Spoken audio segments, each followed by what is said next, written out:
This is a professional production.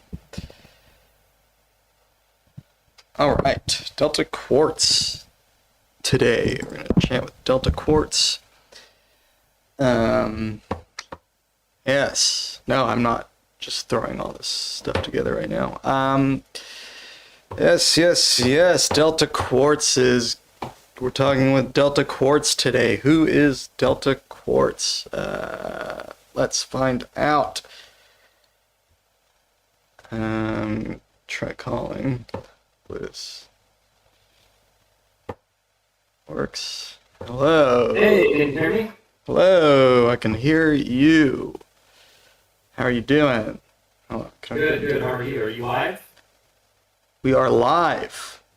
Awesome. Let's see. There we go. Nice.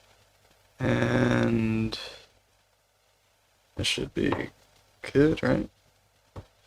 Cool. Yeah, looks good. Is the audio, like, are the levels good? Oh, I guess we should possibly share my screen if we wanted to hear my audio.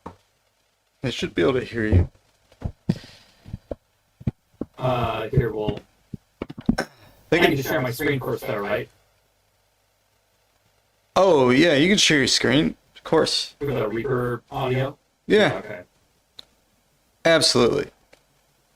We got Please. this. Yeah, nice. Yeah, we can hear it. Can hear all that. Okay, cool. Cool. Then we got the Lumatone. Holy shit. Yes, very nice. Good? Okay, Okay, great. nice. You can hear me, right? How the Yeah. level? Let me I think my microphone is gonna be too loud compared to you, but maybe that's good. All right, Well, you nice. gotta hear the streamer. Yeah, well, I guess. Okay. Well, cool, man. Well, hey, do you want to watch your video first, or how do you want to start? Should we do Yeah, that? sure. Let's just do the video real quick as kind of the introduction. Just as kind of what I've been working on recently. All right, if I can find it, we'll do that. So yes, Delta Quartz is a pianist, as you guys can tell, plays jazz piano, also Protect your dreams. writes music, I guess in Reaper, right? You use Reaper for everything, or? Yeah, that's right. And recently put out this cool video called Keep It Tight. Anyway, we'll just listen to this and then we'll talk about it.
Yeah, very cool. Where? Oh, there you went. Okay. Nice. Did Yeah. something freak out on my end? No, you're fine. Oh, okay. It's all me. Yeah, that's very cool. So that video is not just like a cool little jazz thing, but you also like wrote in a bunch of tips for how to write microtonal music, which really, if you think about it, they're kind of just like good compositional tips, like in general. Yeah, that's true. It kind of works for anything really, but um, just more kind of serves as a reminder to, not that you have to follow those principles, but if you're looking to make more accessible music that's maybe a little bit more palatable, and that's, I should clarify that just because we're talking about accessible music doesn't mean that it's, you know, just, I don't know, for lack of a better term, like brain dead or like just overly simplistic. It's not like that, but just to have, uh, melodies that can maybe be memorable and, you know, just maybe leaves a certain kind of impression that uh, you can remember when you walk away, right? Um, and to not be so overblown with um, like a massive sea of notes, which is obviously possible with uh, microtonal systems. But if you wanted to strip it down a little bit and have it be more welcoming, maybe to beginners, these are kind of some tips if that's your goal. And indeed, it does kind of uh, work for regular 12 EDO music as well. Yeah. Do you think when you're writing microtonal music, it's easy to want to try to do too much? Probably. Yeah. I mean, um, I think maybe I've just already conditioned my brain in a way where it's like I really want to keep things simple first, and then from there I decide how much more I incrementally want to expand out and do weirder stuff. But um I mean, for sure, when the the door is kind of opened to you in the microtonal universe, like it maybe is really easy to be like, oh my god, there's so much fun stuff, right? I gotta try all these ideas. And not that there's anything inherently wrong with that, but um, I think in terms of writing a song that people are going to listen to and be like, yeah, this sounds great. I can remember the hook or whatever. I'm like humming that to myself, after I leave my car or whatever. Um, Having too many ideas at once can kind of get in the way of that. And again, not to say that that's the only way to compose music, because obviously it's not. But um, that's maybe a way to be more welcoming to newcomers at any rate, to possibly get people more invested in it to begin with. Nice. Well, hey, a lot of your music I've noticed it's very jazzy or I mean pretty much like jazz. I mean, do you consider yourself like a jazz pianist? Would you? Yeah, definitely my background is in jazz for sure. I will say uh, I'm sure we'll get into kind of my backstory anyway, but just to say up front, in a way, I almost wouldn't call myself a jazz piano player because I'm really not that great, like technically speaking, as an instrumentalist. It's been so long, really. It took such a huge break in my life when it comes to making music, like over a decade that I kind of stopped doing music related stuff.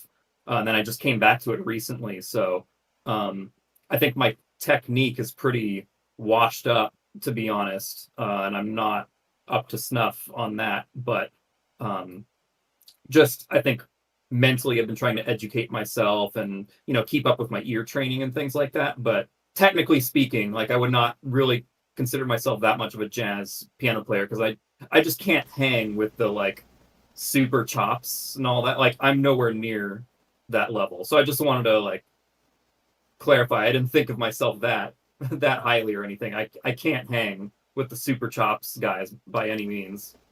You're no Jacob Collier. Oh yeah, I'm familiar with him. Yeah, for sure. Yeah, I'm no Jacob Collier. Definitely not.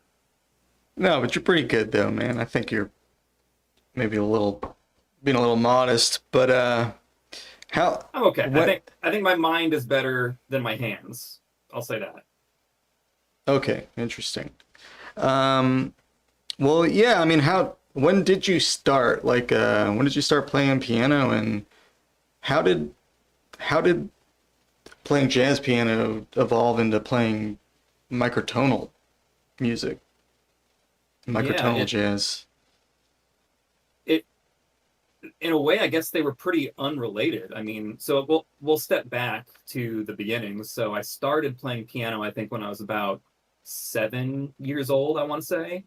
Um, but I just went to like a local like music shop to do piano lessons, and it was just the most like bare bones, like really simplistic arrangements of classical tunes. Like it wasn't even real classical pieces, right? It was just the super baby mode kind of simplified versions. Um, and I really didn't like it at the time. I was not having fun with it. I didn't like practicing. So this went on for a few years. I can't remember how long, but my dad saw that I was frustrated with it. Um, and he was like, I see that he's, not into this, but I don't think he's living up to his potential. I think he could do better. And my dad really wanted to see me uh, like have the ability to improvise and play with other people in a band or something, right? And I was just definitely not learning that skill with my first piano teacher. And I think my dad really kind of wanted that for me because he felt that's what he didn't get. Because I think he was similar to the way I started, where it's like he just learned some kind of classical pieces. He only learned how to read sheet music, but he was always a big blues fan. Like he really wanted to jam with folks and like just not even know what the sheet music says necessarily, just kind of like know the chord progression and be like, hey, let's go, let's just jam. And he wanted, because he felt like he missed out on that in his life, he wanted me to kind of have that skill. So he was like, you know what? I think we should probably change it up and get you a different piano teacher. So a few years later, I found a new jazz piano teacher. And then from that point on, that teacher made a huge difference for me. I was way more enthusiastic about it. It seemed way more fun. And I think I just learned and got better way more rapidly. Um, so I was taking lessons with him until probably the end of high school ish. Um, and after that point, I just got really busy with like regular school stuff. Like I didn't go to a music school. Um, I just went to, I started off getting a major in economics, but then I flip flopped over to majoring in philosophy because I ended up really enjoying that. And I enjoyed it so much, I went to graduate school for that. So I just got so wrapped up in that education side of things that my music kind of fell by the wayside. So in the last few years, I kind of had a like resurgence, I guess, in my passion for music. Like, man, I really want to get into that again. I've been missing out. Um, and I think when it comes to microtonal music, I didn't really discover it through jazz. That wasn't really the connection. It was more like um, I think I was getting into metal a couple of years ago, and I had heard some like avant-garde microtonal metal, and I was like, "Wow, that's some wild stuff. This is really cool." Um, Wait, do you and know who it so that got me. was? Do you remember who Well, it there are a few was? things. So, one of the groups that I'm really into is called Blut aus Nord, um, Bluetooth and it's a Nord. French, yeah, Blut aus Nord. They're a French group, and I don't know that. To be fair, I don't know that they explicitly set out to make microtonal music, but I believe the guitarist uses fretless guitars. That's what I've heard. And there was always just something a little bit off about the harmonies and stuff. And I'm like, whoa, what is that? That is crazy sounding. And it was like the chords just felt like they were melting or something. It was just unlike anything I'd ever heard. So I was like, wow, is this kind of like what microtonal music is? I gotta Hmm. maybe learn more about that. And then um, another big one for me was the band called Scarcity, which is another metal group. Um, and their first album was in 72 EDO. And I think that was posted on their Bandcamp page or something. Scarcity. And that just, yeah, Scarcity. And that just totally blew my mind. It was like, they have very, like, it's very Glenn Branca sounding, if you're familiar with that. just super wall of sound, layers and layers of guitars, Mm. and they're just doing insane microtonal harmonic layering, and it was like, it felt like, um, the what's it called, the Stargate sequence in 2001 Space Odyssey, right, where you see the colors and you're like being blasted with the crazy colors and stuff with like insane alien knowledge or something. I mean, that's what it felt like listening to that album for the first time. So I was like, what is going on? This is crazy. So I think it was stuff like that, and then I think maybe coincidentally, I landed on Zia's YouTube channel at some point, and some of her piano videos with the sheet music were like, "Whoa, you can make that sound on piano? That's nuts!" So I think it was kind of the combination of that really that got me started with it. You mean Zia Arose, right? Not Zia. Yes, that's correct. Yeah, because there's another Zia, Elaine Walker, who does Bull and Pierce stuff. Oh, She's oh, right. I've heard of her as well, but yeah, but no, we're talking yeah, I about think I yeah. heard about her later, like after I'd already gotten into Zen kind of stuff. Yeah. Cool. So yeah, that's interesting. So basically, it was some metal bands and maybe Zia Rose's YouTube videos and stuff that got you into it. So what about like the theory? Like, so you discover this exists, but how do you get to thinking about it? Like, how do you figure out how to do it on your own? Yeah, well, that was a real challenge for me, because I think through Zia's channel actually, she had a maybe some video about how to get started. I was like, how do you play this stuff? How do you tune your instruments this way? So I think she had some quick like YouTube tutorial about how to like go to Scale Workshop and get like a scale set up on there. I think she had a link to the Zen Alliance Discord, and just said that there are people talking about Zen theory and posting Zen music in there. So I was like, okay, I gotta check this out and see what everyone's talking about and learn from them. So it was a combination of going there and um, just kind of, at first just trying to read through what people were talking about, and it felt like speaking people were speaking another language in that server at first, right? But I think with time and just kind of sitting there and trying to, like, every time someone would say something that I didn't really understand, I would go then to the Zen wiki page, which I found out about, and look up that concept and see if I could understand that. And oftentimes that was still difficult too, but I would try my best to kind of get a grasp on what it was talking about. And then, yeah, for a while I was just doing all kinds of just fiddling around in Scale Workshop, like, oh man, what's this EDO sound like? What's that EDO sound like? Um, at some point, I came across this website. I I found out later the wiki has all kinds of info for, like, let's say 19 EDO, like what intervals, what harmonics does 19 EDO approximate, and on what EDO step, right? So I found out that information was on the wiki later, but I went to this website, I believe it's called Color Horizons, and they had a setup there that shows like what harmonics and what intervals are approximated by whatever EDO you typed in. So I was really fascinated by that. I was looking up all kinds of different EDOs and just seeing what the numbers kind of looked like on all these things. But I got frustrated because it didn't quite show everything in, I guess, the format that I wanted it to. Because they had a lot of, like, it would show, I don't know what the proper term for it is, but like it would show you if it has a good 11-10, a good 12-11, a good 13-12, 14-13, and so on, Mm-hmm. right? But I just wanted to see, well, okay, but what is its best approximation of the 11th harmonic, the 13th harmonic, and so on, like just compared to the root, the fundamental. And it didn't quite lay out the information like that. So I was like, well, I'll just try making a spreadsheet of it myself. So I did.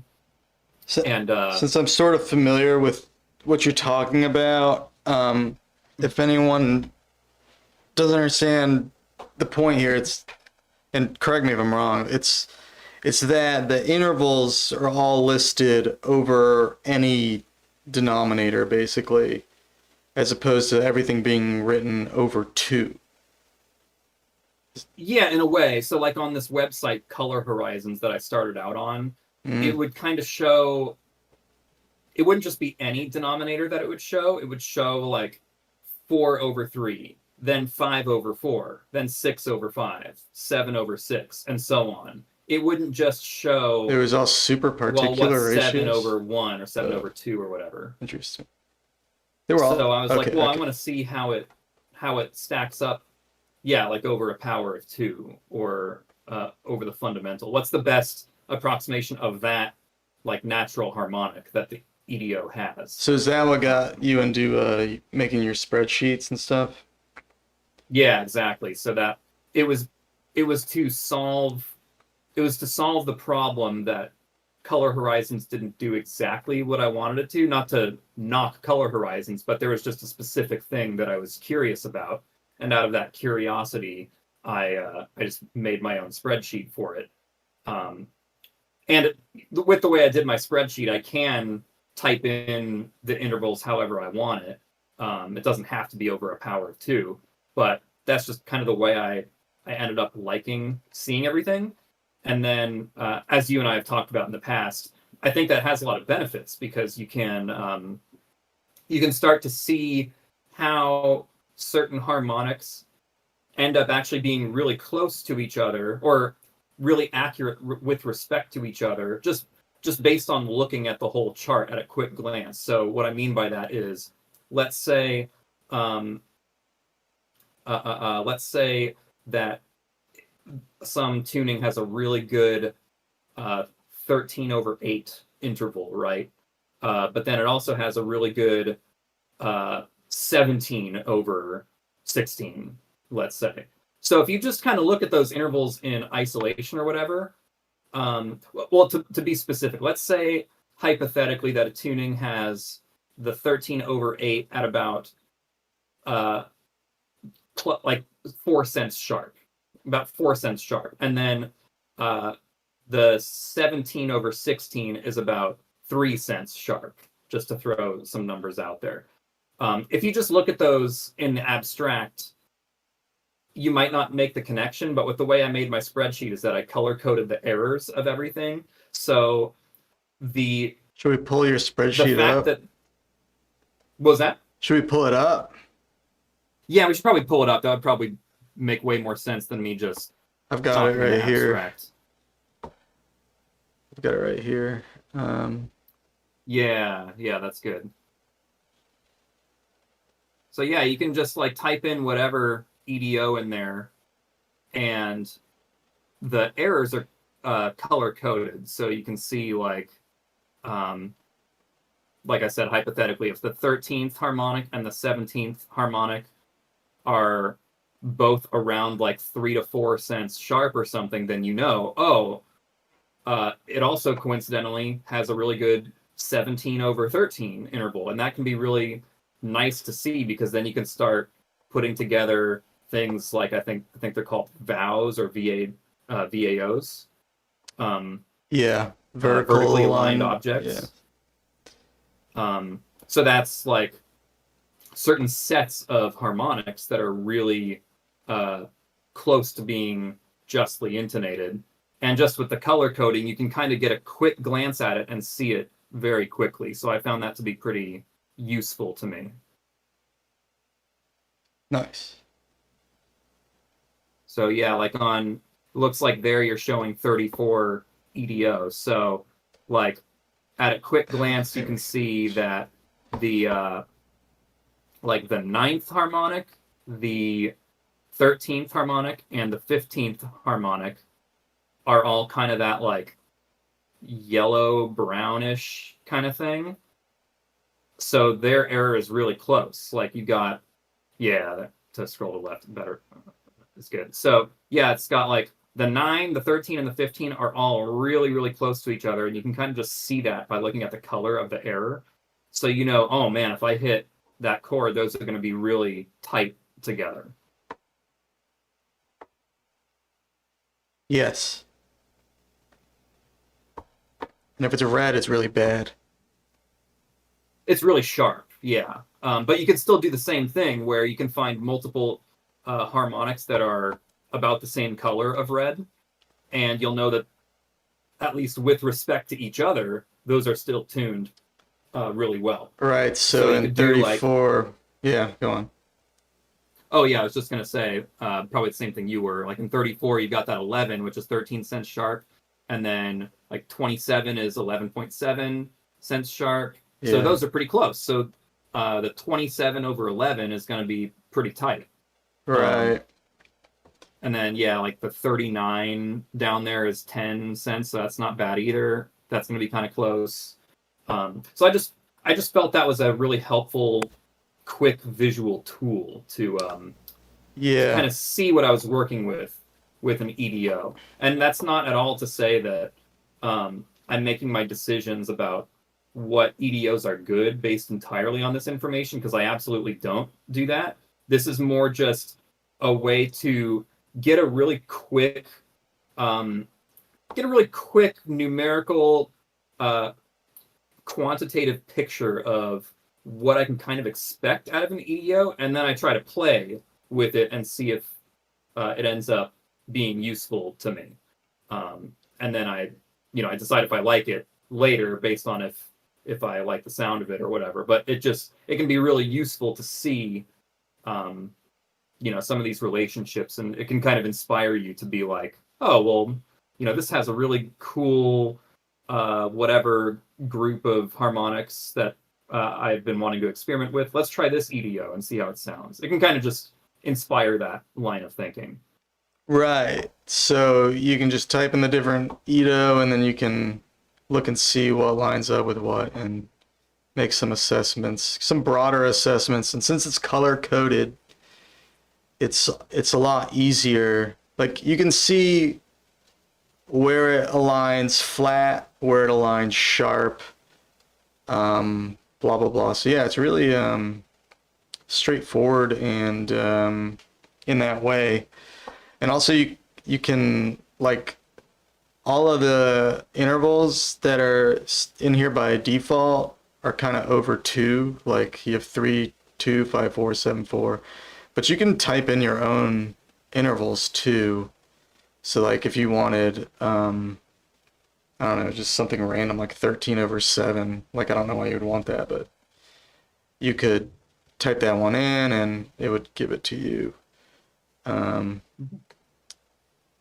Oh, maybe it's kind of weird on Yeah. that part. Yeah, like it works better because this is adapted from my own Excel spreadsheet. So it's a little finicky, but I think you can just rewrite. Yeah, you can Yes. write on top of one of the ones that's already there. There we go. So yeah, our 13 over 7 is 19 cents sharp. So it doesn't have to be like anchored over 2. You can customize this to taste or whatever, but yeah. So yeah, it's pretty cool, pretty neat tool. Also, I did link that in the video description.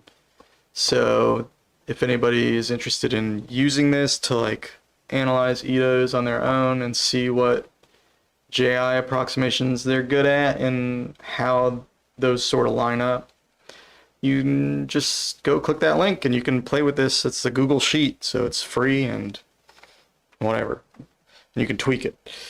Yeah. All right. So yeah, another thing, I don't know if you wanted to talk about, like, you do really interesting things with your Lumatone mappings. So for instance, on that video we watched, it's notated in 24 equal, right? Yeah, that's true. The music is actually, what, in 67 equal? 67 Edo? Yeah, that's correct. So why does that work? Like, are you cheating? Is that dishonesty? What's going on there? I don't think it's dishonesty. I mean, I put it in the description what was going on. but the instruments are tuned. Well, there is one instrument that is tuned to 24. It was the like main melody synthesizer, not even the solo, but the like synthesizer in the beginning was actually tuned to 24 EDO, and that's because it made a nice like the fact that it was slightly out of tune with the rest of everything else gave it a more full, like chorusy sound. Because if you have things exactly in tune with each other, it can kind of sound like a little dead and not as full. You get a lot of fullness from having like slight error and having like, on a synthesizer, you can have like a unison knob that adds in more oscillators or duplicates of your signal or whatever and just slightly detunes them. So that's kind of what I was doing there. But anyway, why am I notating it in 24 EDO? And how does that work compared to 67 EDO? Well, it's because they both share important structural similarities. So that's another thing we can talk about, maybe soon with the spreadsheet, which is you can look at how EDOs are generated with a generator. And the point I wanted to make here is that 24 EDO and 67 EDO are generated by extremely similar generators. And what that means is you can take a certain interval. Let's imagine Pythagorean tuning. This is sort of the most basic example of it. Pythagorean tuning is based on taking a perfect fifth and you just stack that over and over. So you've got, let's say, a C going to a G, right? So that distance is a perfect fifth. But what if you just keep going a fifth higher and higher and higher and so on, right? So you get C, then G, then D, then A, E, and so on. And when you do that, and you end up with 12 notes, that's how you can get Pythagorean tuning on a piano. And that means that the generator of that tuning or that scale is the 3/2 ratio or a perfect fifth. That's the generator. So how is that relevant to the connection between 67 and 24 EDO? Well, you can produce those tunings with a generator of right about 250 cents. And that amounts to basically directly in between a fourth, right? It just cuts the fourth in half, basically, and you're stacking that over and over instead. What was that? Half of a fourth. Yeah. Did I say it incorrectly? Maybe I No. They should call that half a four. Yeah, exactly. The name is a little funny, but yeah, the name for this kind of temperament is semaphore. Semaphore. Okay. Nice. Yeah. Like so- semaphore. Yeah, I think it's supposed to be a play on semi-fourth, but why not just call it semi-fourth? Like a semi-fourth. Yeah. I don't know why not just call it that, but apparently it's called semaphore. It's a but at play any on rate, semi-fourth. Yeah. So you can generate the tunings, 67 EDO and 24 EDO, with right about that number of an interval, 250 cents. Well, 250 cents will exactly produce 24 EDO. If you just stack 250, 250, 250 over and over again, you'll wind up with 24 EDO exactly. Yeah. With 67 EDO, if I pull up my chart here, you would get it with 250.75 cents, roughly. Now, the reason that's important that they share a generator in common that's really, really close is that means that they're going to tune a lot of the intervals very, very similarly. So what winds up happening is 67 EDO I find to just kind of be a little bit more pure, a little bit more accurate of a way to play 24 EDO. So that's why I chose it. But if you're looking for a more convenient setup that's more intuitive to play or whatever, and maybe there are already instruments around that can play 24 EDO, then that's a perfectly great option. And that would line up with 24 notes of 67 EDO basically. So what I chose to do is notate it in 24 because for all intents and purposes, they're hitting almost exactly the same note. So for perspective, if I iterate on this generator of 250 cents, right? So I'm stacking it over and over. The next note you get, right, is going to be a fourth at 500 cents. That would be in 24 EDO. Now in 67 EDO, that note, that second note that you produce would be 501.49 cents. So pretty darn close. And that's going to maintain for quite a while. It's going to be pretty darn close to the 24 EDO note. So you can do many of the same things. And this is relevant to the Lumatone because I don't know, let's try, the lighting isn't so great, I guess, sadly. But what it means for the Lumatone is that I can map 24 EDO and 67 EDO in almost exactly the same way. And I know, okay, well, what if I want to hit the interval that's, here's my root, let's say. But let's say I want to hit the note that's 950-ish cents away from my root. Well, that's going to be right there. And that's going to be true in 24 EDO and 67 EDO on this particular layout. These same shapes are going to apply. So, like, you probably can't see it very well because I can't really get the lighting much better, but like this shape for the major chord is going to be the exact same shape for the major chord in 24 EDO. In fact, I even have it over here. This is my 24 EDO layout, but again, I guess the colors don't show up very nicely, but it's going to be the exact same shape. And of course, being isomorphic, I can just plop that wherever I want. So it's very, very convenient for like Lumatone layout design to know what your generator is doing, and then that kind of puts a lot of these EDOs in like very similar families, and that's how people think of temperaments, right? They both support semaphore temperament. Is kind of the simplest but slightly jargony way of saying it. They both support the semaphore temperament.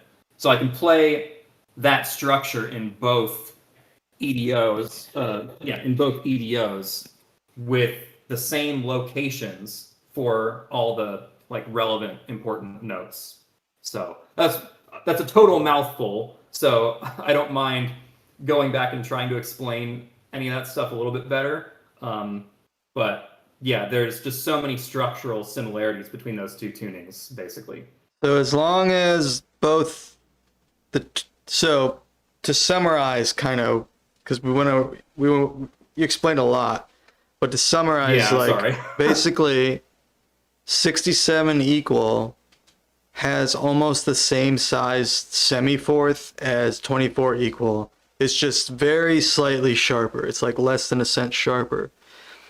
And yeah, correct. Since that creates semaphore, the scale or whatever, and which is also can be a Lumatone layout, you can play all the same chords in the same positions in both 24 equal and in 67 equal, as long as they're laid out in that same way. So like all the chords have the same shapes. And does that extend into the notation though as well? Because you also notated everything in 24 equal.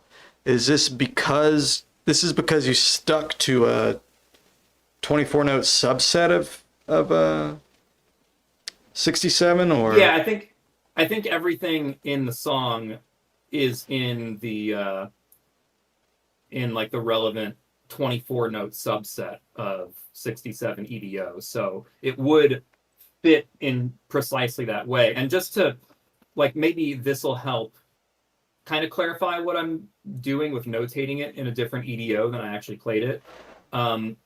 It's very much the same method that's going on when we use sharps and flats notation, because the way that kind of notation comes about is we think about kind of going around the circle of fifths, and you can do that in, you know, almost any tuning, and you'll go, okay, well, we go C, G, D, because we're stacking.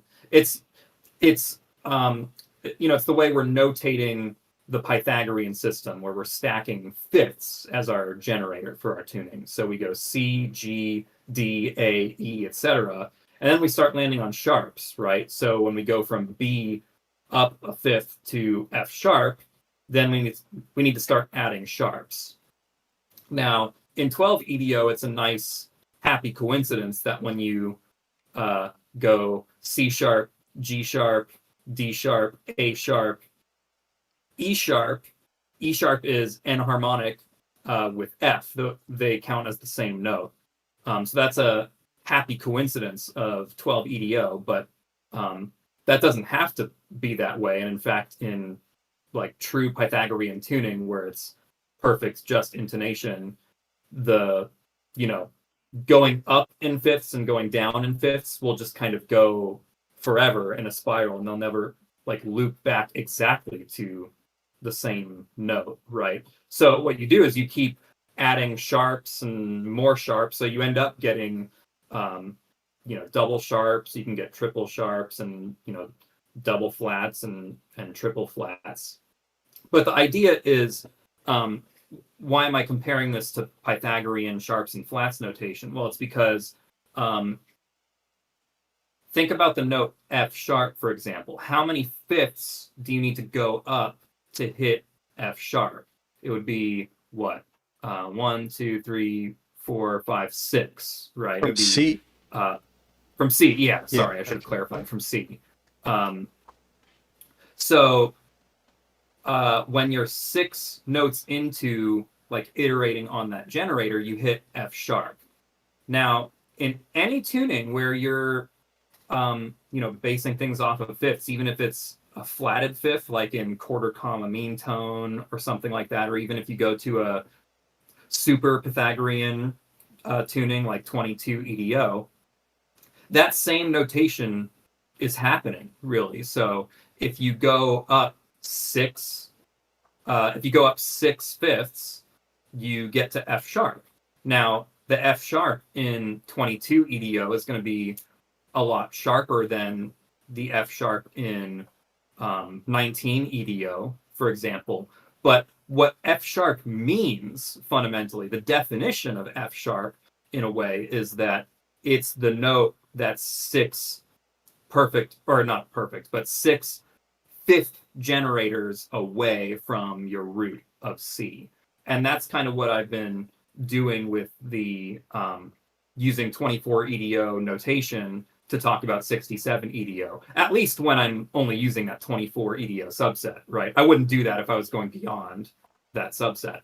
But when I'm hitting, because I have 67 EDO up right now, like if I'm hitting this as my root, and then I go there, that's 1 generator away.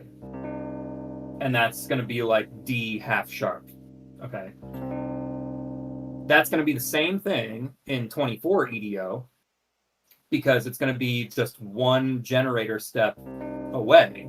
Now, if I go 2 generator steps away, I end on this note, which is just F. And that's also true of 24 EDO. If I go 3 generator steps away, there I'm at G half sharp, and that's the same thing in 24 EDO. So it's just talking about how many generators away are you from your root, essentially. That's kind of what the sharps and flats and half sharps and half flats, that's how I'm using that notation in a way. And I think it's just a lot more intuitive to see it in 24 EDO, because it's going to be so similar anyway, that I just thought it would be easier to read. Why use 67 EDO instead?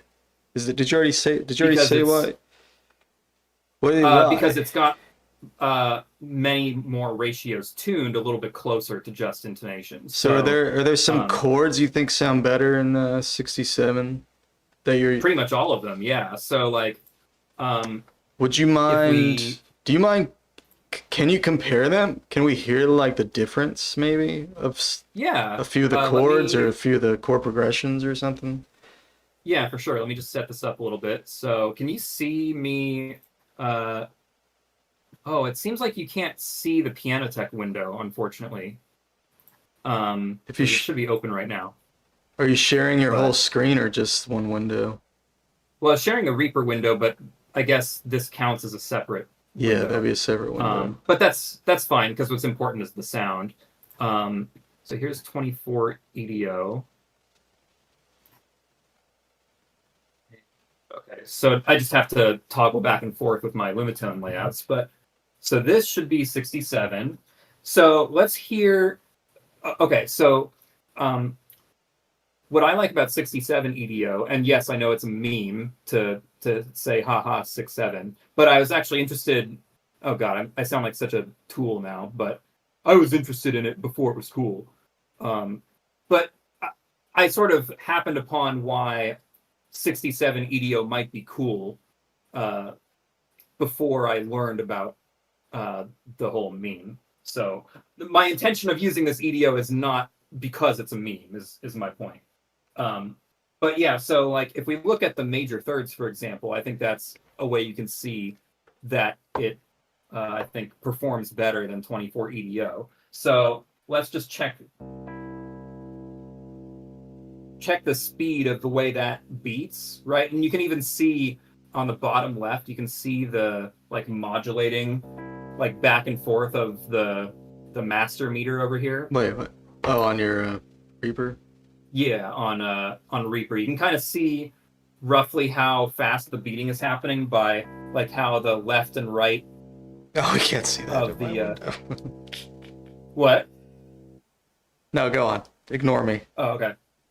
Um, but you can see with the master meter on the bottom left of my Reaper screen, it's kind Yes, of going back and we forth can between see left that. and right. Yeah, and so that kind of shows off the like how much beating is happening because of the error Really? from Oh, that's interesting. that. I mean, that's partly because of the way this is doing like stereo like simulation and stuff. Now I could go mono and you'd still get a similar like yeah, you can still see the See the pulsing there doing mono. fluctuations. Yeah. But so that gives you a clue as to how fast it's beating, right? Um, but now that you've heard 67 a little bit and you have a visual representation of how fast that's beating, let's go to 24. I'll switch my layout here. Now that should be beating almost twice as fast. And you can visually see that by looking at the meter on the bottom left there. It's modulating between the left and right uh, Yeah. volume faster than before. I And it see. just should sound probably a little more out of tune than 67. I'll go back again. Interesting. What is that chord you're playing? Is it just like a It's just a major seven? it's just a major third over the root. Major third. Okay. Just E and then C on the bottom. Ah, I see. So the 5/4 is what you're playing, Yeah, so the 5/4 or basically. like in this case the 5/1 is Ah, I better. see. The 5/1 is better than in 24 EDO. But aside from the like 3/2 ratio, because 24 does do that better. Uh, that's definitely true. But everything else I find is just more appealing to me in 67. So I mean, um, one thing that's cool if you look at the chart. I don't know if you wanted to pull up the chart again, but if you're looking at the chart, it'll show that the fifth harmonic, the 11th harmonic, the 13th harmonic, the 15th harmonic, the 17th, and the 19th harmonic are all within like 6.5 ish cents of each other. So, what you can do in 67 EDO is something kind of like this.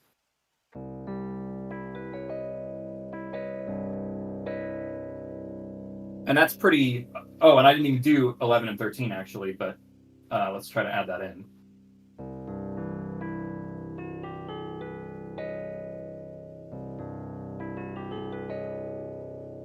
and that's pretty clean, really. And Now, if I try to do the how's same, that sound in 24? yeah, let's see how it sounds in 24. So by contrast, if we look at the numbers on that in 24, there's going to be like, 17, for example, is like 5 cents flat. Of course, the fifth harmonic, or the major third, is almost 14 cents sharp. So there's a much bigger like gap in the errors. So now let's do that exact same chord in 24. Yeah, okay, I've got that up now.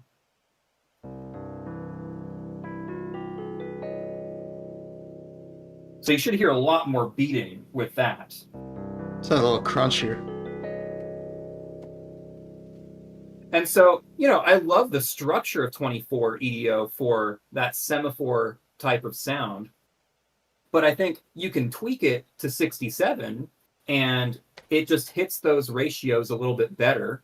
And that's just personally appealing to me. But of course, it is the trade-off of, you don't get certain redundancy notes on the Lumatone. That could be helpful. And because 24 does just have fewer notes, you get certain like relationships that 67 wouldn't have exactly, but for that semaphore structure particularly, they're basically the same. They're functionally the same. So it's kind of like I just use 67 EDO as a better tuned 24, essentially. Right. It's interesting. Very cool. So yeah, you will use, basically you'll have a concept in a smaller Edo, and then you'll basically polish it up by retuning it to a larger Edo. Yeah, and of course, if you have the larger EDO just kind of there with you on the Lumatone, for example, I have the luxury, I guess, of if I want some of the notes that wouldn't fall within 24 EDO, then I could use them. So, for example, this chord, for example, I can do like that's kind of like a harmonic. Well, it's not exactly a harmonic seventh. It's still like 16 cents sharp or something. But I actually use this note in Keep It Tight, the video we watched earlier. And that interval, like 24 EDO doesn't quite hit that one, right? That way of hitting the seventh, it doesn't quite hit that because it's too many generators away, so it's kind of outside that 24 subset. Is that what note is that? If it was based off a C chord, would it be the B flat or the B sesquiflat, or what would that be? This would be B flat. Okay. Or no, I'm sorry. This would be A sharp. What's the difference between A sharp and B flat in 24? Okay, so I believe that's an Edo step in 67. It's that. So we go like this. And that's going to be more accurate to the seventh harmonic than this. All right. Back to the A sharp.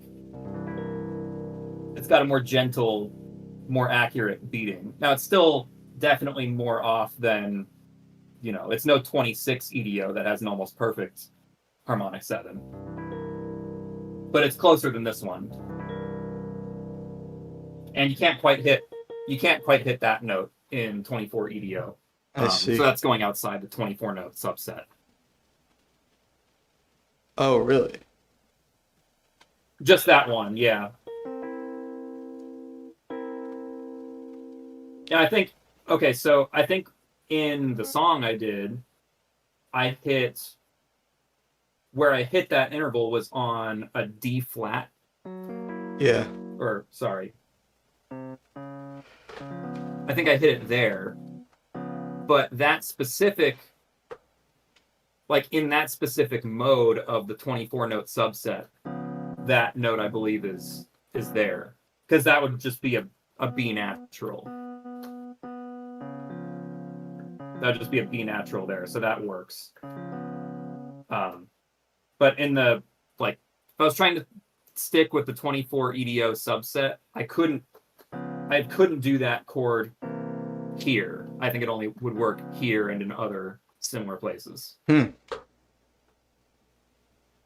Interesting. Because yeah, like if you're doing, like if you're in, say, Pythagorean tuning on a piano with just 12 notes, you can't do. I could even pull that up as well on the piano. You have certain limitations on what keys you can play certain chords in. So, if I go here, so that's the Pythagorean major third there. But if I wanted the much more pure major third, I can go to that key, and that sounds great.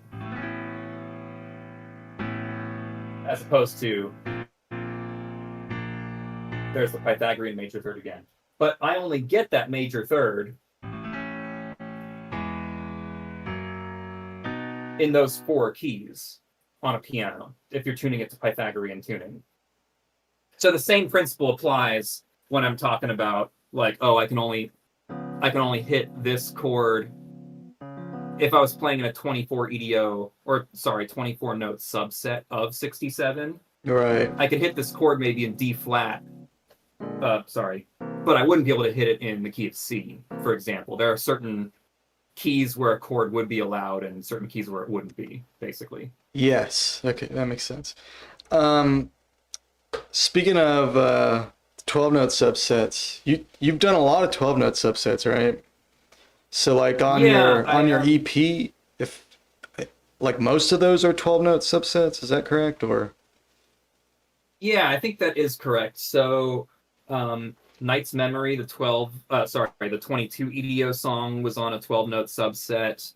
What else did I do? Brittle Clouds, that was on a 39 EDO 12-note subset.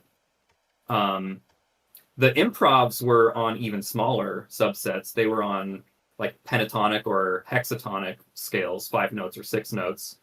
The lullaby song actually was all of 19 EDO, but mapped onto my piano over here, my keyboard, because I made that song before I had the Lumatone. So I just kind of dealt with the awkwardness of having all of 19 EDO on the keyboard, but that one is actually all of 19. And then the introduction piece actually is Lumatone, with the 67 EDO layout I have here. It's the same layout. cool. But most of it, is kind of like 12. Like the main pieces of the EP are 12-note subsets. Well, no, I guess not the lullaby. So yeah, Brittle Clouds and Night's Memory are 12-note subsets. But yes, I do work with 12-note subsets a lot. And I find it just really helpful. It's like a useful constraint, I think, to kind of limit yourself to that many notes. And I think it forces you to make your melodies and your chords kind of feel more coherent with each other. You have a lot more common tones between your chords, so that makes any melodies you make, you're probably going to have it sound good with multiple different chords, or you're at least going to compose with that in mind to make sure that whatever melody notes you land on are going to sound good in multiple different chords.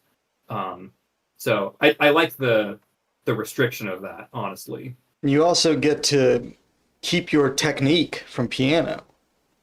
Yes, that's definitely a huge plus, because even still playing on the Lumatone is quite difficult, and it's just, you're never going to get the action exactly the same as the piano. It's not even close to playing on a good action weighted key piano or a keyboard. So if you really want that accuracy or that nice human touch to it, it really helps to have a subset that you can just map on a weighted keyboard for sure. Yeah. Yeah, I find playing Lumatone is definitely has a lot in common with piano, but yeah, the keys definitely they don't have the same kind of resistance and yeah. It does make a big difference. Well, Yeah. cool. Nice. Is there anything else specifically you wanted to mention, or I'm curious too, Hmm. like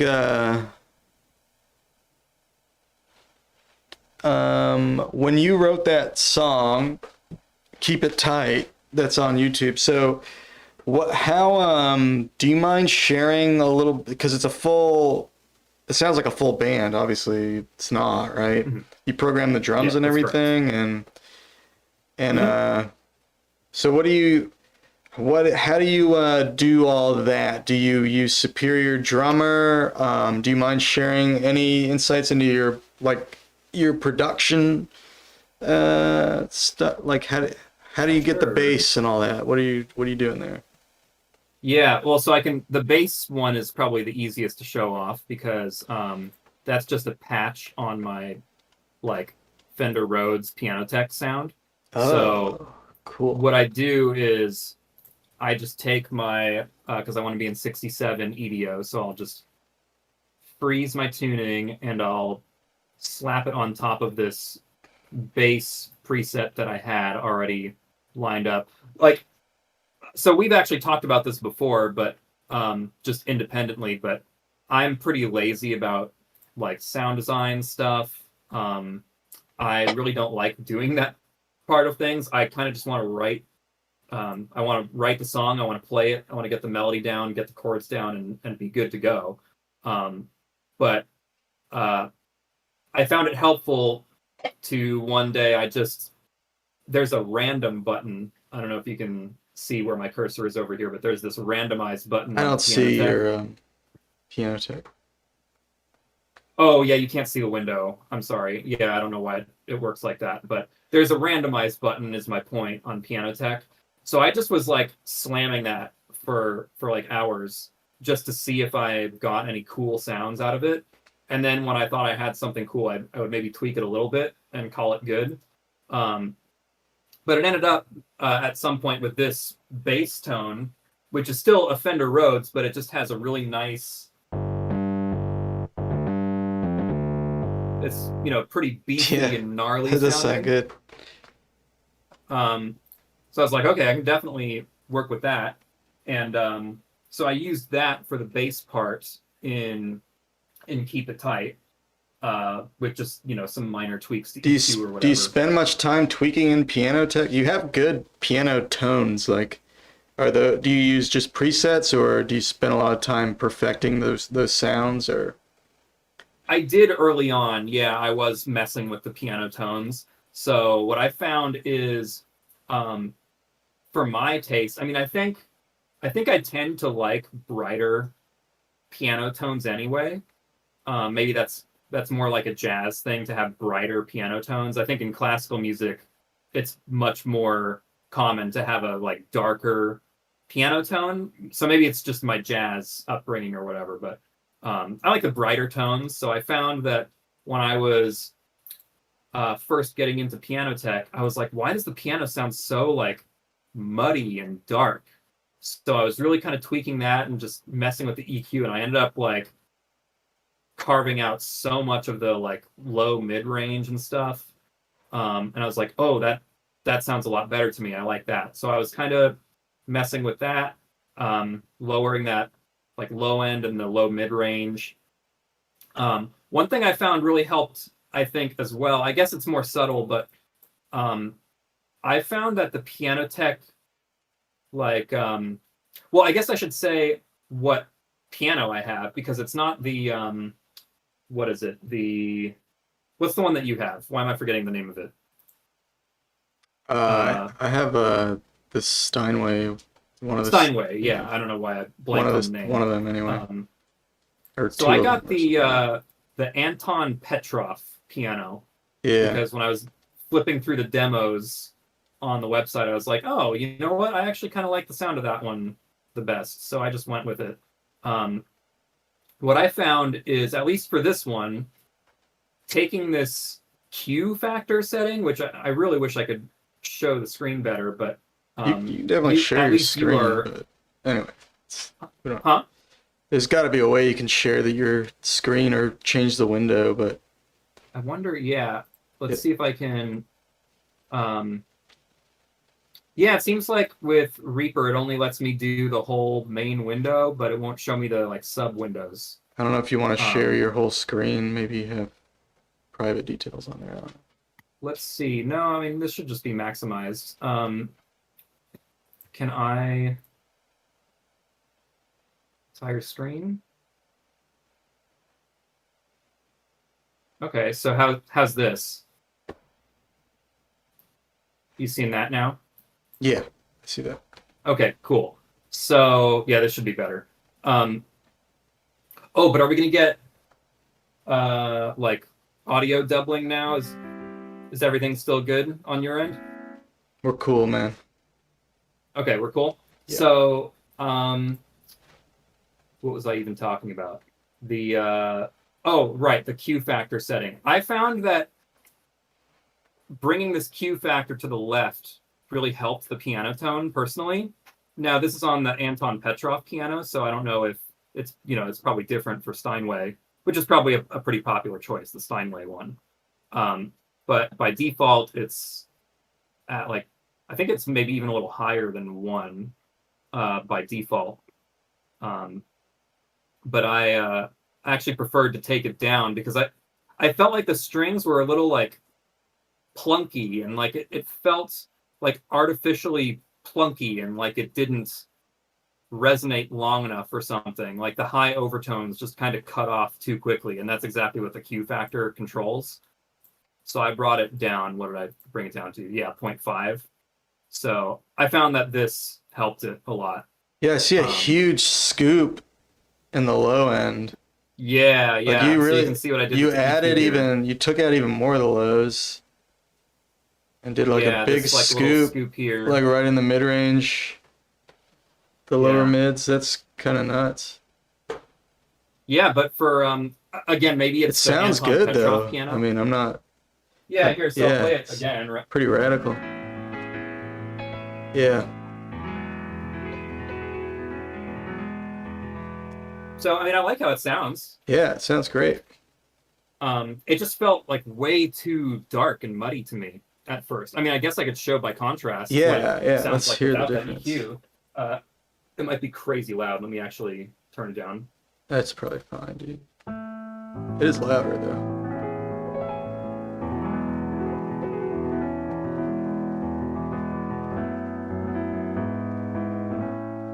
So it's a lot different, right? It's way different. I mean, Yeah, so I think that sounds good too, but it's definitely way darker and like you don't hear I don't know, it's not as crystalline and Yeah. sharp, you know. Right. So, So yeah, I think Mm. just for my style that I play, the brighter tone suited me better. So I think carving that out kind of helped me. But anyway, back to the unless you had further questions about that, I was going to go back to talking about the No. production side of Yeah, like keep making going, that please. song. So yeah, I got the bass tone over here. So it's like a pretty gnarly tone, but it's really just it's a Fender Rhodes, really. It's got some of this blooming effect. If I turn that off, I turn some of the distortion down.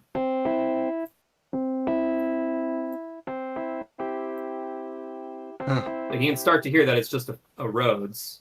Oh, I see. Yeah. But yeah, it's just modified enough to have that really awesome sound to it.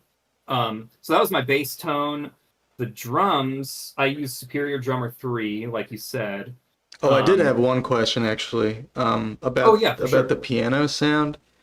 I noticed on there it said 670 Edo Pyth. Is it actually in 670?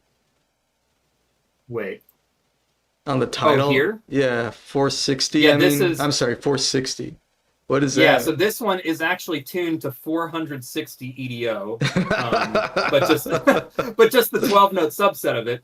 And the Really? reason for that is that it uses like just about, I don't know the proper names for it, like the whatever Tenny norm or whatever stuff, but it uses like the supposedly optimal or very close to it, the optimal generator size to make it so that uh yeah, okay. Let me just reset. Yeah, so it makes it so that it's almost exactly like 5 limit JI, basically. It's like uh oh, actually, since you can see my screen, I can just pull up my spreadsheet here. Can you Yeah. see this? Yeah, yeah, yeah. So if I go to 460, Hmm. let's get the generator back. Um, so what I can do here also with my spreadsheet is you can type in the amount of generator steps you want. And so if I have 11, that also counts the fundamental as well, of course. So it's really like 12 notes you're getting. This is basically simulating all the intervals that are possible if you map this onto a like 12-tone piano. So notice that in 460 EDO, the error on that third harmonic, the fifth harmonic is like insanely good, right?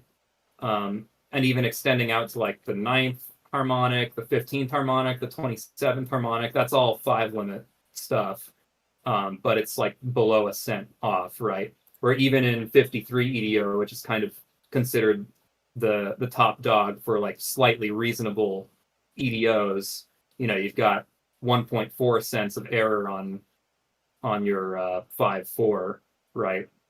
Um, so if you want like absolute, like as close to JI as you can get, really, while having, while still using what they call a regular temperament, where you're stacking this generator over and over, and all these notes are like a fifth apart, except for where the wolf fifth is, which should be there, yeah. But all these notes are the same fifth apart and everything, but it's basically like 5 limit JI tuning it like this. So, but I'm definitely not using all of 460 notes. The way I see large EDOs is that it's a tool um, to get tunings you already like to be maybe even more the way you like them, and that's not to say that it has to be more like close to JI, but just you can use larger EDOs, like subsets of larger EDOs, to fine tune things, especially if you're thinking about it from this generator perspective, where you're stacking a certain generator that you like. You can just fine tune a tuning you already like and make it even more of what you like, basically. Yeah, that's cool. So So, what is the I mean, what's the difference between that and just playing pure Pythagorean? so pure Pythagorean has a um, it's going to be close to 53 EDO, but really the fifth harmonic here is going to be like closer to 2 cents flat in terms of Oh, error. okay, okay. So if you really wanted it to be absolutely like almost perfect, tuning it to something more like that is going to be really close. And especially like maybe not as much on a piano, because pianos have natural like error on the strings, right? Like with the unison width slider here, you can kind of control that. But real pianos have multiple strings per note, and they're ever so slightly off from each other. Yeah. So on a piano, that can kind of mask in some ways some of the out of tuneness, or even if it is really on JI, the fact that there's this natural kind of error anyway means that it's still a little chorusy. It's got ever so slight amounts of beating. But by contrast, if I go to my Rhodes sound, I think the Rhodes sound here is like almost, if not perfect, like perfectly harmonic overtones. So I've got the same tuning here, and this on the Lumatone is actually, if you can kind of see that, Um, the colors still probably don't show up very well, but this is actually my layout for as much of 460 EDO that I can fit on the Lumatone. But this basically gives me like 5 limit JI anywhere I want. I can just put it wherever I want, right? But with a tone like this, a timbre like this, the overtones are way more behaved than on a acoustic piano. So having that error be like almost non-existent here, as opposed to in 53 EDO or Pythagorean, where it's like, 2 cents off, you can actually hear the error in this note if you like pay attention to it. I unfortunately don't have a great. Oh no, you know what I could do?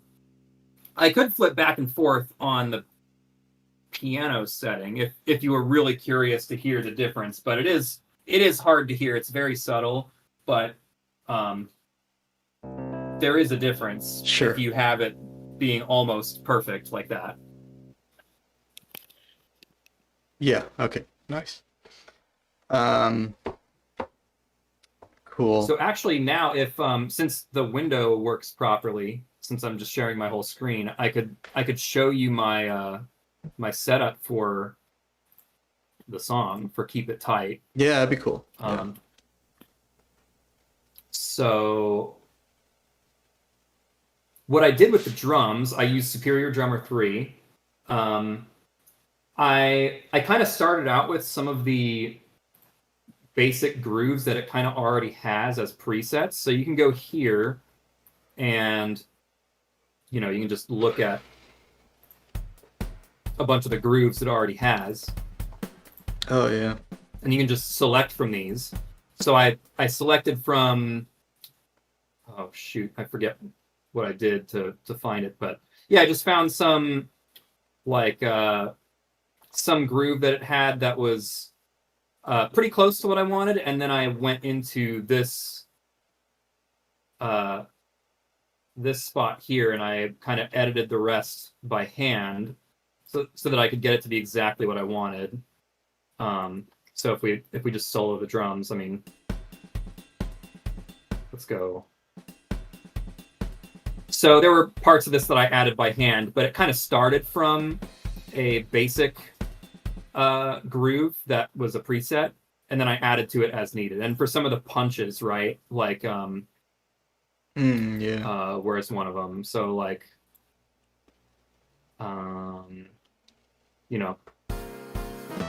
so like right there, like I had to manually add those hits, and over here,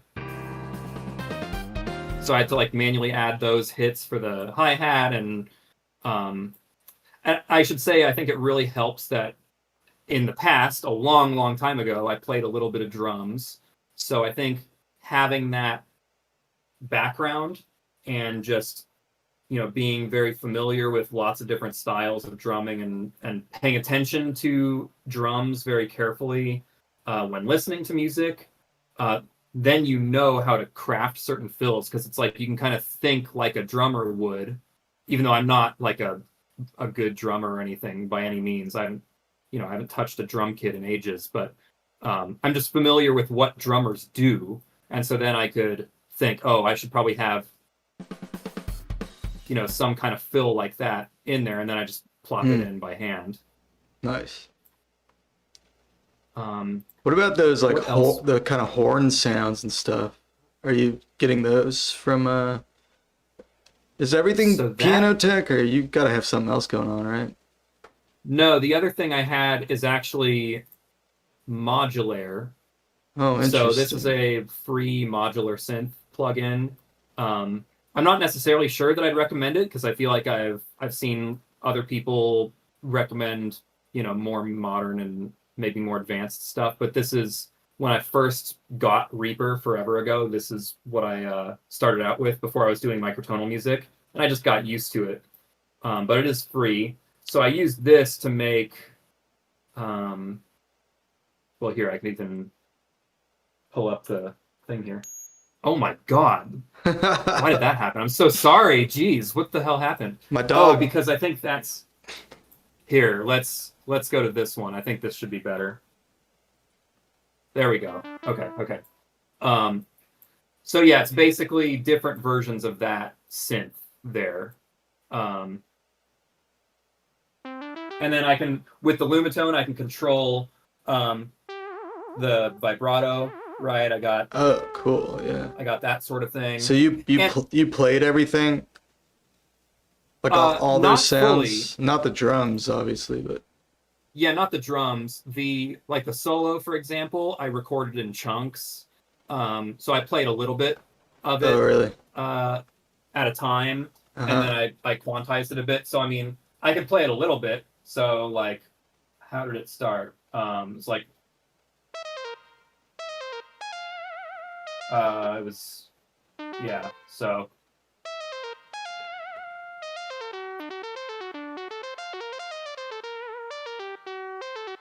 So yeah, like so I played a little bit of it. Um, Nasty. but then then I kind of locked it in by quantizing it a little bit. Because yeah, trying to do the whole thing in like one take live or whatever, I didn't trust I wasn't confident enough in my abilities to do that. I wanted it to be pretty, as the name of the song implies, I wanted it to be pretty tight. So um, I just recorded it in sections and quantized it. Um, but yeah, like the main melody section, we got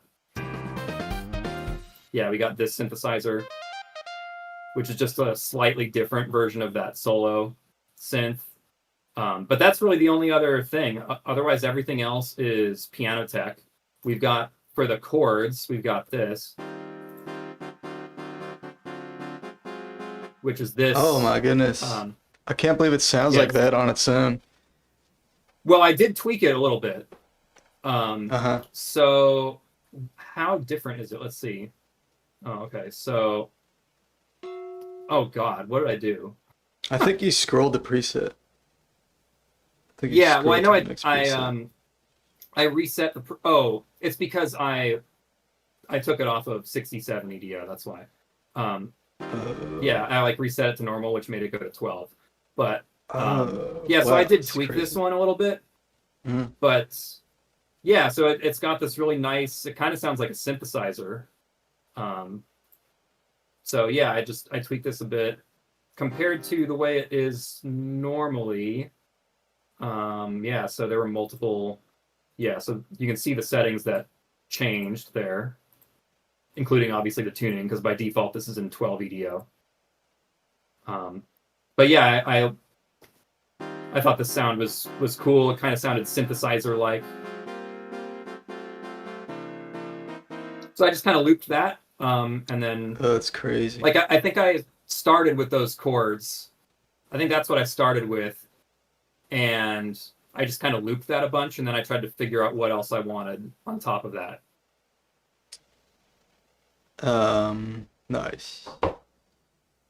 And then just like as a silly thing, just because I I wanted the vibe of the song to sound kind of live-esque. Like I was definitely inspired by the like if you're familiar with the Lewis Cole like live session kind of videos.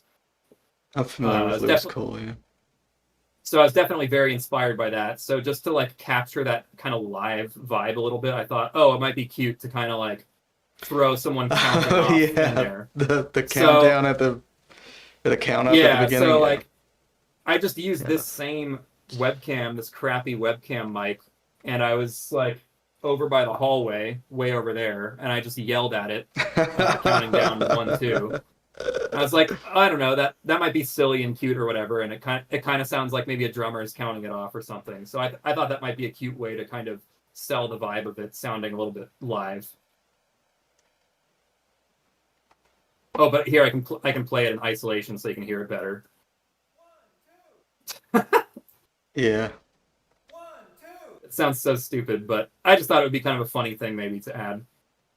No, that was cool. Nice. And yeah, there's not there's not too much really like in the way of automation. Like I just kind of pumped up the piano part here on these parts. Yeah.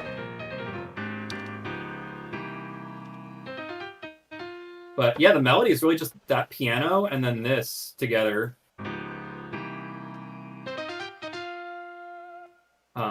And oh yeah, so that's kind of what I was talking about. So this synthesizer here,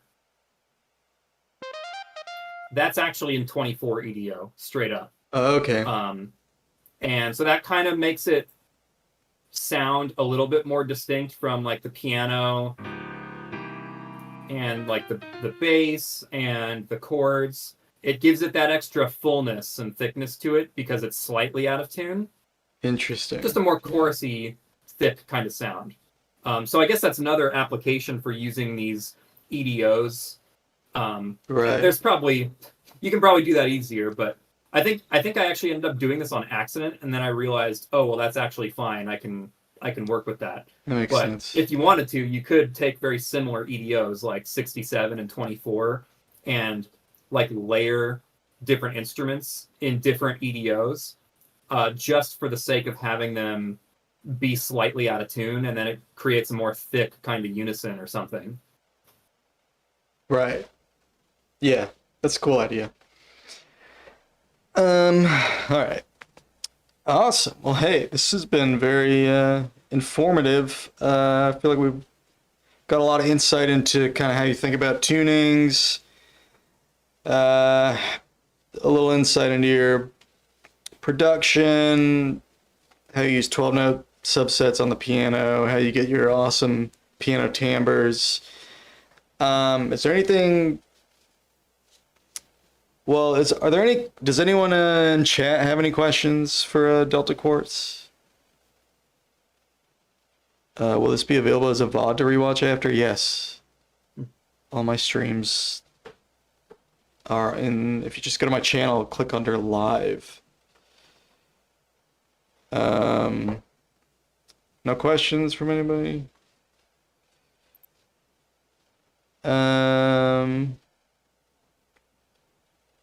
No, I guess not. I guess everybody's questions are answered. Oh, hold on. Never mind. Genesee says, Levi McLean discussed this idea of using various edos to engineer coarse effects. He made a study on the ideas, and it's probably his most popular one. Oh, really? That's cool. I haven't seen the video, but that's neat.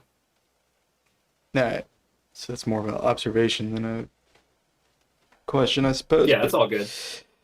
Yeah, I don't claim to have, invented that concept or whatever, but it was more just a happy accident that, well, it's not even a big deal really, but I was just like, I think part of the reason it happened was because that synthesizer doesn't have like, so in Piano Tech here, you've got this, oh, well, this is actually my piano one, but on the Rhodes for the Lumatone, you can go to the extended multi-channel MIDI layout, right? So like MIDI channel 1 will be a certain octave, then MIDI channel 2 will be identical except up an octave and so on. But that synthesizer that I used doesn't have that functionality. So I had to fit as much as I could into one channel, basically. So that's why I was opting for 24 on that. And then actually for the solo, I did use 67 EDO, but I explicitly gave it the 24 note subset of it. And I mapped it to this 24 EDO Lumatone layout. Yeah, it was because I needed to fit as many notes as I could on just one channel. Otherwise, it wouldn't even work on that synthesizer. So then I think I was like, oh, well, shoot, I forgot to like make, because I wrote that melody in 24 EDO first. And then I wanted everything else to be in 67. And I was like, oh, wait, I didn't get like a 24 note subset of 67 EDO from Scale Workshop yet. I should do that.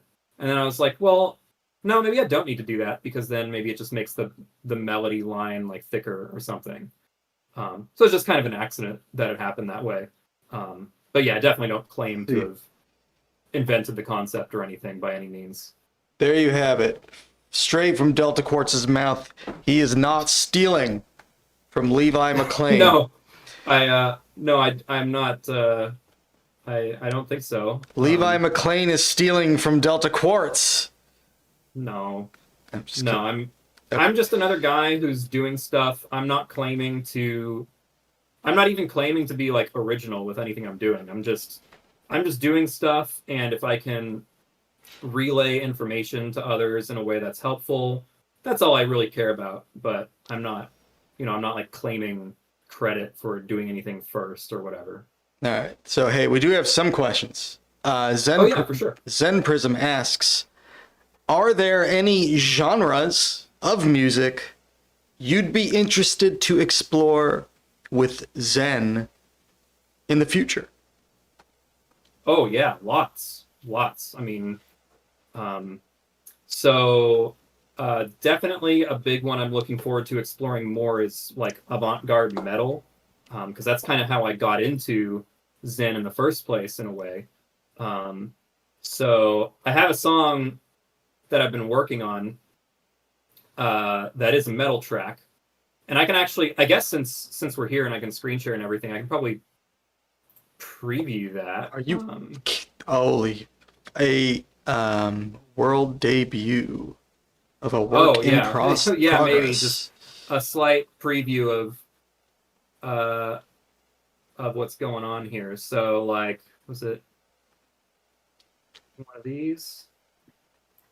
Um, so this is just like an early sketch of something I've been working on that's more metal oriented. And what I'm doing here is I'm I'm just doing this all by myself, and I don't have like a guitar or anything. So I'm trying to get all of the like distorted instrumentation just purely with my different like piano text sounds. So I'm actually using like a clavinet here, um, and kind of trying to make it as guitar-like as I can, and distorting it. And um, I'm also using like aftertouch to be able to bend the notes a little bit in a way that's kind of similar to the way if you grip the guitar harder, you might make your notes bend a little bit sharp. Even if it's like almost imperceptibly so, you can, if you're just holding the notes down harder on guitar, you're kind of making them bend sharp a little bit. So I was trying to simulate that feeling a little bit using aftertouch on the Lumatone with some of these piano textures. But at any rate, I Interesting. think this is the correct project file. So this is kind of, oh, is this actually, this is an even earlier version of it. Let's go to a different version. There's a more up-to-date version of it, I think. Because it's got like a middle section.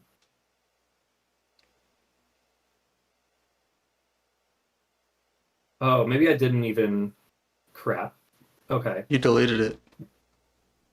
I think I only, well, no, it's not deleted. Here, I'll show you what I have. But anyway, this is kind of the idea of what I've been working on. And this is kind of old, but I've been wanting to get back to it. Is more what I mean. Oh, actually, that's too far.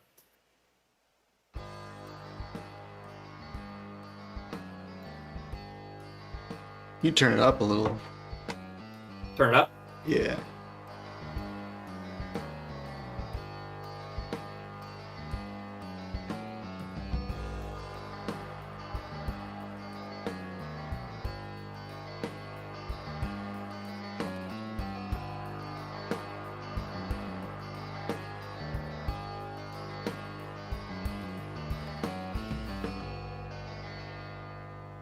And I'm supposed to be going to some like middle Cool. part or something that I made, which I think I have over here.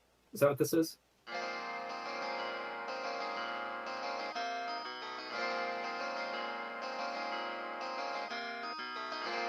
So I wanted to have that kind of be like, I'm very like inspired by bands like Opeth, for example, that have this huge contrast between the really heavy stuff and then the really beautiful, like folksy guitar parts and the clean singing and stuff. I'm not going to do any singing.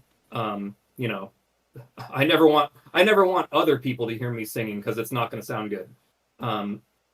But just I want to do like an all instrumental version of that, and then I got like the blast beat variant of the first part. So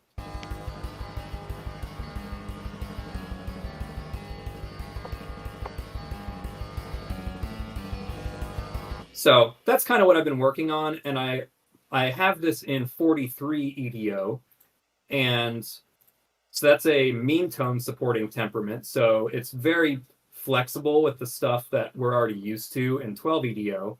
And one of the cool things you can do is because is with 43 EDO, you have a pretty small step size, so you can do this really cool like chorusy sound where you have like I had one clavinet on the left play this chord like just one edo step down from the clavinet on the right at various parts. So it gets this really like wobbly, weird sound sometimes. And I think that kind of adds to the vibe of it a little bit. Let's see if we can find that here.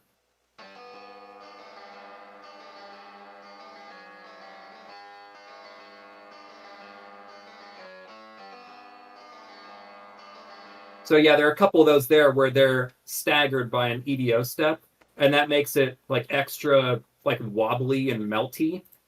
So I'm hoping to kind of exploit that a little bit more as I continue working on it.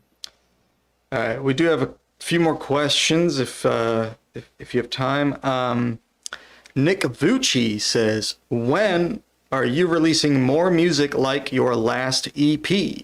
Your microtonal piano miniatures are exceptionally good, and more of them would be awesome. Well, thank you. I don't know, because I was originally planning to kind of focus more now on like the full band kind of things, and like maybe have some metal tracks, some jazz fusion tracks. That's probably like the main stuff I'm interested in. By the way, to kind of go back to the other person's question, like I really love jazz, I love fusion, and then like avant-garde metal stuff I'd love to incorporate too. So I was kind of planning to do more like full band type of things, but it may just happen that I'm just kind of experimenting with something, because I think that's how a lot of my piano stuff worked, is I was just kind of testing things, and I was like, oh wait, that kind of sounds good, let me just record that. So that may happen again at any point, and I could just end up releasing another like solo piano track. And admittedly, I really like working on the solo piano tracks because they're just so easy in terms of like the production side of things. Like it's kind of like I mentioned earlier on, where I hate dealing with sound design. I hate dealing with I don't know, just so much crap that kind of gets in the way of me just like, I want to write a melody, I want to write a chord progression, and I want to play it. And that's what I want to do. Where, like, with doing stuff that requires, like, a full band kind of sound, like programming drums, you got to have a cool bass sound, like maybe even a cool guitar-like sound. It's like, oh, man, now I got to think about how am I going to get this tone that I want. Programming the drums is really tedious at times. So it's like, oh, man, I don't even want to do that. So doing just the solo piano tracks is honestly so refreshing, because it's like I could just play it, and that's all I got to do is just play it and write it, which is my favorite thing to do. But so I can't really give a great answer to the question, unfortunately, but it could totally happen at any time, because I may just settle on something that sounds really good on piano as I'm messing around and be like, oh, well, that just feels like another good solo piano song, and I'll just release it. Well, now you know your fans are eagerly awaiting your next solo piano venture. Well, I'm glad. I'm glad that ended up people took to that on some level. So I'm glad, because I was sort of expecting, oh well, like I kind of went in thinking this solo piano stuff is probably going to be boring to most people, but it's what I've got for right now. I'm still kind of learning how to use Superior Drummer and stuff like that. And I'm still just kind of experimenting with microtonal stuff, and just focusing on the pure piano is kind of the best way to keep educating myself. So I just kind of thought it was more like, it's boring, but it's what I have right now. But if people actually like it, then that's great, and I'll keep that in mind, and I'll keep working on it for sure. Awesome. All right. We do have a couple more questions.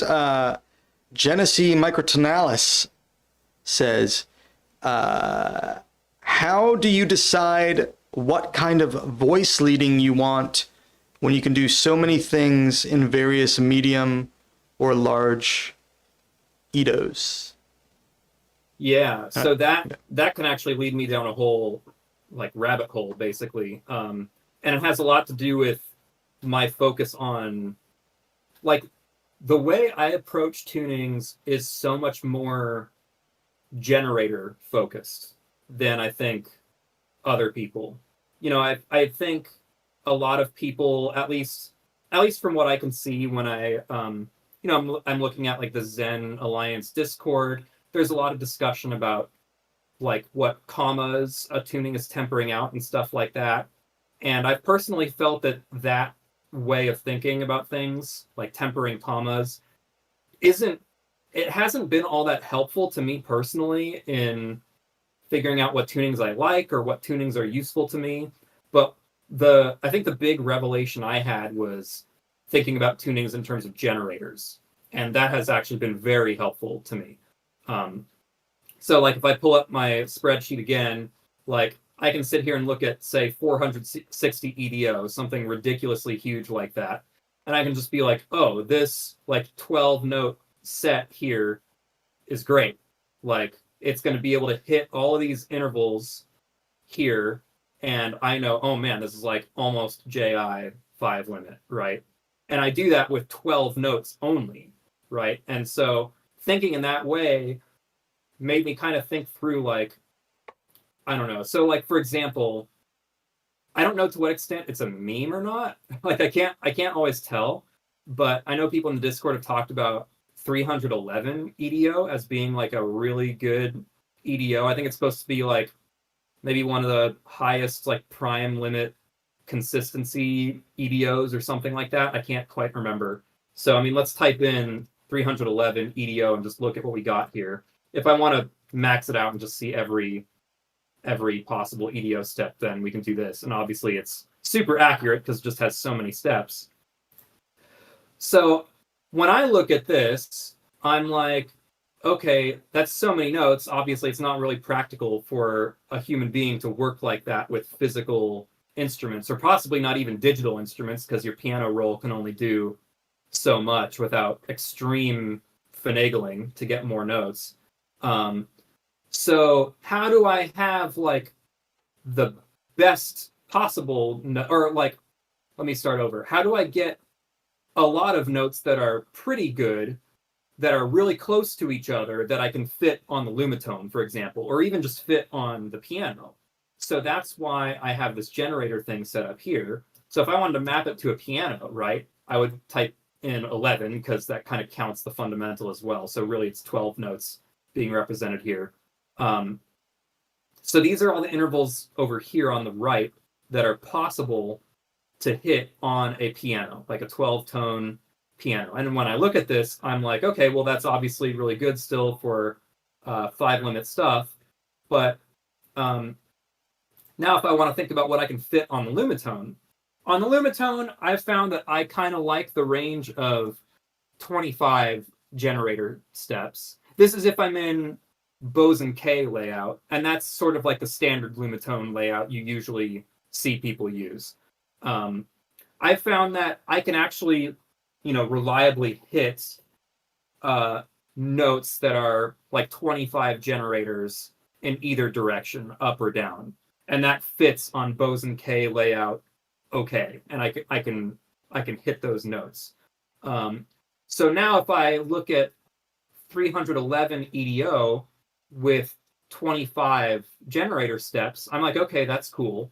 But, let's look at some of the like more intuitive candidates first, right? So we got 41 EDO, and that already does great, and it's very similar stuff to what we already had with 311 EDO. Although 311 EDO does, obviously have a great, set of intervals here. So we got 41. I promise I will answer your question, but this is all related. So we got 41. That's an intuitive. candidate for like a really good kind of near JI tuning. We've also got 53 EDO, and that's great as well. Hits a lot of awesome intervals. And then I was like, okay, well, what you can do if you want something that's smack in between those, and to be clear, it has a generator that's directly in between those. Not immediately in between, but it's going to be somewhere in between, is you add those together. So if I go 94 EDO, now I've got a tuning that is somewhere in between the size of the fifth, this generator, of 41 EDO and 53 EDO. And now let's look at like the 15 odd limit, right? The lowest error we have here is minus 3.33, and the highest error we have is what? 2, like basically 2. Now let's compare that to 311 again. Remember, this is with only 25 generator steps in either direction, which is what I can effectively play well on the Lumatone. Now, if I go to 311 again, now look at that. Our errors are more spread out, like in terms of the largest errors. So now we've got a minus 4.3 on the fifth harmonic, and we've got plus 4.488 on the 13. So that's actually, in terms of the like furthest apart it could possibly be, that's a wider spread than what 94 EDO has if I only have this many notes available to me. Right. So that's kind of why. And that helps you keep it playable. Yeah, it keeps things playable on an instrument that I have at my disposal. Which is why, when you get to EDOs that are as large as 311 EDO, my first question is, what kind of structures does that large EDO have? I don't just look at it and be like, oh, I have, whatever. I have 311 notes. I can just use whatever I want in there. That seems to me to be a practically almost unworkable situation. I mean, at that point, I feel like you may as well just use JI, and that would be a million times simpler. Or, you could use some well temperament of your choosing or something on piano or whatever.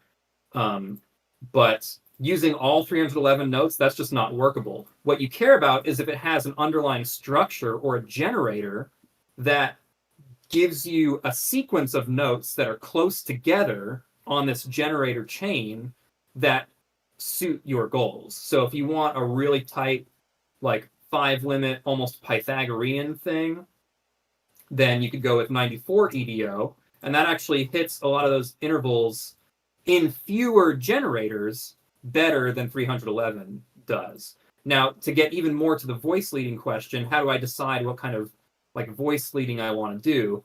Well, that's very based on this way of thinking about things in terms of generators. So, and it also relates to why I actually quite like still playing regular piano, even with all this microtonal functionality. Because let's say I want to play in super pith, right? Super Pythagorean tunings, 22 EDO.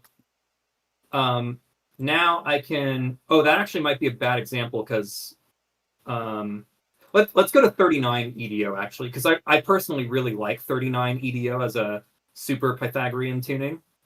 Now let's look at what intervals I can possibly hit of 39 EDO if I was to map that onto just my piano and have a 12-tone subset of it, right? So this is the most I could get out of it.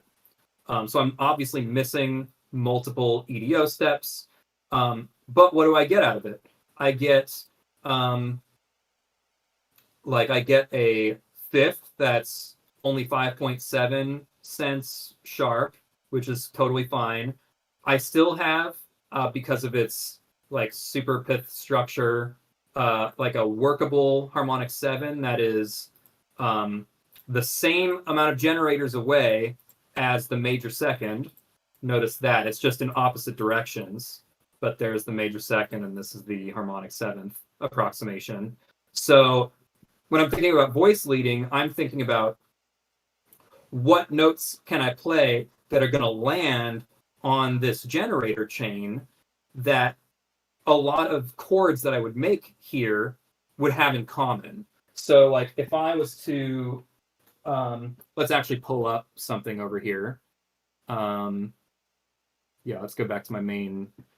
And please stop me if I'm going on too long, because I know I kind of ramble about some of these things.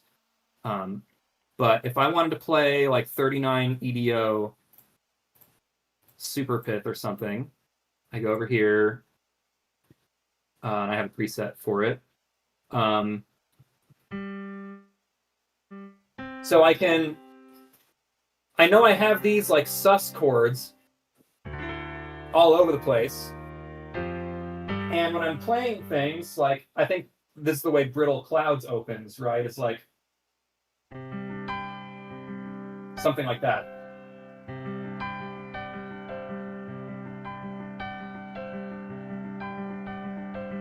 So what I want to do in terms of voice leading is know that on like subsequent chords, I'm going to land on a common tone that's part of this same, I mean, what's effectively a generator chain. It's just the only 12 notes I have, but it's a common tone that these chords all share. So notice how when I'm playing this, which is actually close to like a 9-7 ratio here, when I'm playing this thing there, that also just transitions me right into my next chord, right? And I'm using that exact same third, basically, on that chord. And then the same thing happens again, because this note, or this third, I have on this chord there, and then that goes to that chord. So I'm always kind of thinking in terms of what common tones do all these chords have in common? How can I take a note that sounds good in the current chord I'm in that will also sound good in the next chord I go to? And then, of course, you can have some like dissonant kind of passing chords. Of course, in 12 EDO, like diminished is a really great way to have an awesome passing chord when you're transitioning to a new chord. So you can throw in some passing chords, but I'm thinking I want a note that sounds good in the chord I'm on and also is going to sound good on the next chord I'm going to. Usually. That's often how I'm thinking about it. So voice leading for me is often thinking about things in terms of notes that are very nearby on this generator chain that like the note will sound good and is close by on this chain on the chord I'm on currently, and will also be that way on the next chord too. If that didn't make any sense, I understand. I haven't had to explain this to too many people out loud before, so I totally would understand if that was kind of just word salad, but hopefully that gives you some idea of how I think about it. So I don't know. Hopefully that was okay. All right. Thank you for that detailed answer. Okay. And then Zeno Index asked or says, I'm getting into hex key mappings. How do you approach designing your Lumatone layouts? Just pick generators for axis? Yeah, so I think most stuff that we're used to seeing already is on Boson K, and that's very intuitive. You kind of just make that with a generator of a fifth, and I guess in a way, strictly speaking, it's kind of staggered because you got like your root over here, and then the fifth is over here, and then it kind of like steps up in two different places. But Boson K is kind of the standard thing. But for the different layouts, like on my 67 EDO layout, I'm using what I guess I call the semaphore layout. And that's on the Zen wiki too. I think maybe they call it semi-chordal on the wiki. Different EDOs will maybe have a picture of that as a possible layout option. But when I'm thinking about layouts for my Lumatone, again, I keep coming back to this generator idea because I'm thinking, what are certain generators I can use that will have a ton of the really important harmonics or intervals that I want really close to each other. So that's actually why semaphore is one of my personal favorite temperaments. And it's because, like, if I go to 67 again, you hit so much stuff like really fast on this generator chain. So like with only 12 notes in like either direction, right? Or like 11 generator steps going up or down, I'm already at like 19 limit, right? And the 7 is rough, and that's how you get that like semaphore 7, like 950 cent seventh sound. Personally, I actually like that sound, but you could totally consider it like a 19 limit, no sevens kind of thing. But look at how accurate this is in 67 EDO up to the 19 limit. No sevens, maybe, if you don't like that semaphore 7 like I do. And you're doing that in 11 generators. So that means that when you use this semaphore layout, and like, for example, you would go, your root is here, then like one note to the right is like one generator sharper, so it's like plus 250 cents, and then that's your right axis. And then the way I have it is such that if you go down right, that's your like typical major second. So because this is mean tone, it's more like 197 cents going down right every step. But what that ends up doing is you have all of these great harmonics so compact and so close to where your hands are going to be, which is like, I was talking about why I prefer 94 EDO over thinking about something like 311 EDO, even if I take a certain subset of that. But even still, with 94 EDO, which is great if you're looking for really accurate stuff that's not mean tone. But notice that in order to get this really solid, like, what would this be, like 13 limit, really, like 13 prime limit? If you want that really solid section there, I need to go out 23 generators. And so if I want to hit that furthest note, the note that is actually 23 generators away is the harmonic 11th. If I want to hit that, that is totally hittable on the Lumatone, but it is pretty far away. And that also means that it has a lot less of a, like, kind of, I don't know what to call it, like a familial relationship with the other notes that are over here. Like if you hit these notes that are the really low complexity ones that are only a couple generators away, and you make chords and harmony with those, you're going to have so many opportunities for lots of common tones to be shared when you're kind of like modulating and changing chords within those. But because this harmonic 11th is 23 generators away, it's going to be a lot less likely to have some like commonality or to like also be usable with these other notes too while you're modulating. Obviously you can do it, but it just has fewer points of relationship with other notes. But why I like semaphore is, you go back to 67, get my semaphore thing set up. Like you have all of these great intervals, and it's within, this few amount of notes. So the amount of relationships that obtain with just these amount of notes is huge, and you're still hitting like 19 limit basically. And so that's what I think about when I'm putting it on the Lumatone, right? Like I want to hit as many of those favorable, desirable relationships as possible in as small of a space as possible. And I think that's kind of what got me thinking about the semaphore layout. Also, you can do things like Slendrick, which is equally dividing the fifth into 3 segments. So you can do that with one of my personal favorites for that is 46 EDO. So if you do that, how far away is like 13? Oh yeah, it is like exactly 24 gen steps. So yeah, you can you can get a good Slendrick layout where it's, it's in a way visually. I wish the camera picked up my Lumatone colors better, but the Slendrick layout that I use for Lumatone it's almost kind of Hey, like a do you mirror have image. the layout on your Lumatone editor that you can pull up? Oh, maybe I can just pull it up on there. Yeah, maybe I can just pull it up here. So,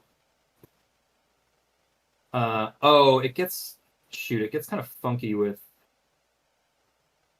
Let's see if I can do it. Yeah, okay. So like, um, I don't know if this is even very easily visible. Um, Especially because I like to have very high contrast color, so a lot of this is very dark. The colors don't show up very well on here specifically. Um, but like this, it's kind of like a mirror image of the semaphore layout, which is, um, let me get my 67 EDO thing. Yeah, so this is the semaphore layout, and Slendrick. It's kind of like mirror image almost, but this also gets a lot of really favorable intervals pretty close together. And it's just, if you want to focus on, I think it's best for that. If you want to focus on the like mosses, for example, that are just built from that Slendrick generator of like roughly 234 cents. So again, it's going to be about a third of a fifth because you're dividing the fifth into 3 equal components. And you want to make mosses with that. Like this is a really favorable layout to use with that. And it's got a bunch of other great intervals really close by. So like with 46 EDO, it's got great like 17 limit available to you. So a lot of those intervals are very close by on this layout too. So that's kind of the approach to my layout. So I'm trying to think about how to use generators to think about EDOs, or it doesn't have to be EDOs, of course. It could be just, you're trying to make a rank 2 temperament on Scale Workshop. I think I've tended to use EDOs because I can look at it more easily on my spreadsheet with the way I've written it. But you could do it with just a rank 2 temperament as well that you make on Scale Workshop. But it's just thinking about using a generator to get as many intervals that you want as close together as possible. And especially when you're trying to figure out how to map that to an instrument, I think thinking in terms of generators was kind of the big breakthrough for me.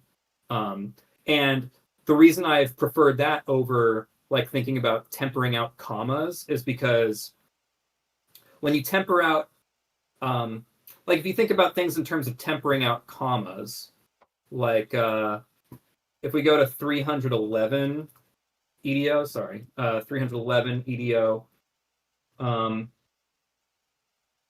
like this is sort of about what I'd be able to fit on the Lumatone, right?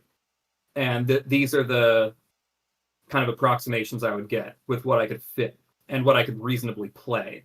Now, can you theoretically hit a better like prime 5 in 311 than what is shown here? Yes, you can. You can also hit a better 13. You can hit a better 15th harmonic. But with what I could actually hit on the Lumatone while maintaining isomorphism, I have to make these kind of compromises and think about it in terms of this kind of generator here.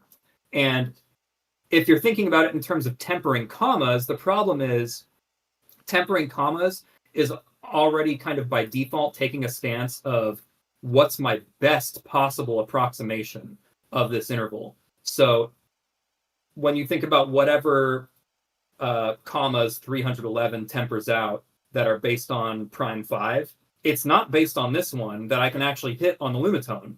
It's based on the 100th edo step, which is 127 generators away. So this is not ever going to be practically relevant to me. I'm never going to worry about a note that is 127 generators away. So but that's what tempering out commas, that kind of analysis is going to be looking at instead. It's what your best possible option is. But that's not even realistically available to me, so I don't care. So I think the generator approach has helped me more, especially when it comes to looking at how to put it onto a physical instrument while maintaining the isomorphic properties that we care about. Awesome. Okay. These are smaller questions, I think. Delta Quartz Sir, computer asks, Delta Quartz Sir, are you familiar with the band USSY? USSSY. USSSY? No, I'm not. They do some excellent microtonal noise rock. Oh, interesting. Okay, I can look them up then. USSSY? Yeah, I'll send it to you, dude. Okay. And Zen Prism asks, what is the meaning behind your name? What is the meaning behind your name? Interesting. I wasn't expecting a question like that. Yeah, so I think I was just trying to think of something that maybe slightly sounded cool. So what I came down to was, at the time that I thought of the name, I was really interested in semaphore structures and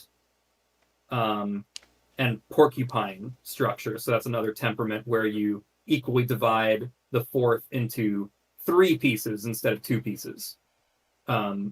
So I was thinking, okay, well, that's like, we're talking about fourths, so like quartal, and then I could do something with like quartz maybe, and then if I could link it to like the rock or the mineral or whatever, that would be kind of cool. And then delta, because I didn't get into this today, and that's a whole nother rabbit hole we can go down, but so much of what I've been focusing on in terms of like what I think explains why certain intervals sound good and why you can get away with certain inaccuracies on on a certain EDO in some like keys even, and not in other keys, or depending on how high or how low you're playing them.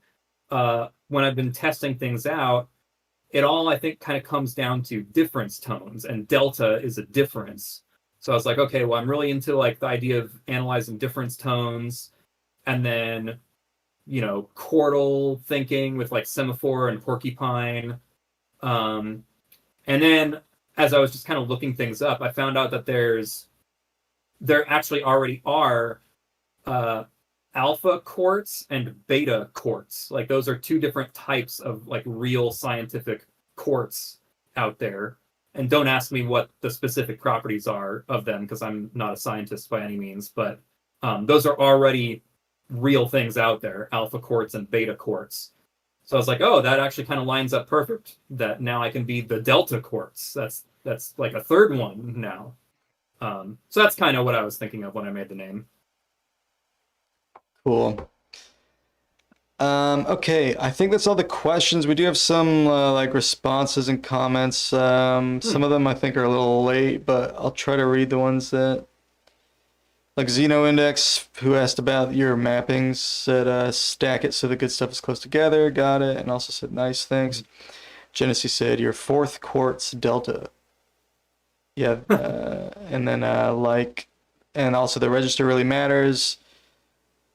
Is a register where 7/5 sounds incredibly consonant to me. Okay, well, hey, yeah, hey, thanks for dropping in, dude, and thanks for sharing so much insight into your thought process and showing off some of your tunes and stuff. Hey, before you go, do you have one sick chord progression you'd like to play? Oh, shoot. Just play some sick chords. Well, if you have one off the top of your head. Yeah, sure. So like,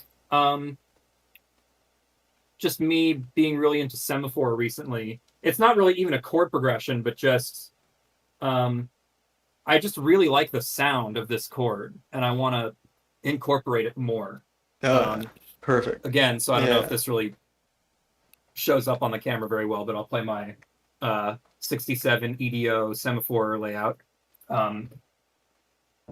So what I really like is, you've got like a, like it's already a thing where you could do like a C9 sus kind of chord, right? So that would sound like that. Yeah. Or you could think of it like a B flat over C, like that, right?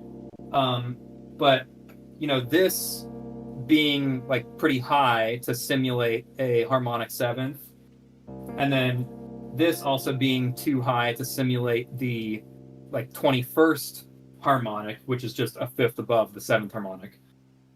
I've been sort of thinking, okay, well, I want to, instead of doing that, what if I lower these two to be more toward what is a closer approximation in semaphore to the seventh harmonic and the 21st harmonic? So then it's like so then it would be like a C half sharp 6, half sharp 10. I think that's how I notated it actually on the score in Keep It Tight on that video, but that sounds like this. Oh, as opposed sick. to Yeah. Oh, that's so cool. So yeah, and you can sit there and like go through like a 5-note moss of semaphore with that.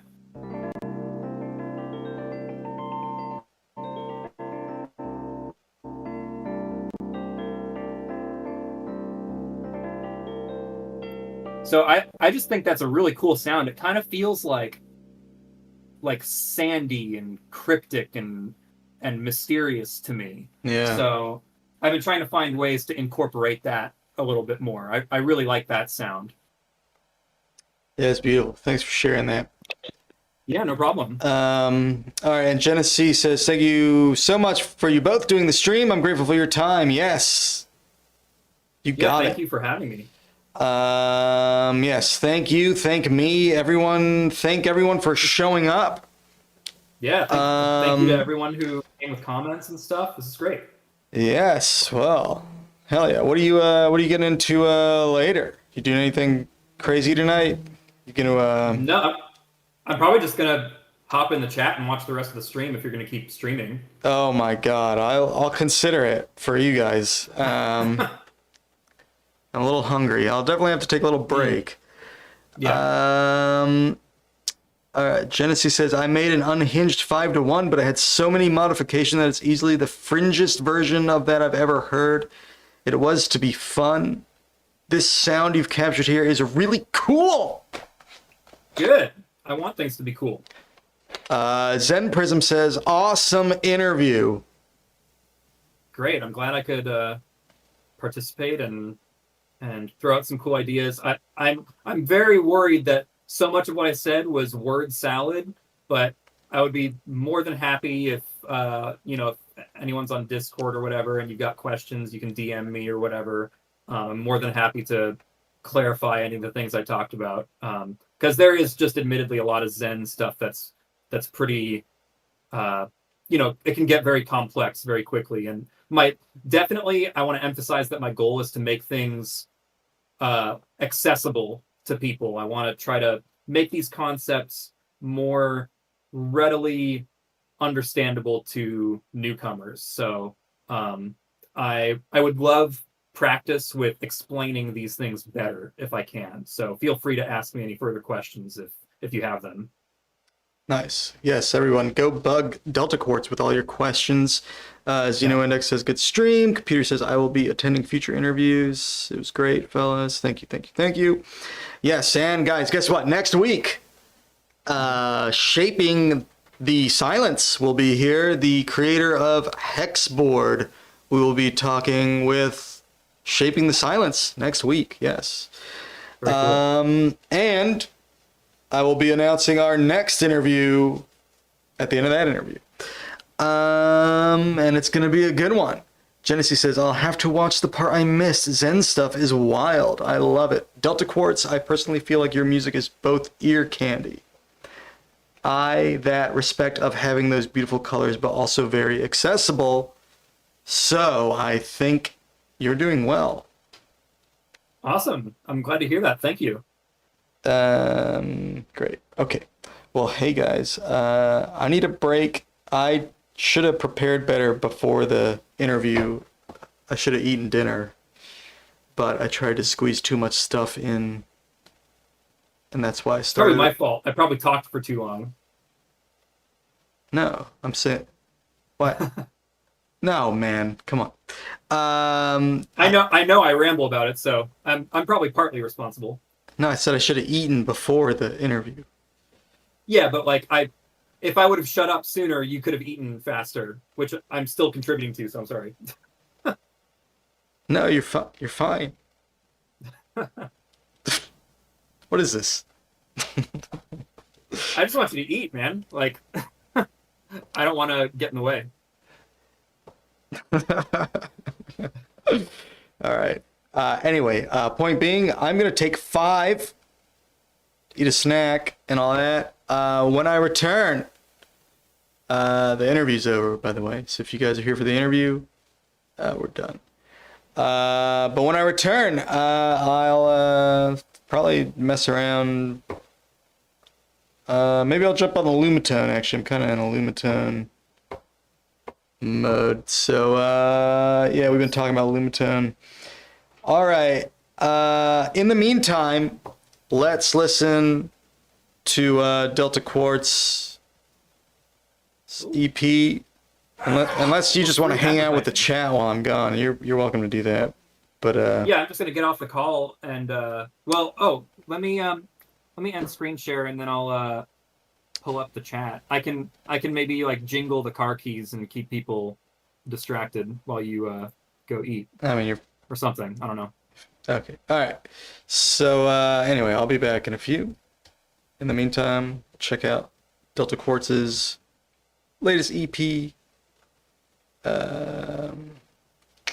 solo piano and alternative tunings. Hand off your taxes to an expert. Yeah, thank you right again after for all the... right after a word from our sponsor. No, just kidding.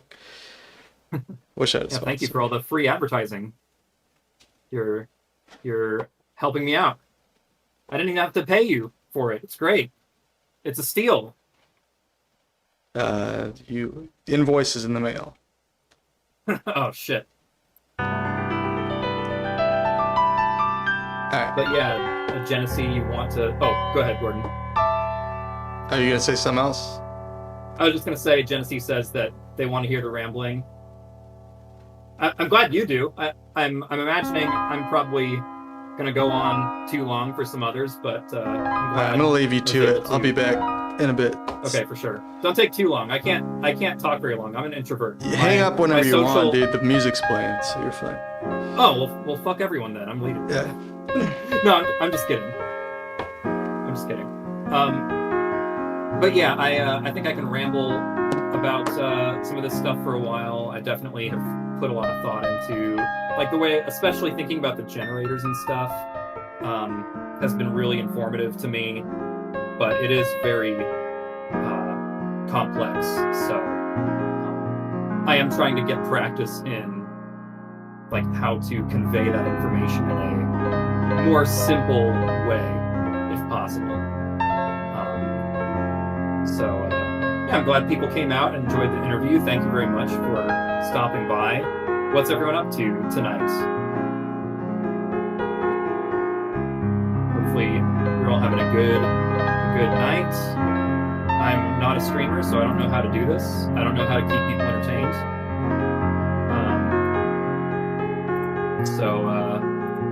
Yeah, I'm no good at this sort of thing. I'm like well, he's gonna turn my music on, so I can just shut up anyway. I can let my own music do the talking. Oh, okay, great. Of such and so band's works, I first recommend their album Po Krugu. I don't know how to say that stuff properly, but yeah, I'll have to check them out. Actually, pull them up because I like to use like Rate Your Music to look stuff up and check things out that way. So I'll pull them up. Now that I actually see the name written out in chat, it kind of looks familiar to me. So I'm gonna have to look at that now.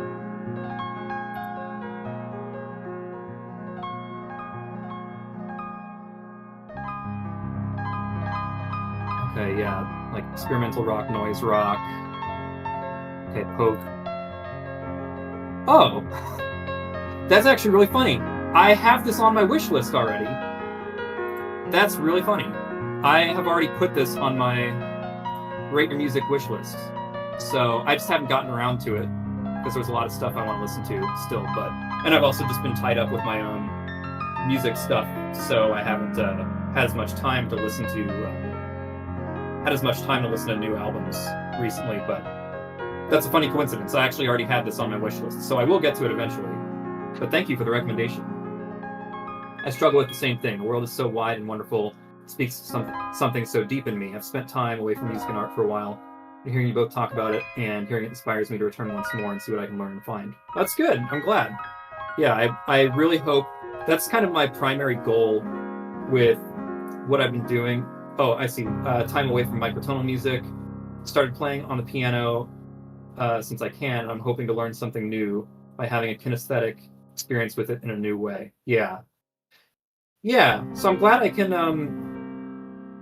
be of use to people. That's kind of my primary goal here. Like I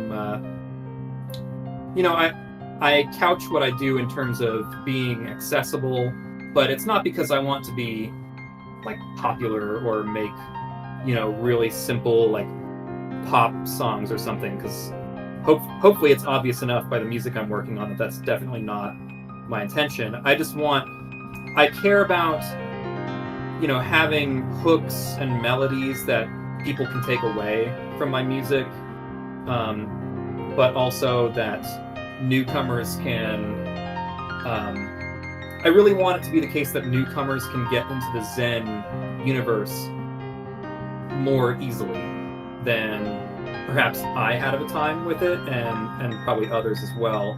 I think it's, there's a significant barrier to entry, I think, in terms of microtonal music, and I'd like to do what I can to just make that a smoother process for people. So that's kind of my main goal. It's not about like being popular or even having everyone like my music. Like I'm sure there'll be plenty of people who wouldn't like my stuff, but to even just be, and that's kind of what I've been framing my YouTube channel as so far. It's more like an outlet for getting educational resources out there to just like compare different tunings, show sheet music of what I'm doing. So that's kind of the goal for me. So I'm glad that maybe it's resonating with you and kind of giving you the inspiration to like take up music in a new way again. I think that's for sure what happened with me. Like when I started, like, because with me, I'm just so obsessed with harmony in music to the point where if music doesn't have compelling harmony, I'm just bored and I don't care. So I've always gravitated toward music that leans toward more like jazz harmony, or even for kind of pop music. It tends to be like older pop music, like Motown. I grew up listening to like blues and Motown music first, and then I got into jazz later.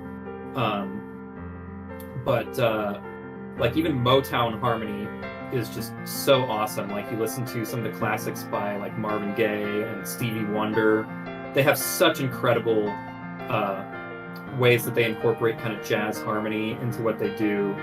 So I'm just very addicted to thinking about things in a very harmony first kind of way. So that's when I got into microtonal music, it really was like, oh my god, it's like there are whole new colors to work with, and I can see harmony in an all new way. So that's kind of my focus. I just want to like explore harmony as much as I can, and that can definitely, in my case, be to the detriment of my sound design and my ability to make songs with like a full band, let's say. And that's kind of why I started with the solo piano EP, because it was just easiest for me to explore. And I just wanted to do the harmonies. That's all I really wanted. But yeah, it's kind of like seeing a whole new world of music. Yeah, Brian Deisters, is that how you say his last name? His new album is absolutely rock harmony. I haven't checked out his new album yet, but I'm aware of him, and I knew that he had a new album come out just recently, so I'll have to check that out soon. By the way, Mr. Grodorn, I support you and Mr. Quartz and every sick people making an incredible noise. Thank you. I really appreciate that. What are your top Zen listening recommendations? And which Zen musics did you first discover? So honestly, I'm still really new to listening to a lot of Zen music.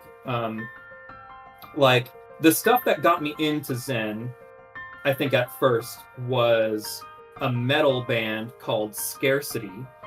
I can type that in chat. So Scarcity, and it's their debut album called Avelut. So that album is entirely in 72 EDO. Now I don't know their exact process for how they make it and like what their guitars look like, but it's just incredible, like wall of sound, like black metal meets Glenn Branca layers of guitar in 72 EDO, and it's just the most like heinous alien harmony ever. But then at the end, it like resolves with this beautiful like progression where at the end of the album, everything was like insane 72 EDO first, but then it ends in 12 EDO. But it's that progression through the hellishness of the 72 EDO that makes the 12 EDO at the end sound so beautiful. So that was one of the first things that got me into Zen music. Then, of course, Zia Eros. I don't entirely know how to say her name, but you know, I think she's kind of a legend in the Zen community at this point. Her videos on especially the solo piano stuff were hugely inspirational to me. But I still haven't, ironically, I haven't even heard much other Zen music yet. I'm still kind of discovering that as I go. I like Brendan Burns, like his most recent album I heard, that was what, Astral Bloom? I really liked that album. But, so that's kind of all I know really in terms of Zen recommendations, and that's probably a disappointing answer, but I think so much of how I got into Zen music, or at least how I first started practicing it, was how do I take the concepts I already understand from 12 EDO, because I've been, you know, a jazz musician, brought up in that environment. How do I take those concepts and kind of expand on that and, you know, add additional cool harmony to that? So I think I still just kind of have ended up listening to a lot of 12 EDO music, but yeah, I'm still learning about other like microtonal artists, and so that's kind of how I got into it, I guess, was that metal band Scarcity, Zia, of course, and Brendan Burns is what I would say. So that's not. Oh, I don't know why I confused. Sometimes I can't read. You said what are your top Zen listening recommendations, not top 10. For some reason, I confused it with top 10. So there you go. Gordon, are you back? I don't want to be stepping on your toes here. You're good, man. Keep going. Okay. Genesee, harmony is important for my style as well, even though I'm still figuring it out. My goal is to make really harmonically complex music, but it isn't complex in the way that some of Kyle Gann's work from Hyperchromatica is. Something that blends microtonality, wonky time signatures, and so forth. Yeah, I got you. Microtonal music can be like 4D reality. Yeah, for sure. Yeah, there's some stuff that I've heard in the past from like other microtonal composers, where it's really challenged me and not been, ironically, as like accessible as I'd like. I can't remember if I've heard that from Kyle Gann, but I've still, even now, I still struggle with a lot of microtonal music that I've heard from other people. It's like, this is still too, like, maybe out there for me, which is weird because I listen to like dissonant black metal and stuff. So it's weird that I'm complaining about something being too like abrasive or too dissonant or something. But it's still a learning process. I'm still trying to see what concepts I like from microtonality and what concepts I don't like. So yeah, it's just an ever-going learning process. I love Sienna Eros, totally a legend, and I thought you had her as an inspiration because some of the things you did with piano reminded me a bit of her, but also different. Yeah, for sure. She's definitely a legend in this space, and I was definitely very inspired by her like super Mothrian chord videos. I think that's the first one I saw where I was like, what the hell is that? That's a crazy sound. So that was a great video that I was definitely very inspired by. Blues Chase, something I had to learn was how to work with 12 EDOs. Yeah, it really is. I think ultimately you're going to have the best time of exploring microtonal music if you also understand conventional music theory too. And then of course you can build on that, but it's kind of like you're adding more tools to the toolkit. What I definitely don't want to do is take all the tools I've had in my 12 EDO toolkit and that I've built up throughout the course of my life and just throw them out. I definitely don't want to do that. I want to take the tools I already have and just build on them with new stuff. And I do think just having a basic understanding of 12 EDO can for sure help you navigate a lot of these concepts better. And it just translates so well to any mean tone supporting tuning. So if you wanted to play 19 EDO, 31 EDO, 43, 26, those EDOs just translate really well to what 12 EDO is already doing. And that can already give you a very zen, unique, wacky new sound to work with. But then you can also play with the other things too. Wow, I didn't know Zia had Soul Piano Works. Thank you for the Rex. Yeah, no problem. Yeah, definitely I would recommend her piano videos on YouTube because she even has the sheet music up. So I remember trying to plug in like the notes she had written. I would just go into Reaper and try to plug in the notes just so I can analyze the chords better. And I'd have, I think that was before I even had Piano Tech. So I would just have some other crappy tone that I'd play it with. But that helped me kind of analyze some of the chords better. But yeah, I highly recommend her solo piano videos with the sheet music on it. I listen to that stuff sometimes just to expand my brain. I did it for months to get to where I am, where microtones make sense to me. Did that because I saw something in the music that my cultural expectations were keeping me from truly appreciating. Yeah, you get pretty locked into 12 EDO and how that sounds. If you just kind of expose yourself to new things, like new Zen sounds, you can kind of break through and there are still sounds I dislike even in microtonal music, but it just opens the door for so much more. Oh, Gordon's still gone. Okay. Or he's kind of gone. He's in the background somewhere. Funny, one of my favorite parts of Zen music is forgetting everything I know and becoming like a little child before the computer again, composing and listening. Yeah, that's totally an approach you can have. And I guess for me, I still think I was able to, I think I was still able to kind of view it with that childlike sense of wonder. I think I still kind of felt that way. But yeah, everyone's approach is going to be a little bit different.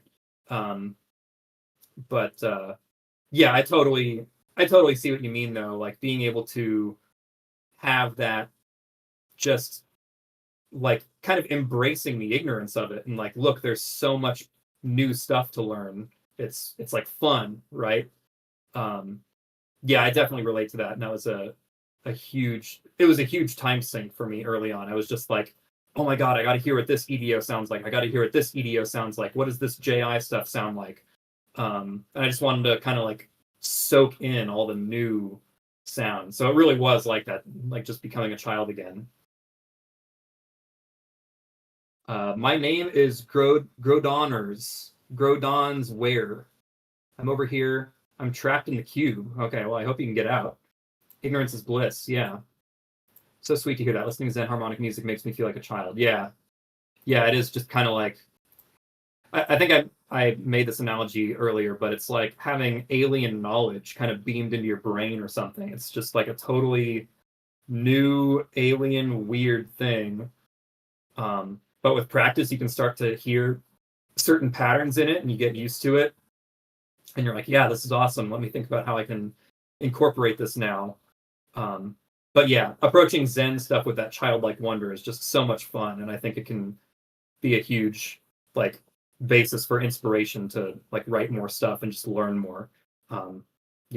Just a huge inspiration to get more educated and to continue that process of educating yourself for sure. Oh, Gordon, you're there. Okay, I forgot that if you're in the background, you're actually on Lumatone. I don't think we can hear you though. We're back. Oh no, I have the audio down over there. You couldn't hear the piano? Because I had the screen muted, but I should actually probably get off the call if you're just going to do basic stream stuff. I was just kind of jiggling the keys for chat. Yeah, it's up to you, man. You can hang out if you want. If not, it was a pleasure chatting with you. Yeah, absolutely. I'm just going to hang out in chat and get off the call. But thank you so much for having me on. I really appreciate it. I had a good time. Thank you, Delta Quartz. Delta Quartz, everybody. Thank you so much. I'm glad people enjoyed it and got something out of it, hopefully. That was an awesome interview. You should come back sometime, dude. You know what we could do one day is get our Lumatones up on the screen and go back and forth playing some chords and stuff. Absolutely. We'll set that up sometime if you want. But yeah, that would be great. I'd love to do that. I'm pretty available, so just let me know if you want to do that, and I'll be able to make it happen. Nice. Okay. Well, we'll talk about that privately. But okay. Yeah, for sure. Cool. All right.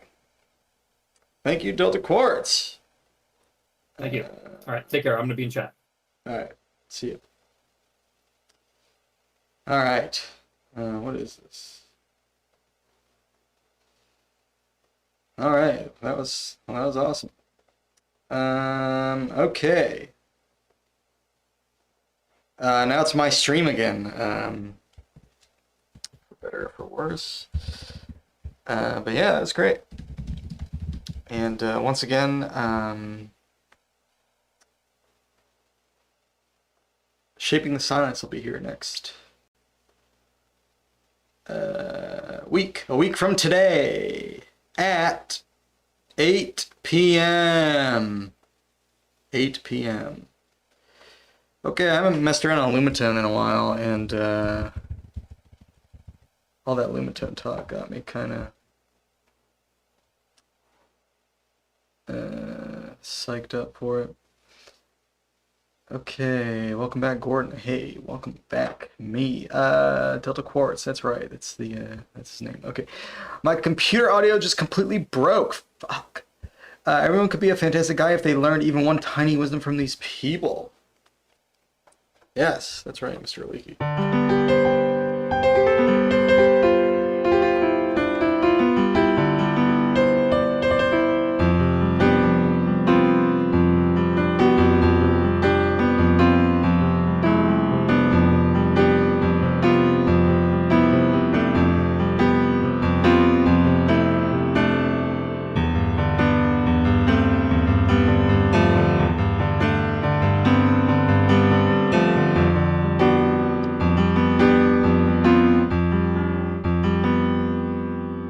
I think I can adjust this again.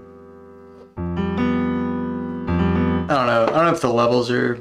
I mean, I'll go back and check later, but if I need to turn up my mic or something, y'all let me know. I'll do that.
Later, Delta Quartz. Thanks for dropping in, man. Thanks for talking with us, and thanks for hanging out.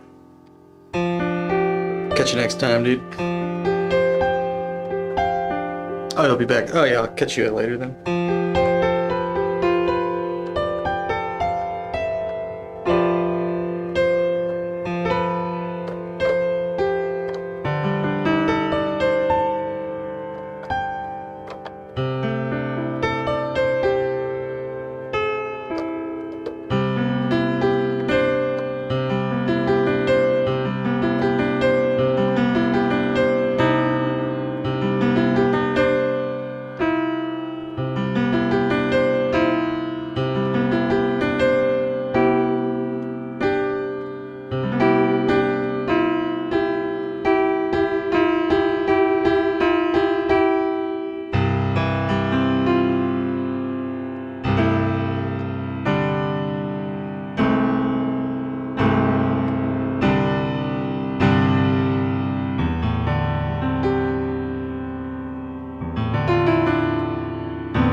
The only thing I'm confused about is Mr. Gordon's flawlessness. Wow. Holy moly. Thank you, I think. Yes.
I second that notion, sir. Thank you, computer. How does 34 Edo Mobilla sound? I don't know, we'll have to try that one out, I guess. Hey, Davey, what is up, dude? Welcome, welcome, welcome back. Wow, what a wonderful instrument the Lumatone is. What is the layout in use? This is actually a layout I got from Delta Quartz himself. This is a 34 equal tuning, and this is a semaphore layout, which Delta Quartz was talking about, semaphore layouts. This one, these are half a fourth going this way, and then going this way it's a whole steps. So semaphore this way, and then Moss diatonic this way. So this is like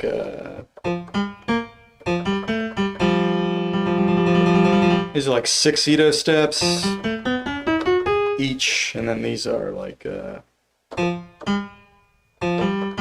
7. Yep, something like that. I have to look up Mobilla, man. You know what? I already know how it sounds. It sounds like bad. It's not cool like in 23.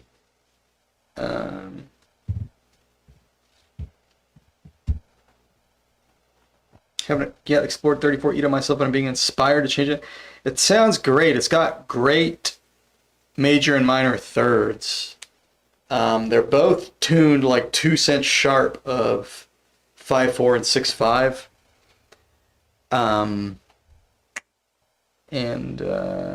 Yeah. 9L7S. I'm not doing that, Chase. I'm gonna do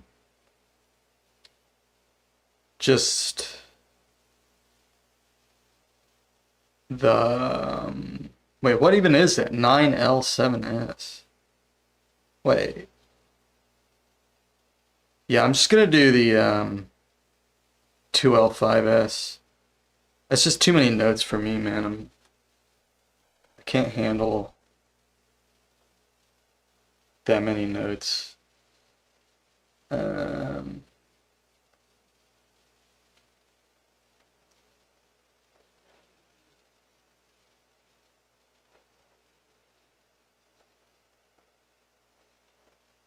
But yeah, like the major thirds sound great. And it has 17 Edo in it, which 17 is awesome. But then you get all this cool 5 limit stuff, just super nice.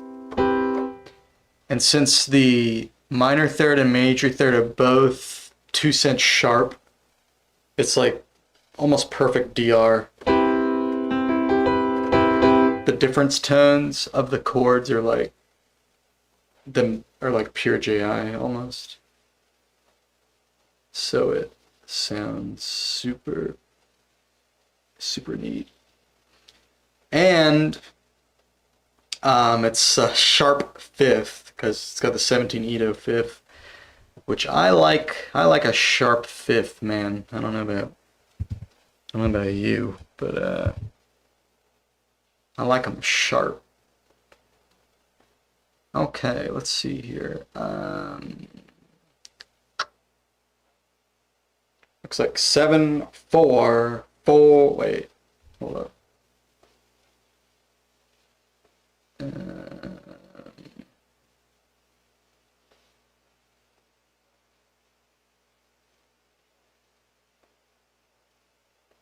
Hmm.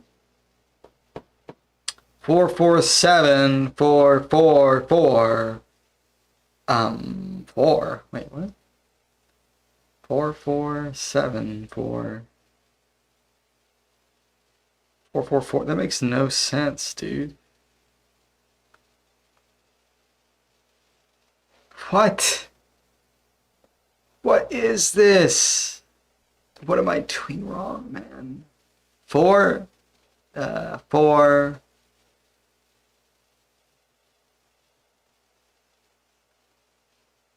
Oh.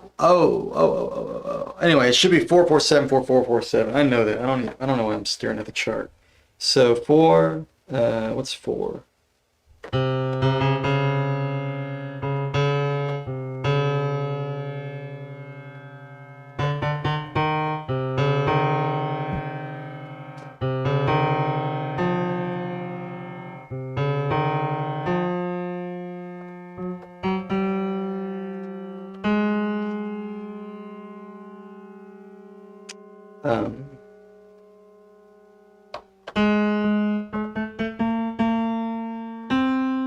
Okay, try that again.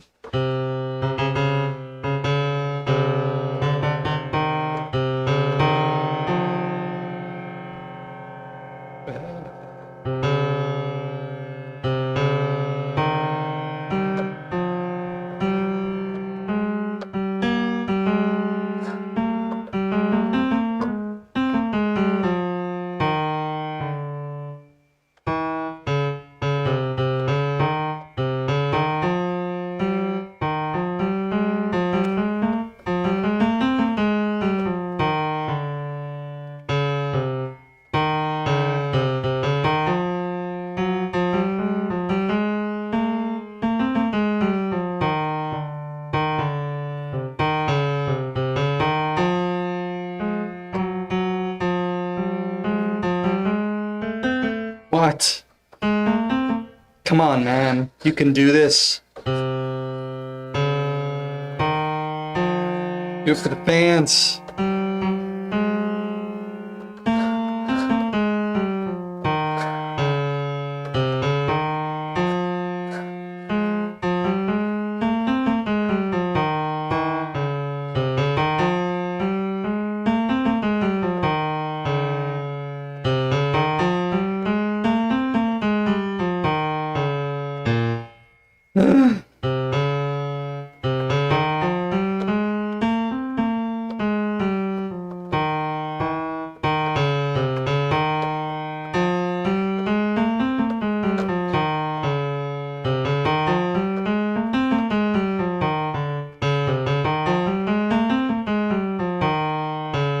That's for you, Chase. How do you like that? Let's play a chord or two. How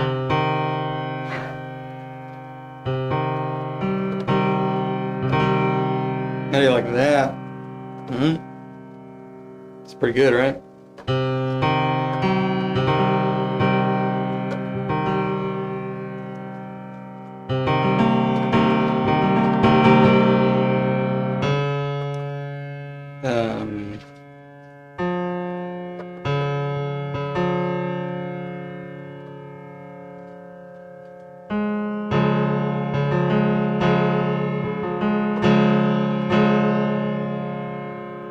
Oh man, this layout is so hard to play, man.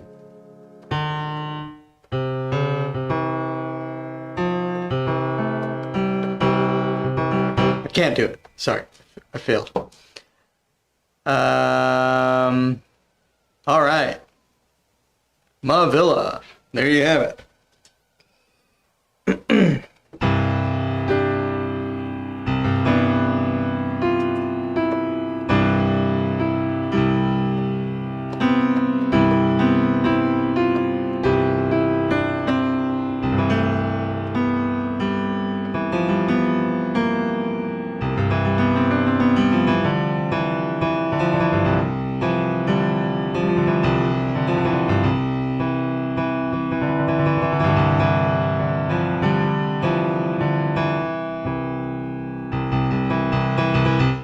I think I'm gonna switch to 27. I like 34 sound, but there's no good layout for it, sadly. And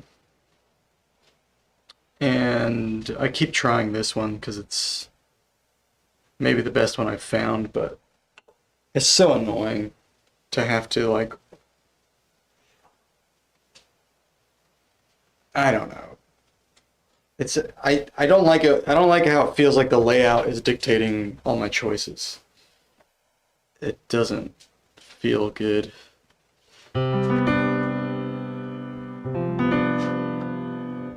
And I don't have that problem in 27. And I love the sound of 34, but it's just, I don't know, dude. I want it to work. I don't know that it's gonna work. I mean, obviously I can program it in a DAW or something. I have a 17 edo system for Halberstadt keyboard in which the black key's pitch can be bent between sharps and flats by a control knob. Next session, I shall consider the knob in the middle. Oh, yeah, that's actually a cool idea, yeah. But that would give you.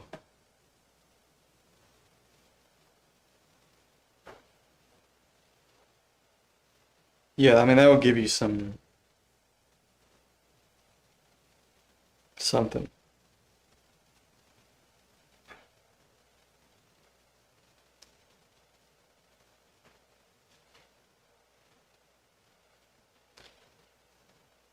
That would just give you the neutrals. That would still be in 17 edo, right?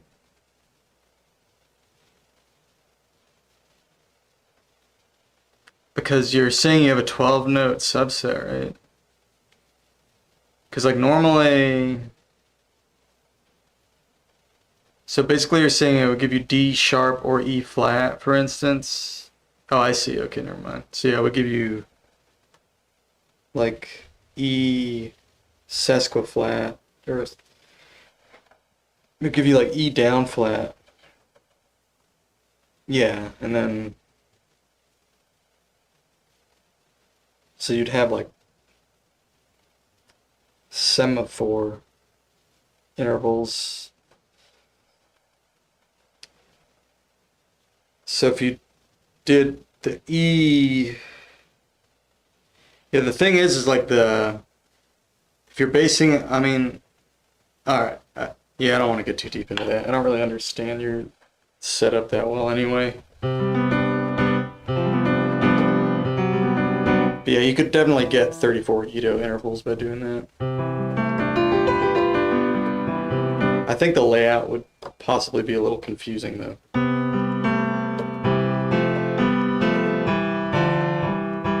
Because for instance, you want like, if you want to base everything off of C, then what you want to do actually is tune your E natural down an edo step. So if you were thinking of the black keys, that'd be like tuning your D sharp up 34 edo step. So it'd be kind of weird because what you're gonna get is you're gonna get in between neutral and minor, which is a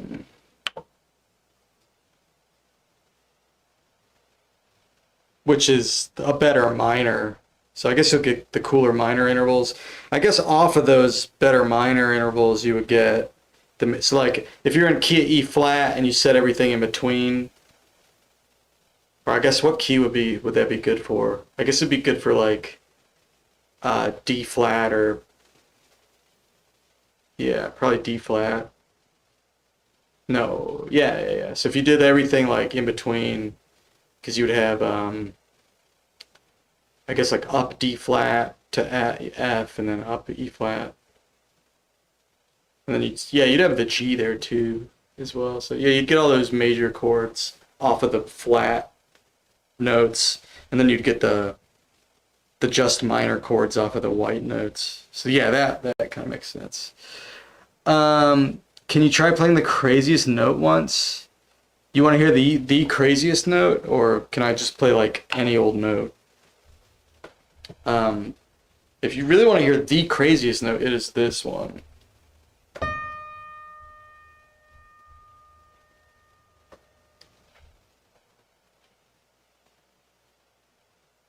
Is that good? That's the craziest note.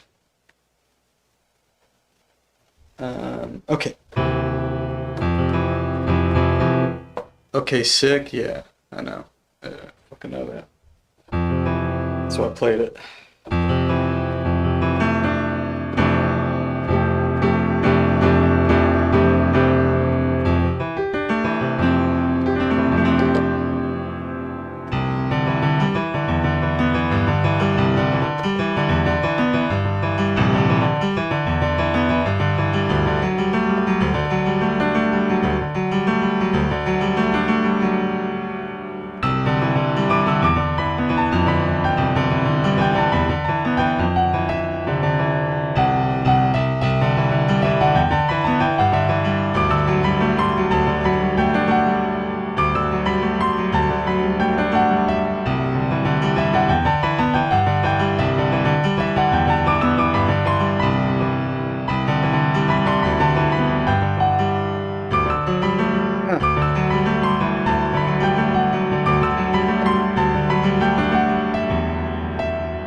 What?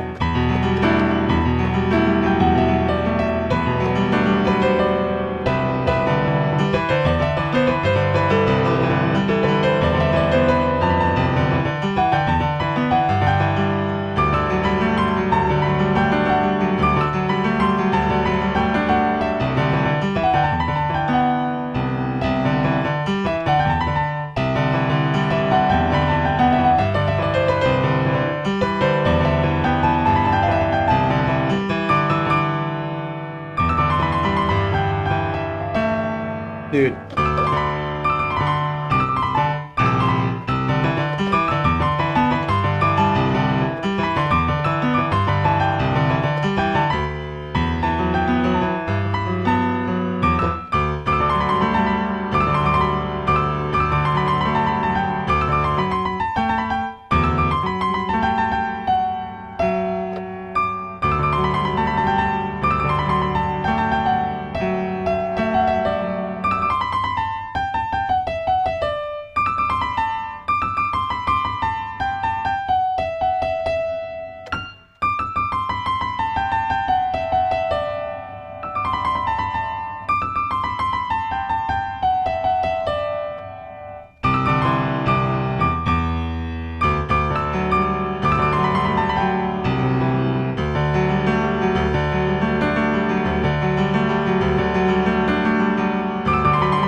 What the hell, man?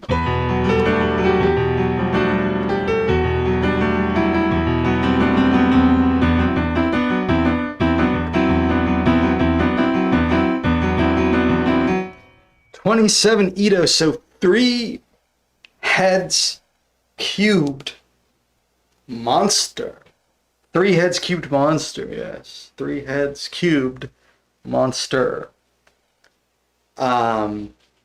Yes, absolutely, absolutely. Thank you so much, Mr. Gordon. I'm sorry. Don't apologize. You're the only one here asking the important questions. Everybody else is just dicking around. Lovely. Thank you, Genesee. Thank you.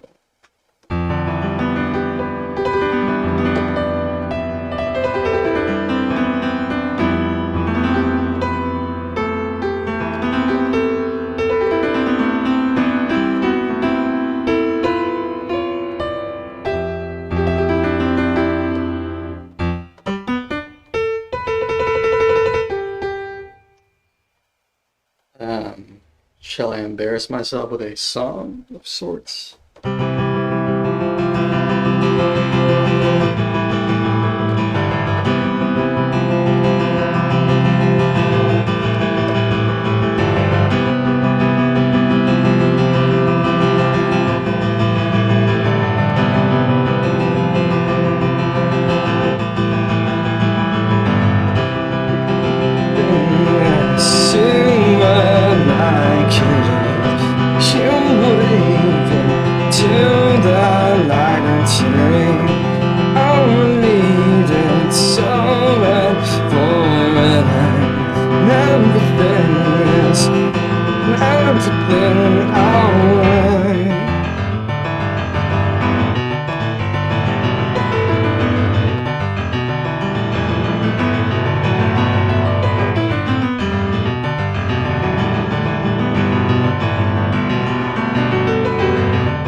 How's this part go?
way, Mr. Grodorn, I'm sorry to be a disappointment. What did you do? What's wrong? Who'd you disappoint? And what did they do to deserve that?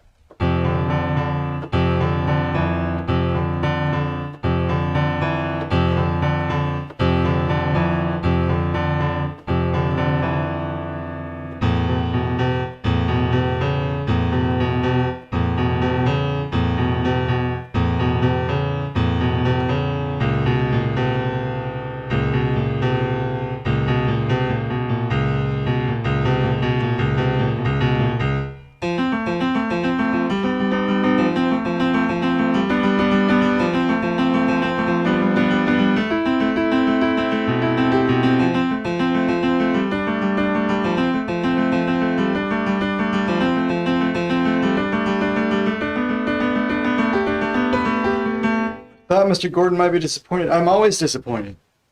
Of course.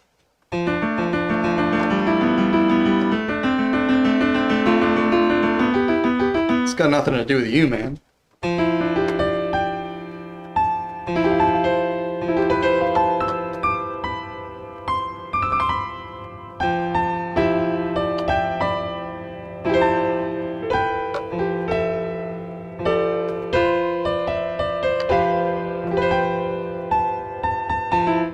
I'm just kidding. I'm doing great. We're having a good night tonight.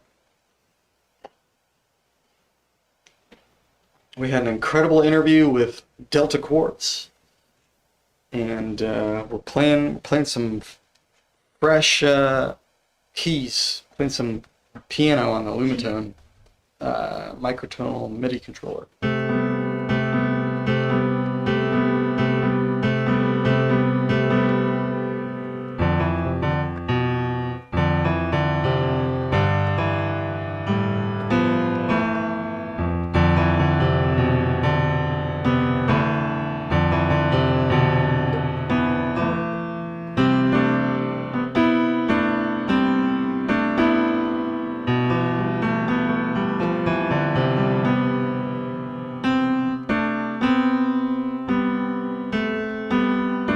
So my apologies to disappoint you, Mr. Gordon. Hey, apology accepted. Never do it again. Whatever it was, don't do it again. We'll be fine.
Okay. Hmm. Hmm.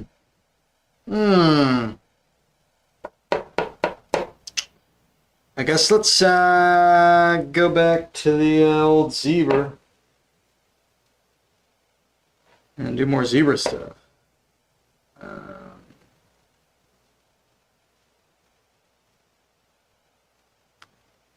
So yeah, just need a second to set that up.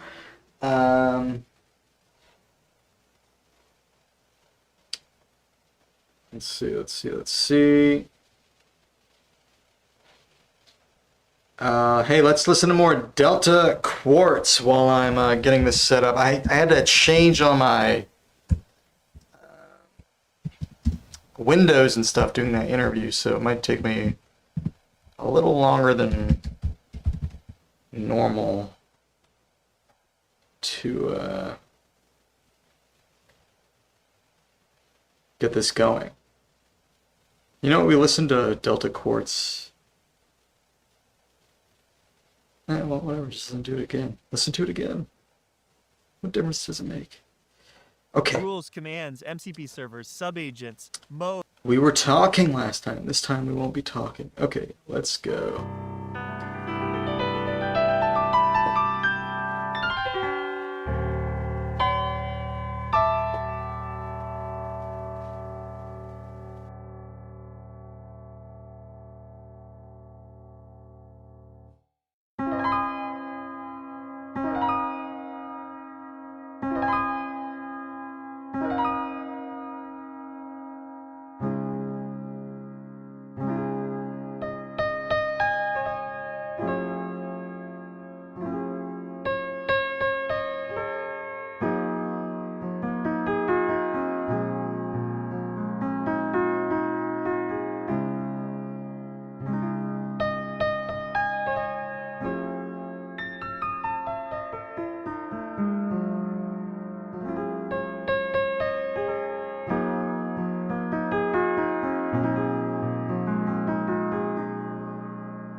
Yo, what's up, Doman? What's up, Delta Quartz? Welcome back.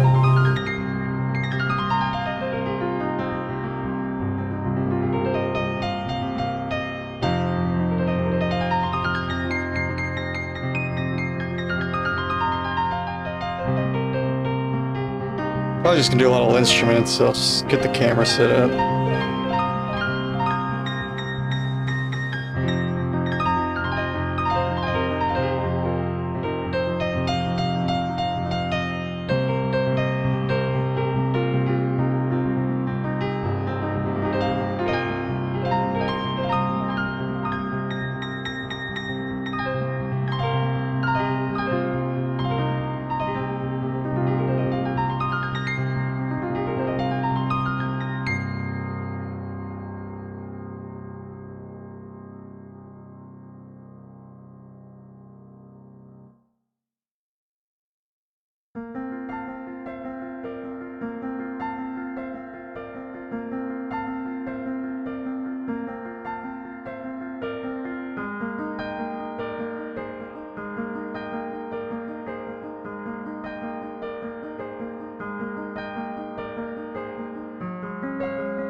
Yeah, the interview was a good time.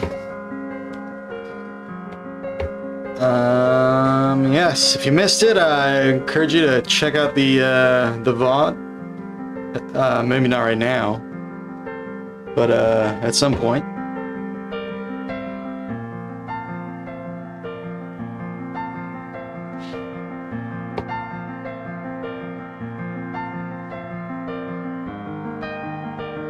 Maybe I should do more VCV rack. No, fuck that. We'll do that with some other... Maybe later tonight we will. Let's do... I just set up the camera. Let's do some instrument.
Yeah. It's like a plugin in Reaper. I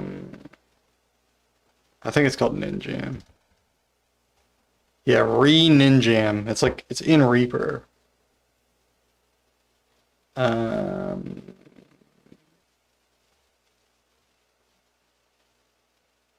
you just open it up and then you join these are almost like old school chat rooms. You just join one of these. You can see there's like one person in some of these. And then you can like make your own as well, if you know how to set up a server and all that. Which we tried to do that, but it was a little too complicated for us. Well, it's like not. Yeah, I actually want to start doing a jam. Like a jam night on the stream. And we'll probably just use an in-jam. It's not really perfect because like there is delay, but it like what it does is it like gives you a metronome that's supposed to account for the delay, basically.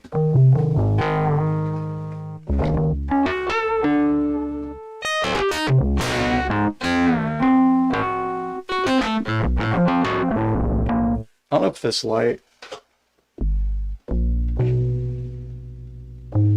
It's too much here.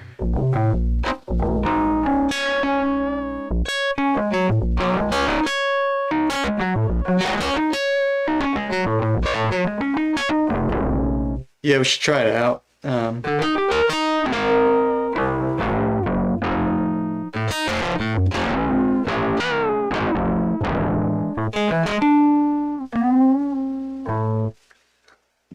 I think I'll do it like 2 Wednesdays a month or something. That's kind of what I'm thinking. Or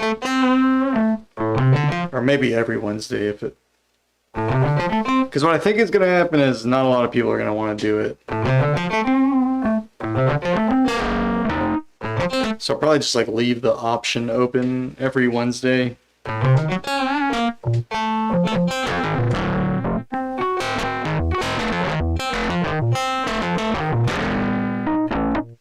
And then if it gets to be too much, I'll just cut it back a little bit.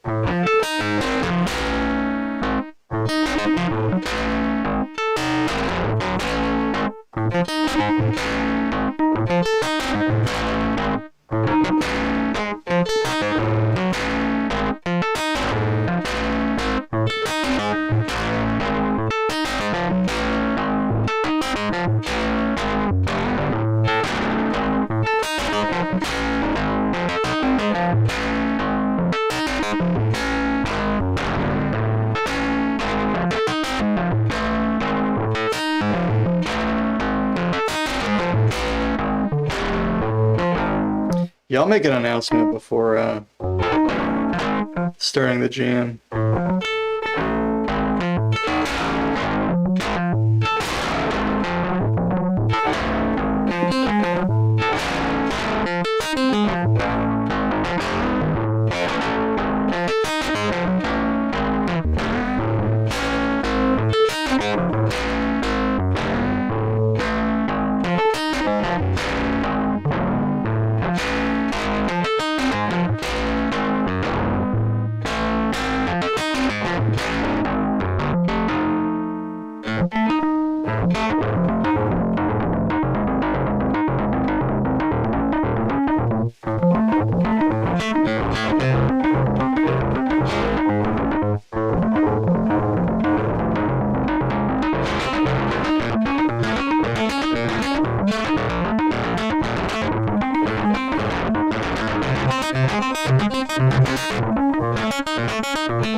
Hey.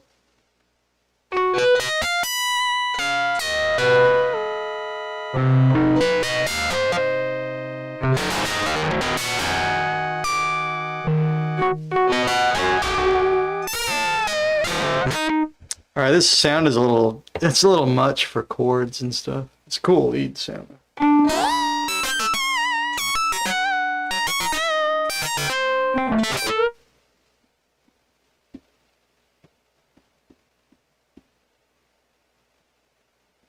Gotta keep the red there, man.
The menus make it look like you're trying to dialing in settings on a spaceship.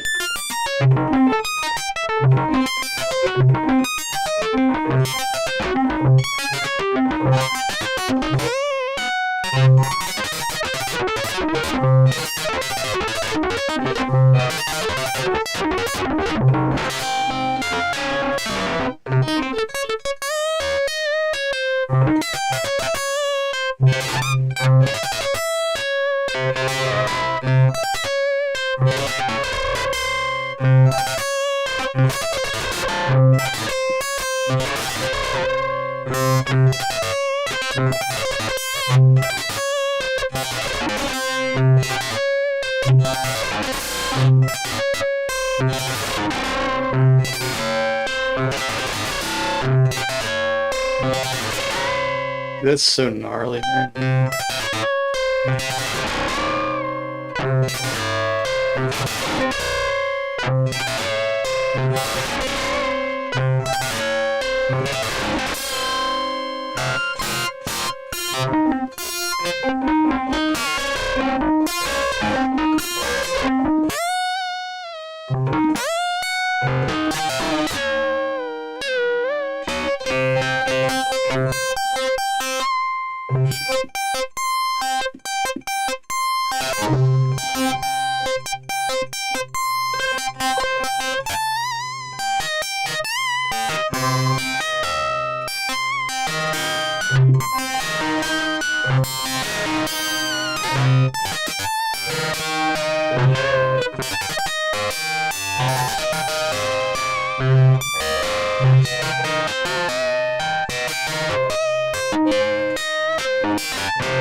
It's the best thing that's ever happened. Thank you. Yeah, thank you. Reminds me of this album cover of Herbie Hancock. Thrust. Such a silly, but awesome looking cover. Let's check it out. This bad boy. Whoa there.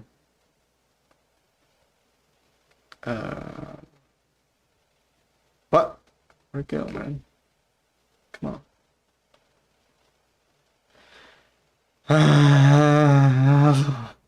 Yo, dude.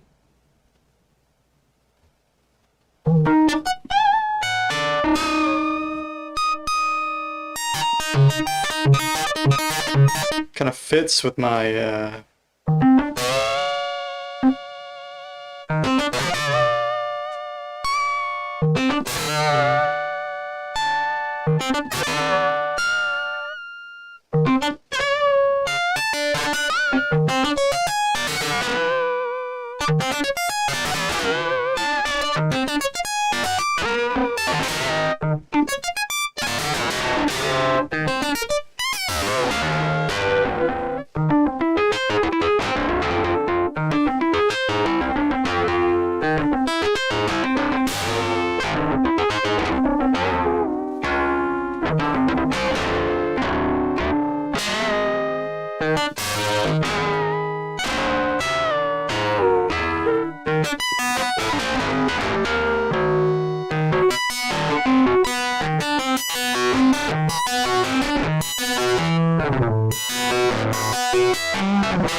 let's review the sounds from yesterday and then maybe start a new one.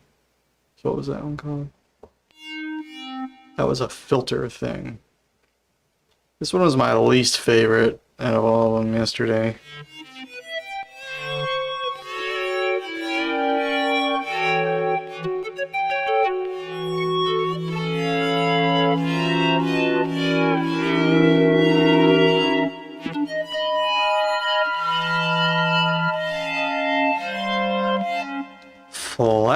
what is up, man?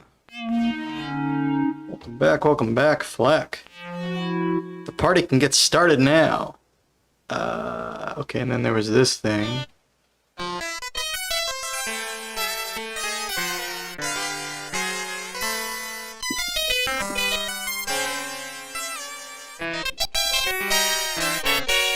It's a little low, I mean high.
That's that one. That one's decent for some kind of mixed chord and lead stuff.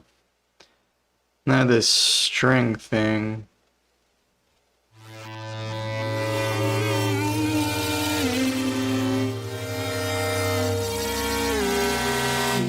This is the first one I made yesterday.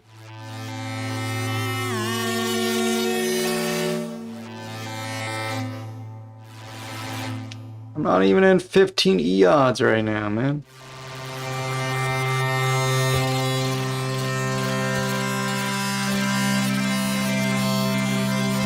Why do I keep doing that? I keep thinking I'm doing cool shit in 15, but it's not. It's at 12.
You gotta go, Davey.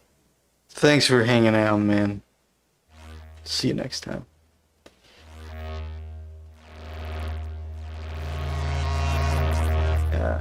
Maybe one day I'll say something smart and be a guy who meets or exceeds expectations. Yeah, man. You got it.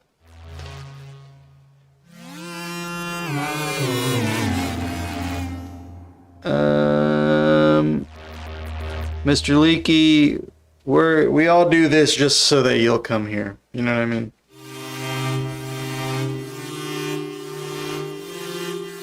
Without you, this stream, this community, everything, we'd be lost without you, man. We'd be fucked. You know what I mean? We'd be fucking doomed if it wasn't for Mr. Leaky, man.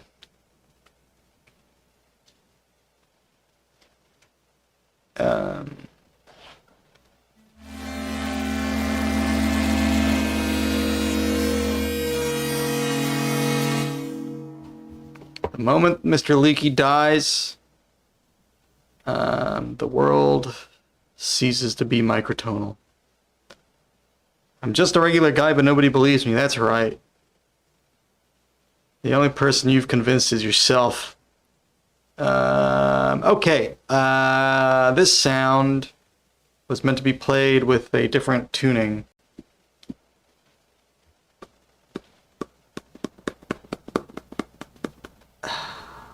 I'm sorry.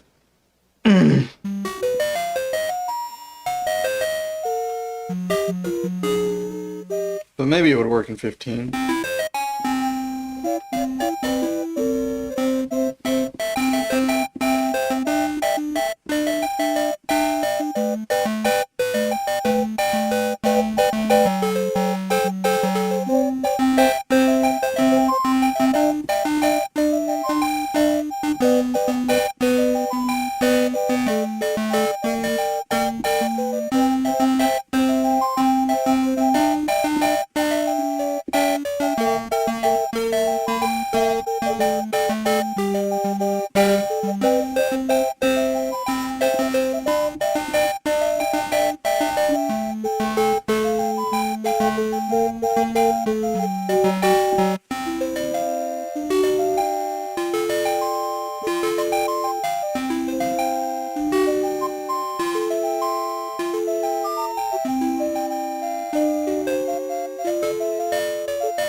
It's tough. I'm currently experimenting with chords that develop through microtonal alterations over time and featuring various sonorities, primes. It uses strings and has a grave sound. I hopes to contribute to the knowledges and wisdoms of the Grodenites So please, everyone, understand it. I am a regular guy with a regular Brian. These are my wishes and dreams.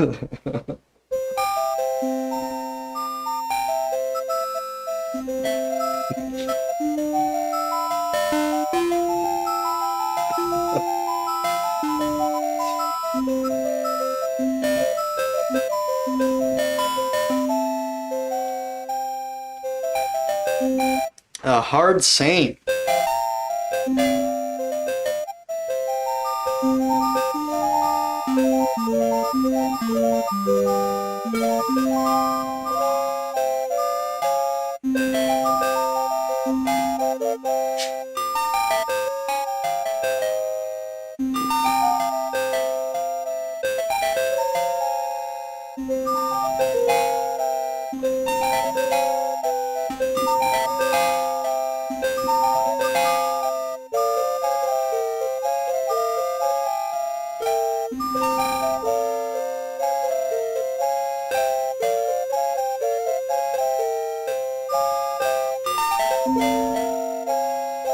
Romeo, what's up, dude?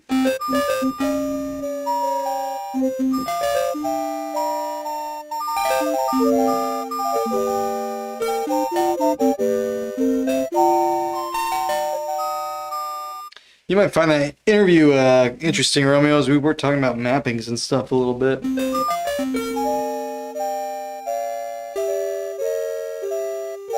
What is ninja?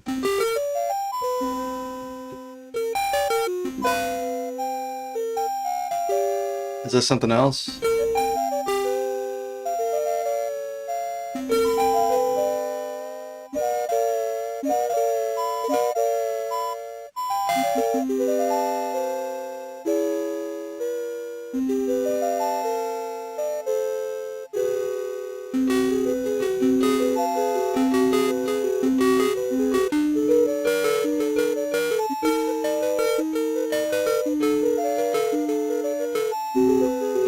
You're trying to jam right now, Doman? Is that what you're saying?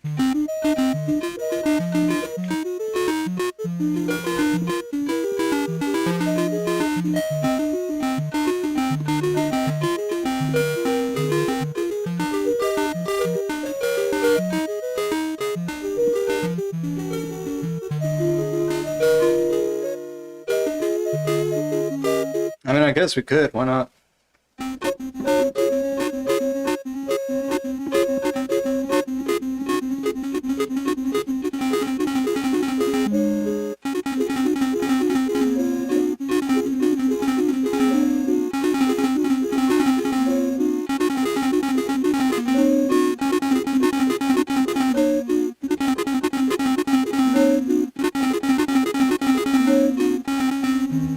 I gotta see if I can remember how to do this. Now, let me just look it up.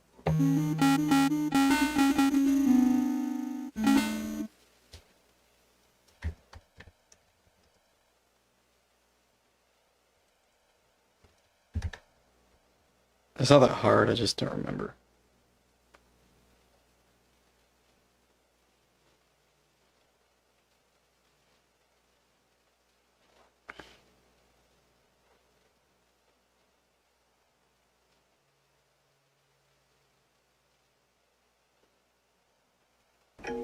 I just want a budgeting app with face.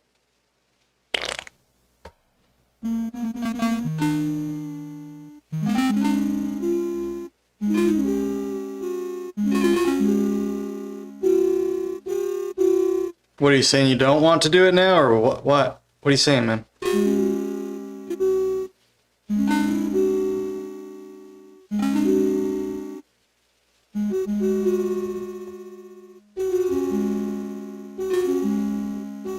In this video, I'm going to show you how to use Ninjam, the online jamming plugin in Reaper.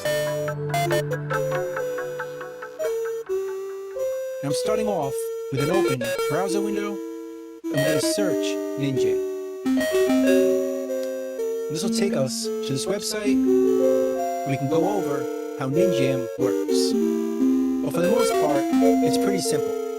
At least to jam right away. But if you want to set up your own personal server so you can jam with your friends, go down here and click this button, which will give you the instructions on how to set up your own personal server. For this video, we're going to use public ones, so we can jam right away. Let's go back to Reaper with a new project and create a new track. We'll name it Ninjam. Then we'll go to track effects, and go to the Reaper effects, and choose Via Ninjam.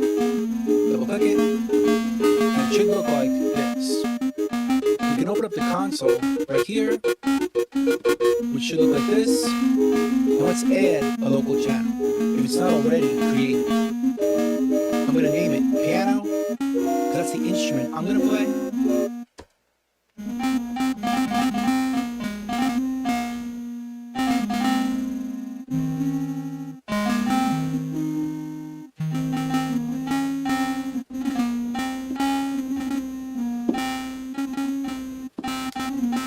Set up the volume and the pan right here. And right over here, I'm going to control the other instruments that are coming in. We'll get back to that in a bit. First, we want to join a server. So with this window selected, we'll go to the menu, under File, and choose Connect. And that's going to show us a bunch of public servers we can join. And we can see the slots over here. We can see that this one is already full. 8 out of 8, 3 out of 8, 1 out of 8. Let's join this one right here. It still has one slot available. I'll type in a username and connect anonymously and hit connect right here. Then we have to agree to the terms right here. Hit accept. We should start to hear them jamming. And we do. Now we can't jump in just yet because we haven't set up our instrument. Let's bypass this plugin so we don't hear it. Let's hide all this and create a new track down here. I'm going to name it Piano. I'm going to record on that track. Set up my input right here for my USB MIDI keyboard and put a piano plugin on this track. Under Instruments, we'll choose Piano 1 right here, and then I'll make sure my piano's working. And it is. Now if you're using a guitar or a bass or even drums, you set up your tracks over here and use the audio inputs. So now in order for them to hear me, we need to make this track a folder. Right here. Now this track is feeding into this track, like this. So I can go back to the Ninjam plugin.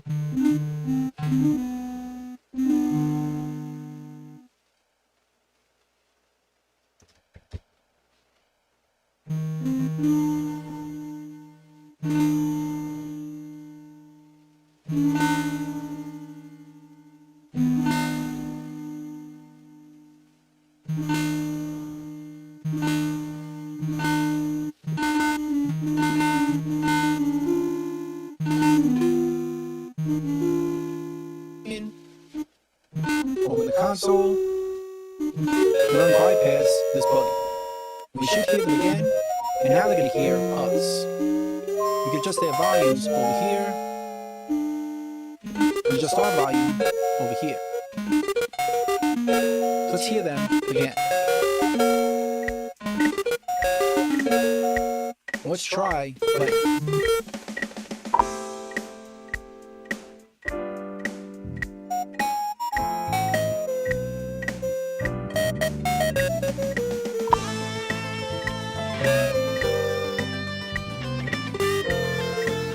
At any point, we can chat down here so we can talk to the other musicians.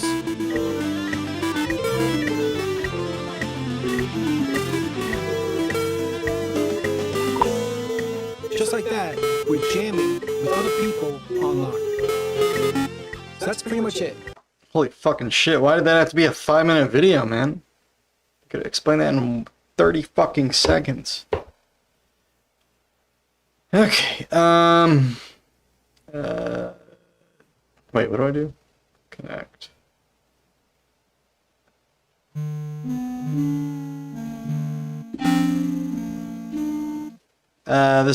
This one is empty. This 115, are you ready, Demon? You want to join the 115 BPM room 2050?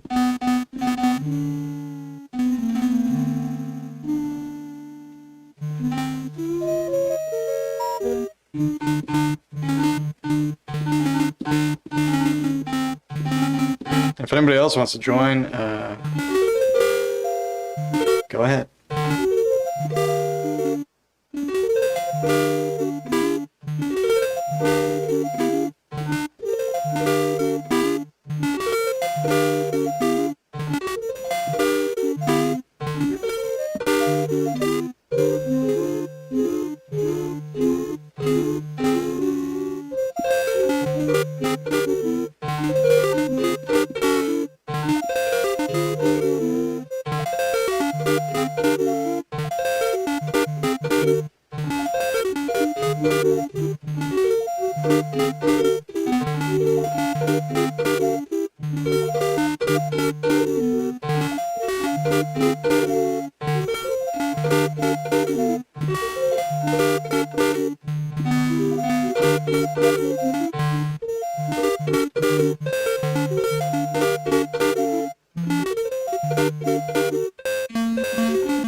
Yeah, we're definitely in the same room.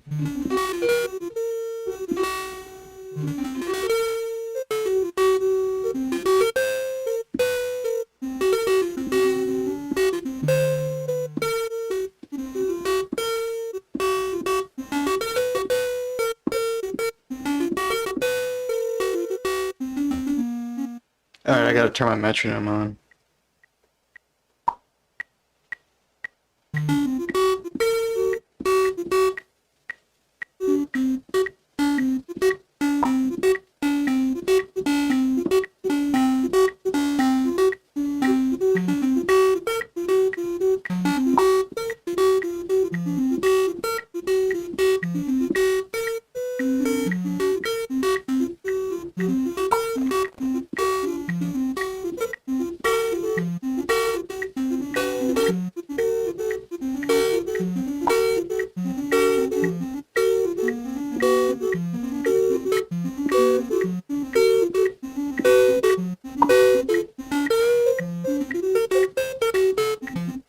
I'm at 15 Edo.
Something's not working. What?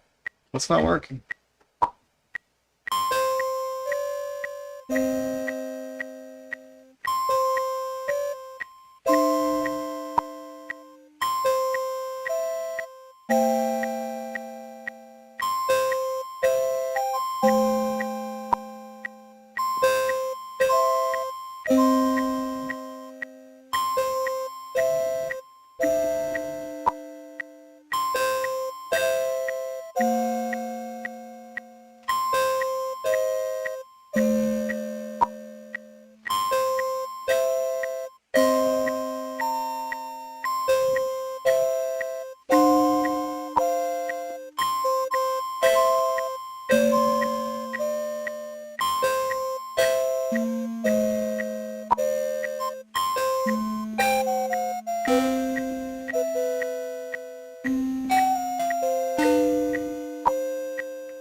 I'm just turning the metronome off until you get your stuff situated.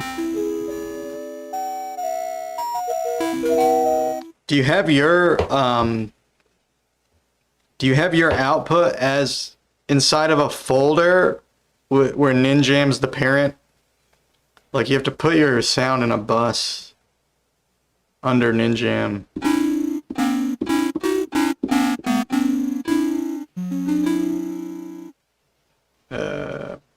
Yeah. Okay, let's see. What the fuck is this? This is nothing. Wait, do I need this? Alright, and then this is the sound I made the other day.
playing in a different key before.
Having that more serious drop-off in volume for upper harmonics really takes away that class. Not having the percussive elements of some piano sounds can also help depending on the harmony and register.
Clash, not class.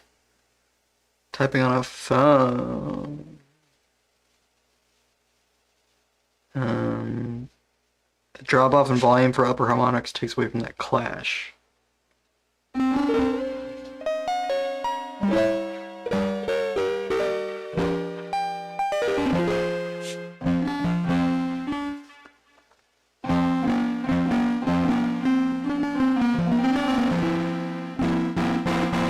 Well, maybe one day Doman will join, but in the meantime, I'm gonna just do stuff. Yeah. Let's do some things.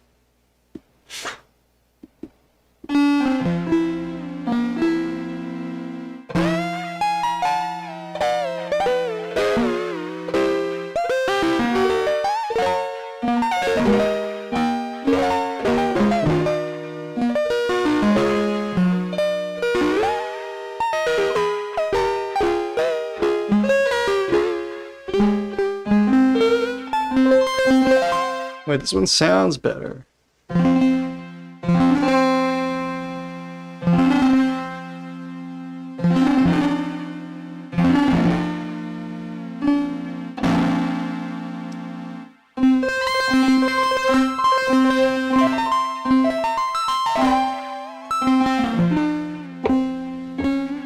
Oh, shit.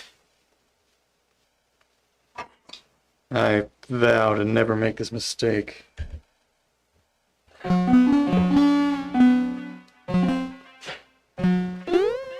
I will not make that same mistake for the next 3 minutes.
Okay, whatever. Good job, me, right? Made all these silly sounds.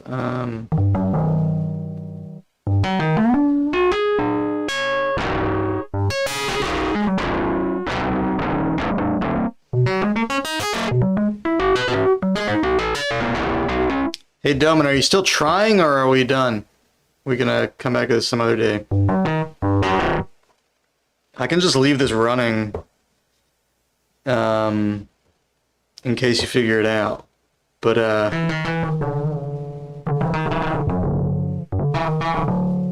if you do decide to give up, let me know, because I'll, free that up for the next jam that's just dying to happen.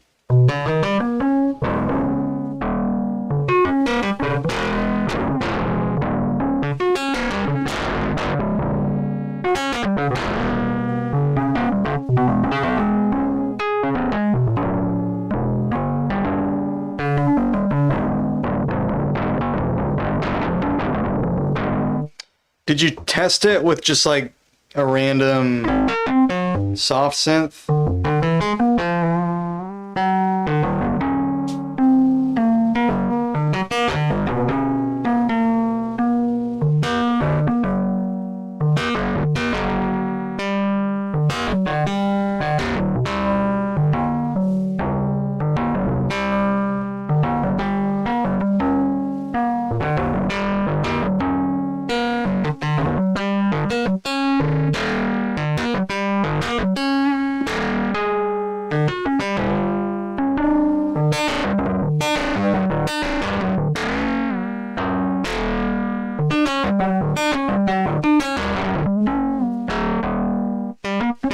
What do you mean? It says your name right here, dude. It says you're connected. It says you joined the server.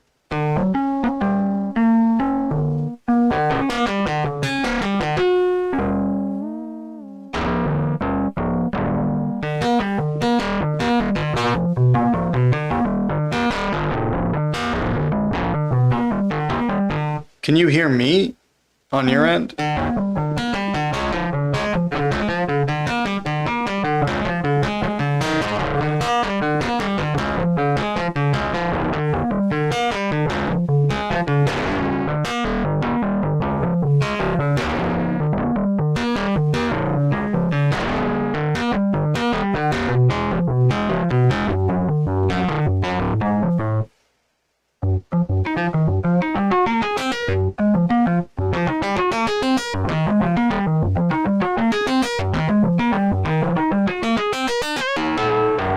only through YouTube. Okay.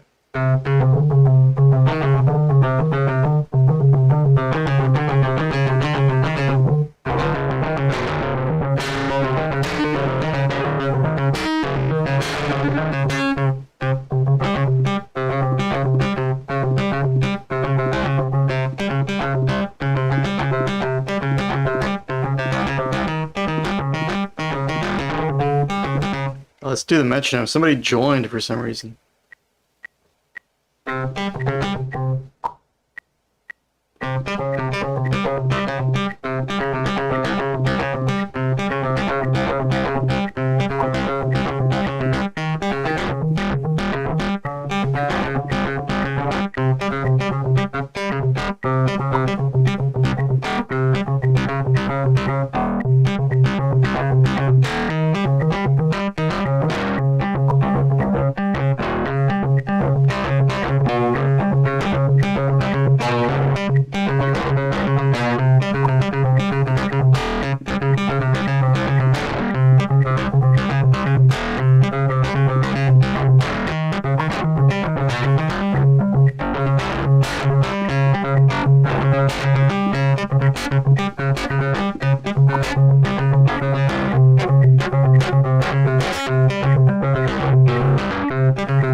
Dude, he couldn't figure out his shit either.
And this sounds so cool. It's just a filter.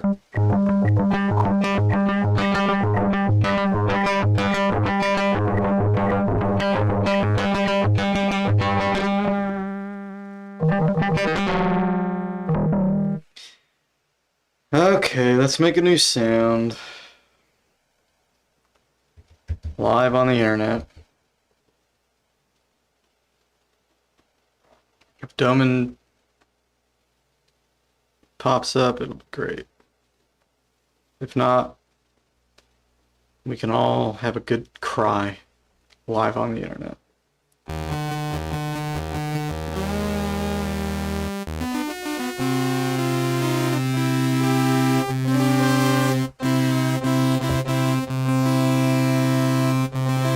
So that's what this normally sounds like.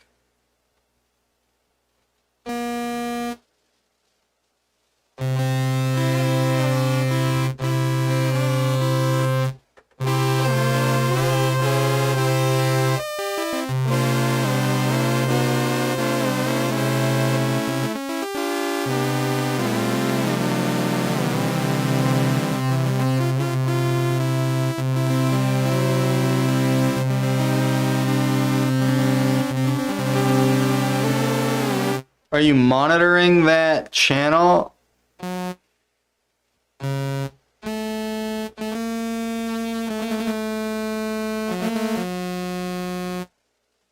Are you playing anything? I'm not even seeing your thing, man.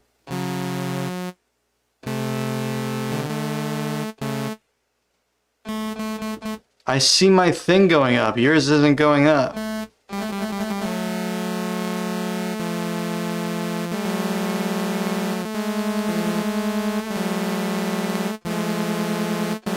Is mine going up on your side? Like, do you see the bars going up?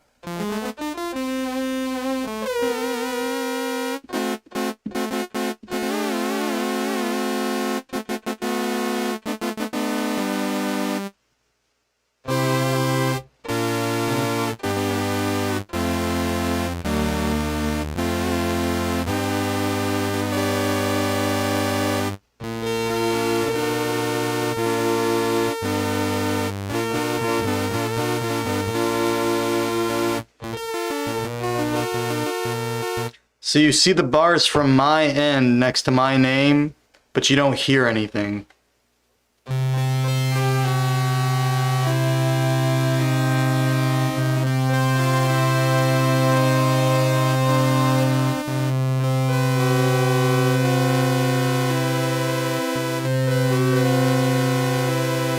Dude, listen to this fucking shit.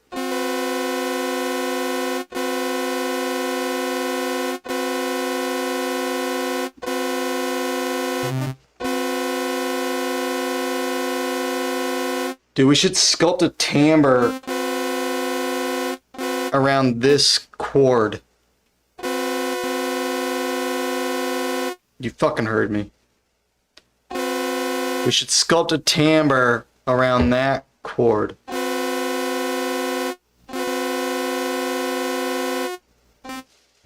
I'm not saying it again. We should sculpt a timbre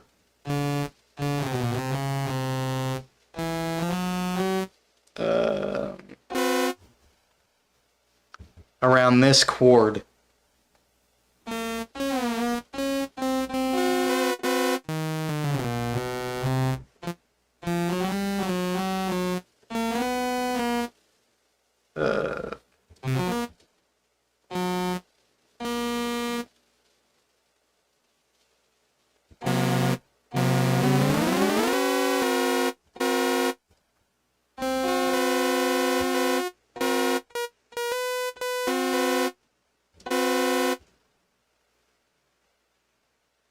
That is our mission.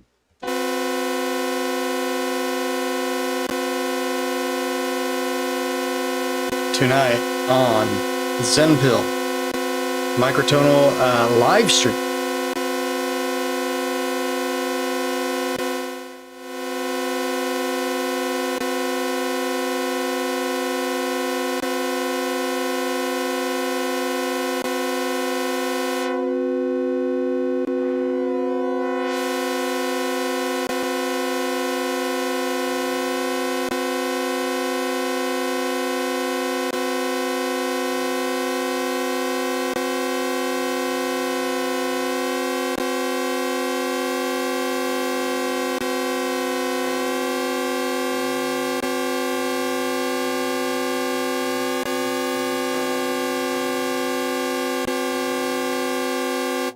Wait, I hear you. I hear you. Oh no, that's this other guy. I hear this other guy.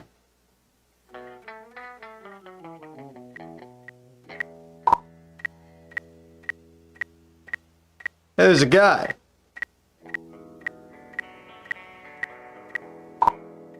Yeah, it works, man.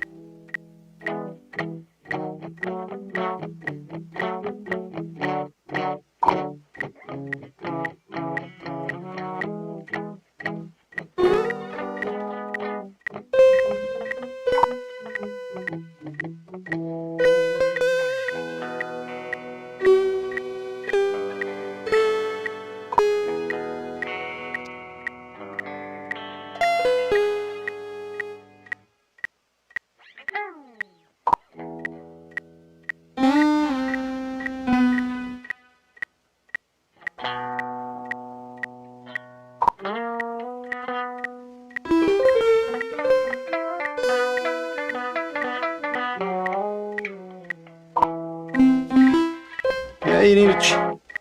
Why aren't you using Reaper, man? Come on. You don't have a Reaper? Why is it a ton of work?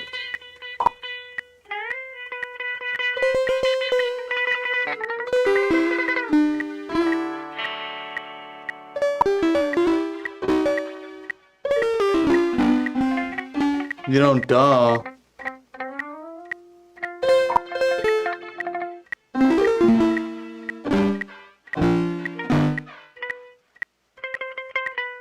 I feel bad for this guy because I'm not even in fucking 12 eods, man.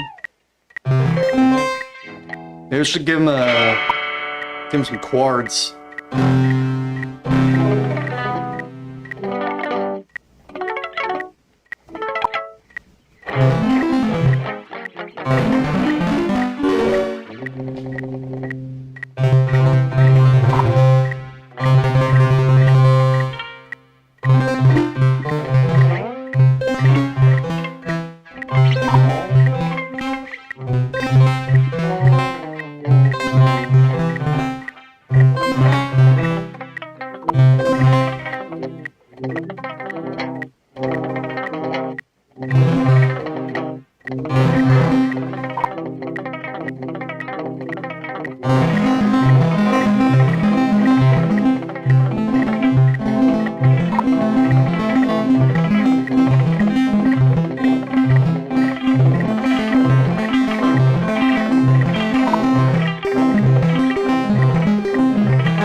Alright, I'm gonna let these guys do their thing in their regular music. If you want to try again later, do them and let me know, but...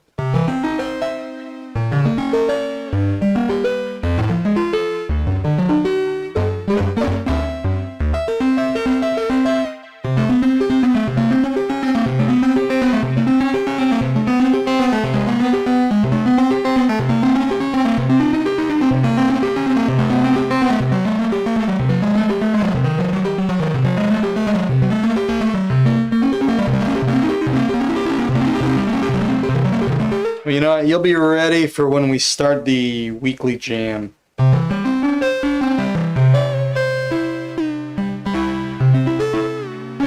Okay, where were we? We were going to design a timbre around this quad.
Hello, ValkyRiver. What is up, dude?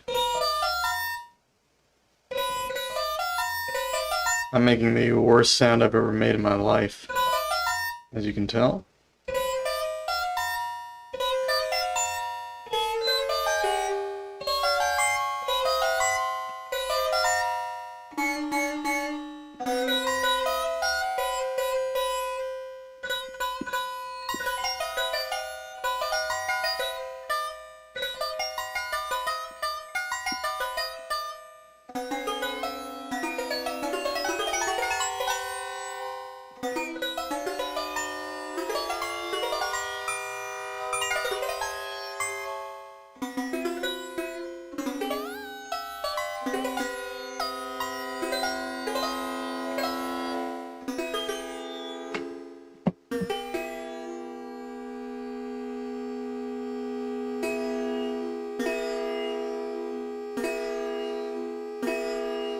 I see they use my diagram for 17 tet in the thumbnail. Yes. Thank you, ValkyRiver.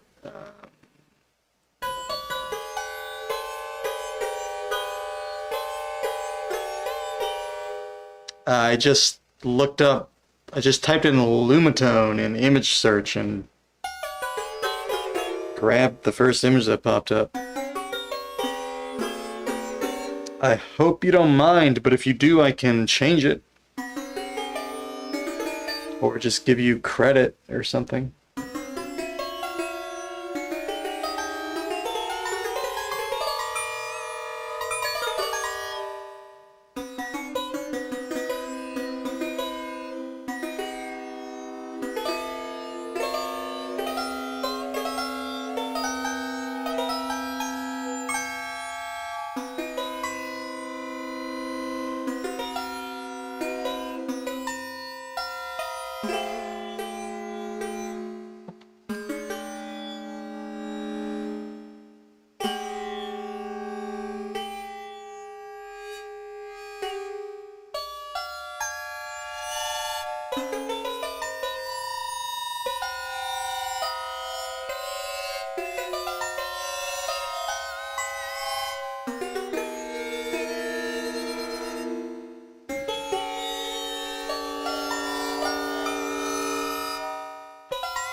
For chat, What do you mean for chat? What are you cutting my stream for? To talk to chat, man? Ah, who am I kidding? We have the greatest chat ever here.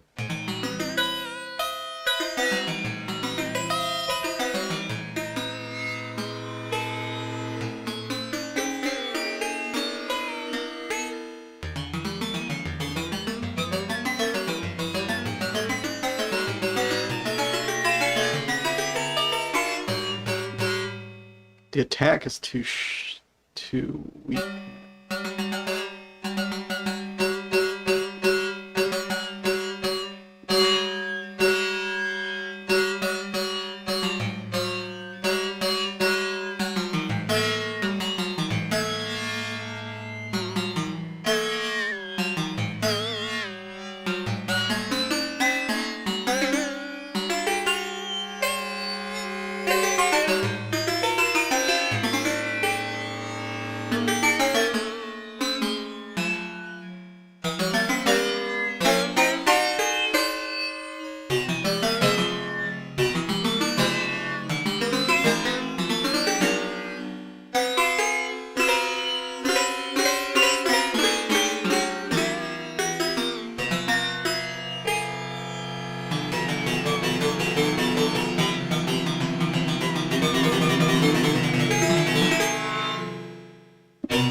Man, this sound is useless.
I want to turn off pitch bend.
It's so alien, man.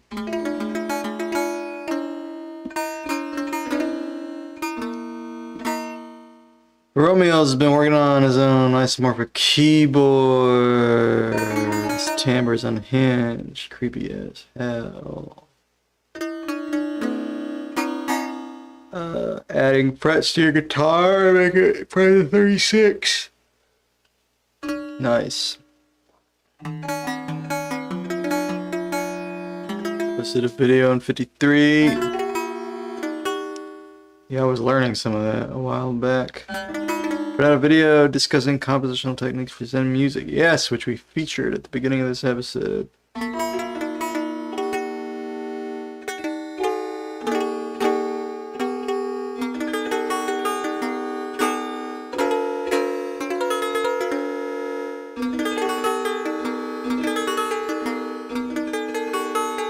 Working on a chord progression 17. Did several xenharmonic things as part of a university. Presentation on MOS theory. 14 tet piece for saxophone trio. Interesting.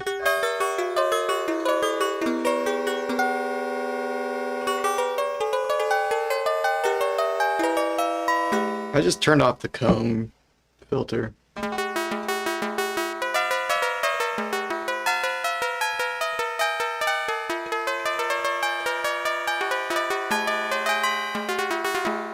I like it more with it though.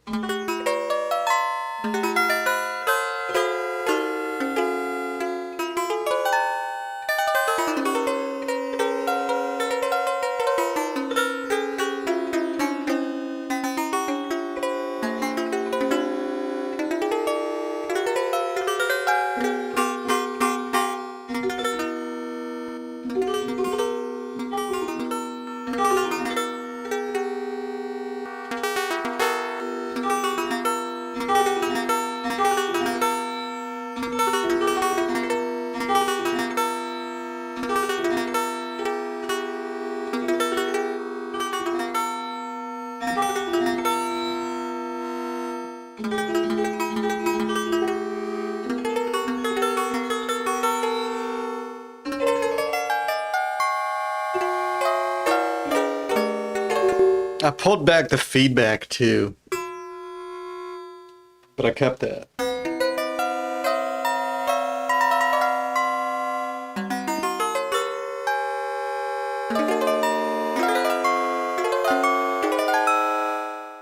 On the comb resonator, it was higher up. Pulled that back.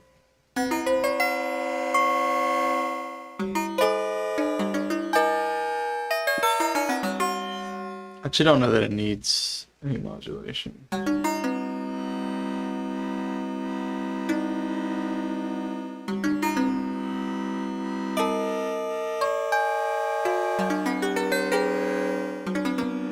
Maybe it does.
Oh, you want to post a link?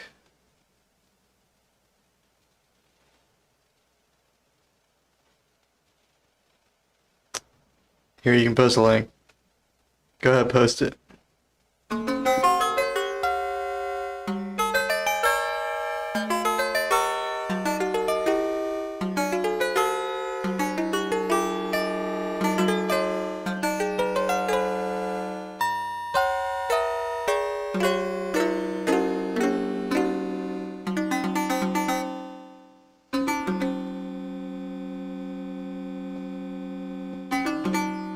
Holy moly.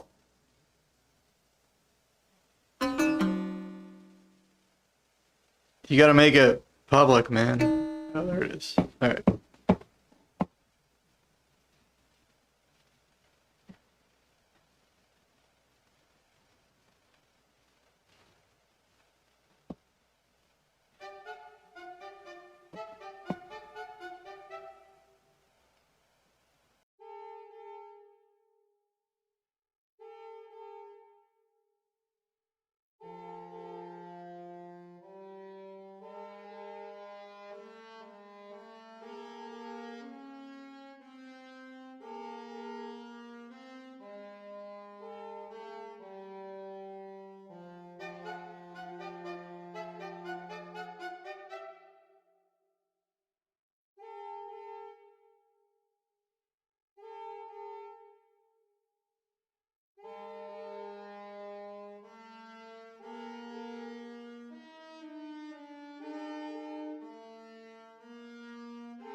Cool.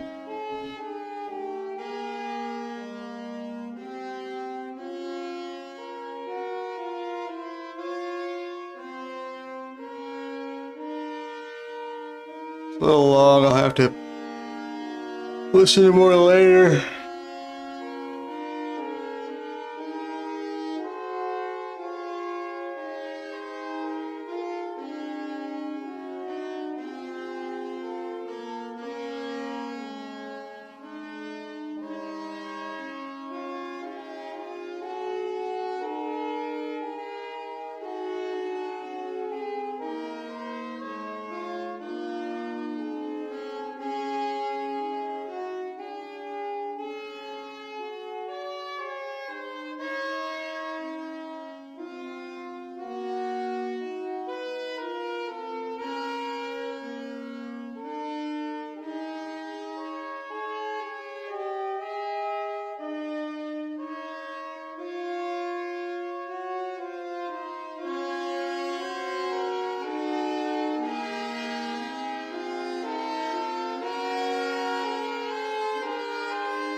Cool.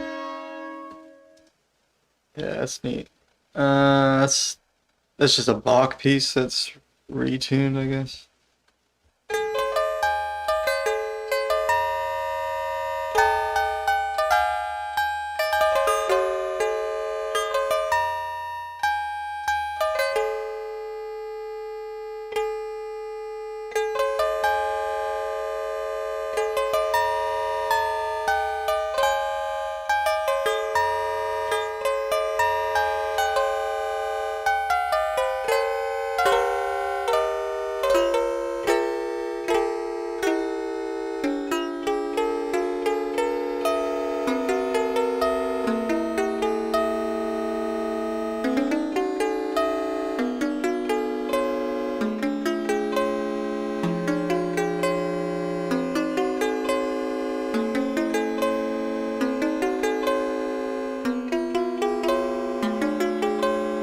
No, it's not a Bach piece. I thought I saw that next to your name. Sounds awesome.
I wonder how this would sound in 23, because it's got that. Kind of Mavilla style. Or Mavilla's not the word I'm looking for. Gamelan kind of sound, I guess.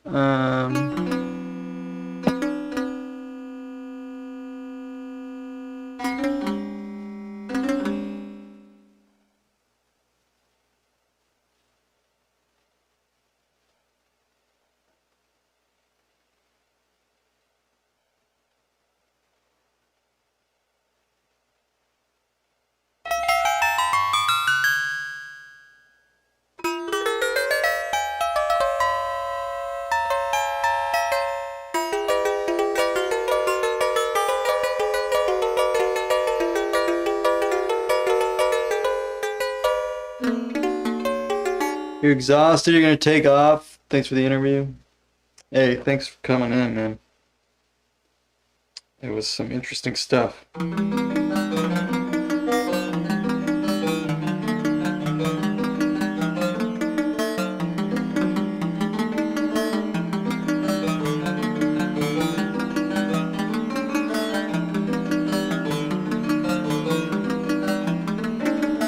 Yeah, I'll have to do some.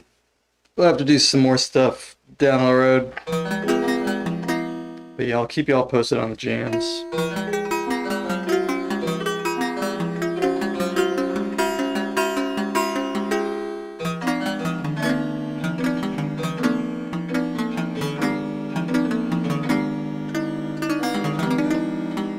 Actually, that doesn't sound that exciting. Let's try 22.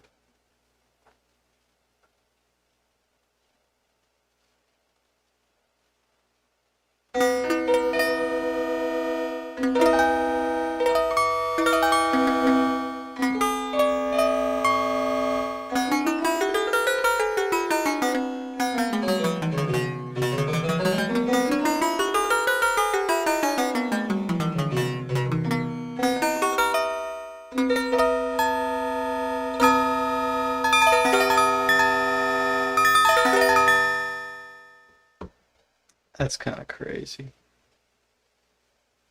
Alright, I think I'm gonna just go back to 15 though. Yeah, I don't think I'm gonna stream much longer. Honestly, I'm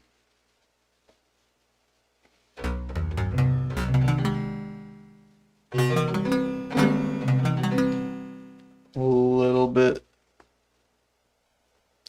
worn out myself and could use some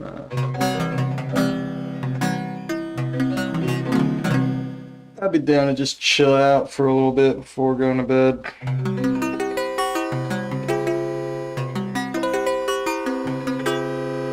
Got work tomorrow.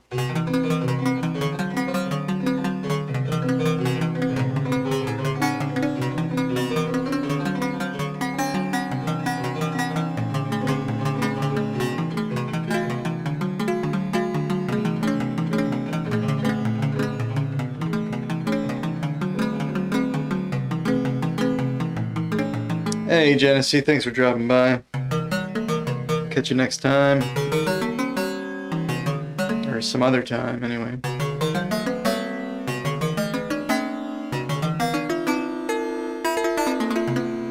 I will be back tomorrow.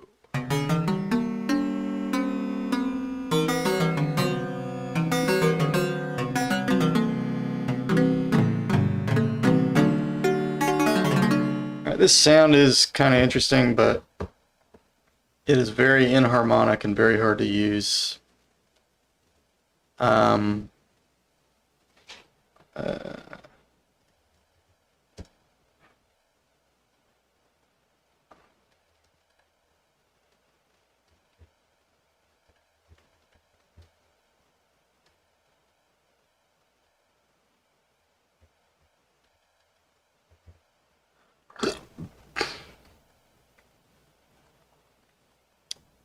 I'm gonna do one more, I think, before I go.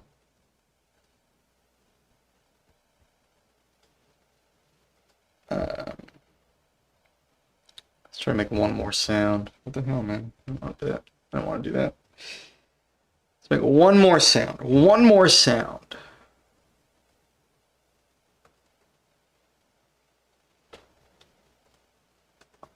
One more patch.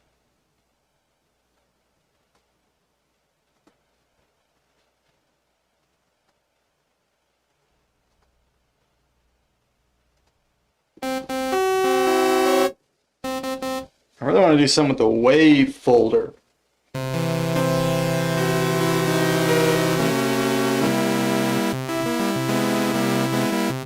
You know, this is kind of a weird idea, but I wonder if I can do something with the noise going into the wave filter, wave folder, or like the exciter going into the wave folder.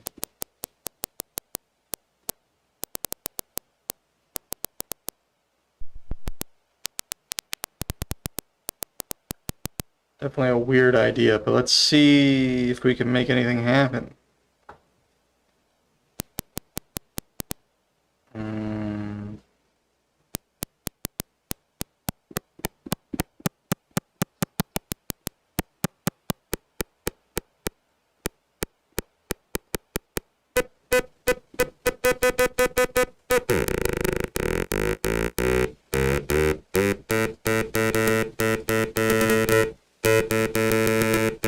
We can get a sound. How do we get the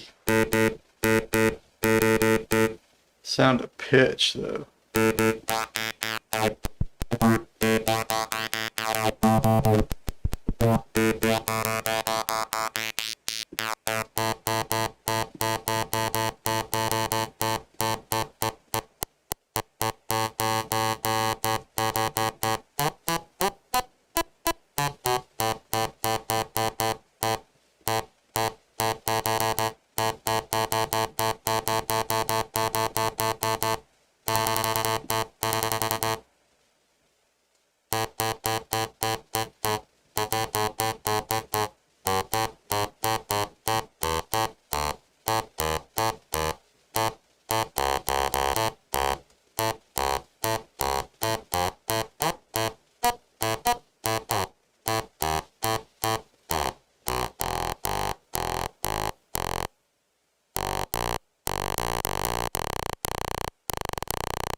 There we go.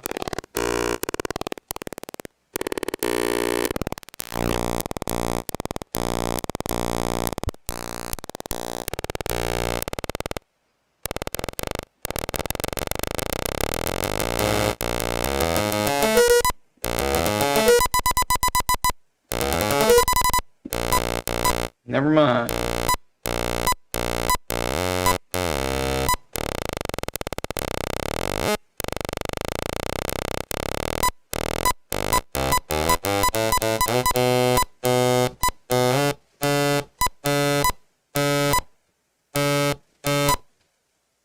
Let's try this. Let's go.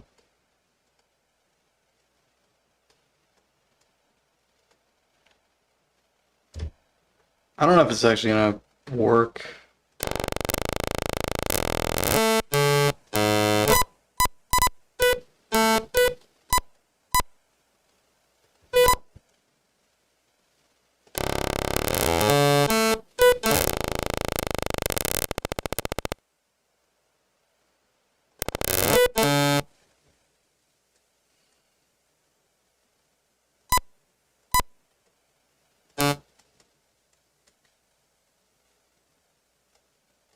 I don't know if it's even gonna work the way it's supposed to.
That's not an octave.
Dude, what the fuck?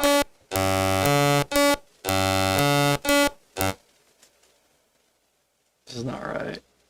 I don't even know if this is possible.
Yeah, like they won't all tune to the same note for some reason. Okay. So I don't think that's gonna work. Okay. Well.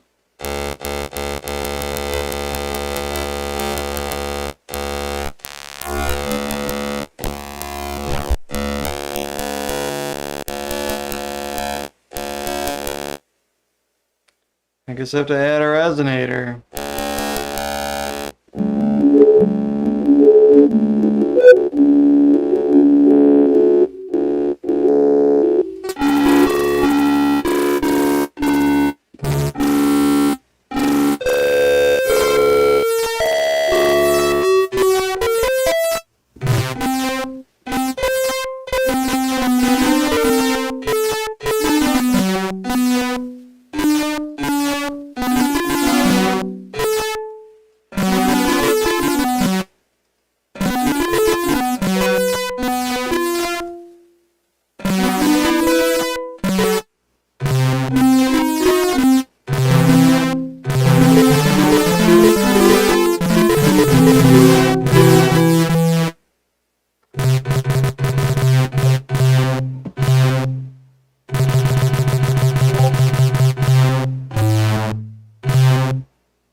You know what I think I'd rather do than this is, instead of using the exciter,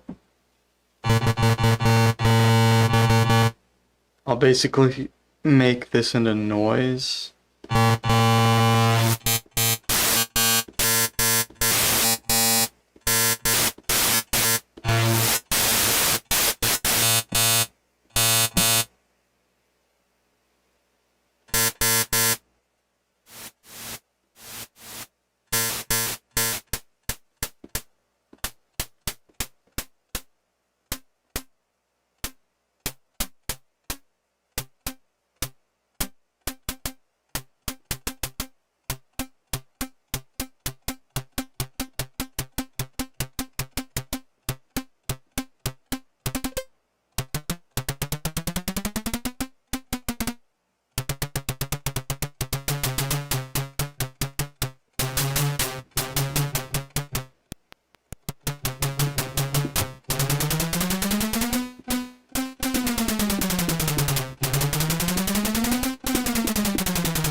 we can.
Holy moly, man.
Oh man, I don't know where this is going. I think I'm gonna have to finish this up some other time.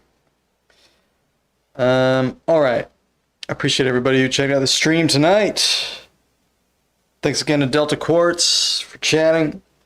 Next week at 8 p.m. Eastern Time, we'll have Shaping the Silence, talking about Hexboard. I'll be back tomorrow, doing more of my normal thing. Probably doing more zebra stuff. Maybe I'll go. I do want to go back to VCV Rack 2 at some point. But okay. Also, I have this 22 edos song I really need to work on for tuning of the year. But all right. See y'all next time. Have a good rest of your day, rest of your night, etc., etc. Later, later.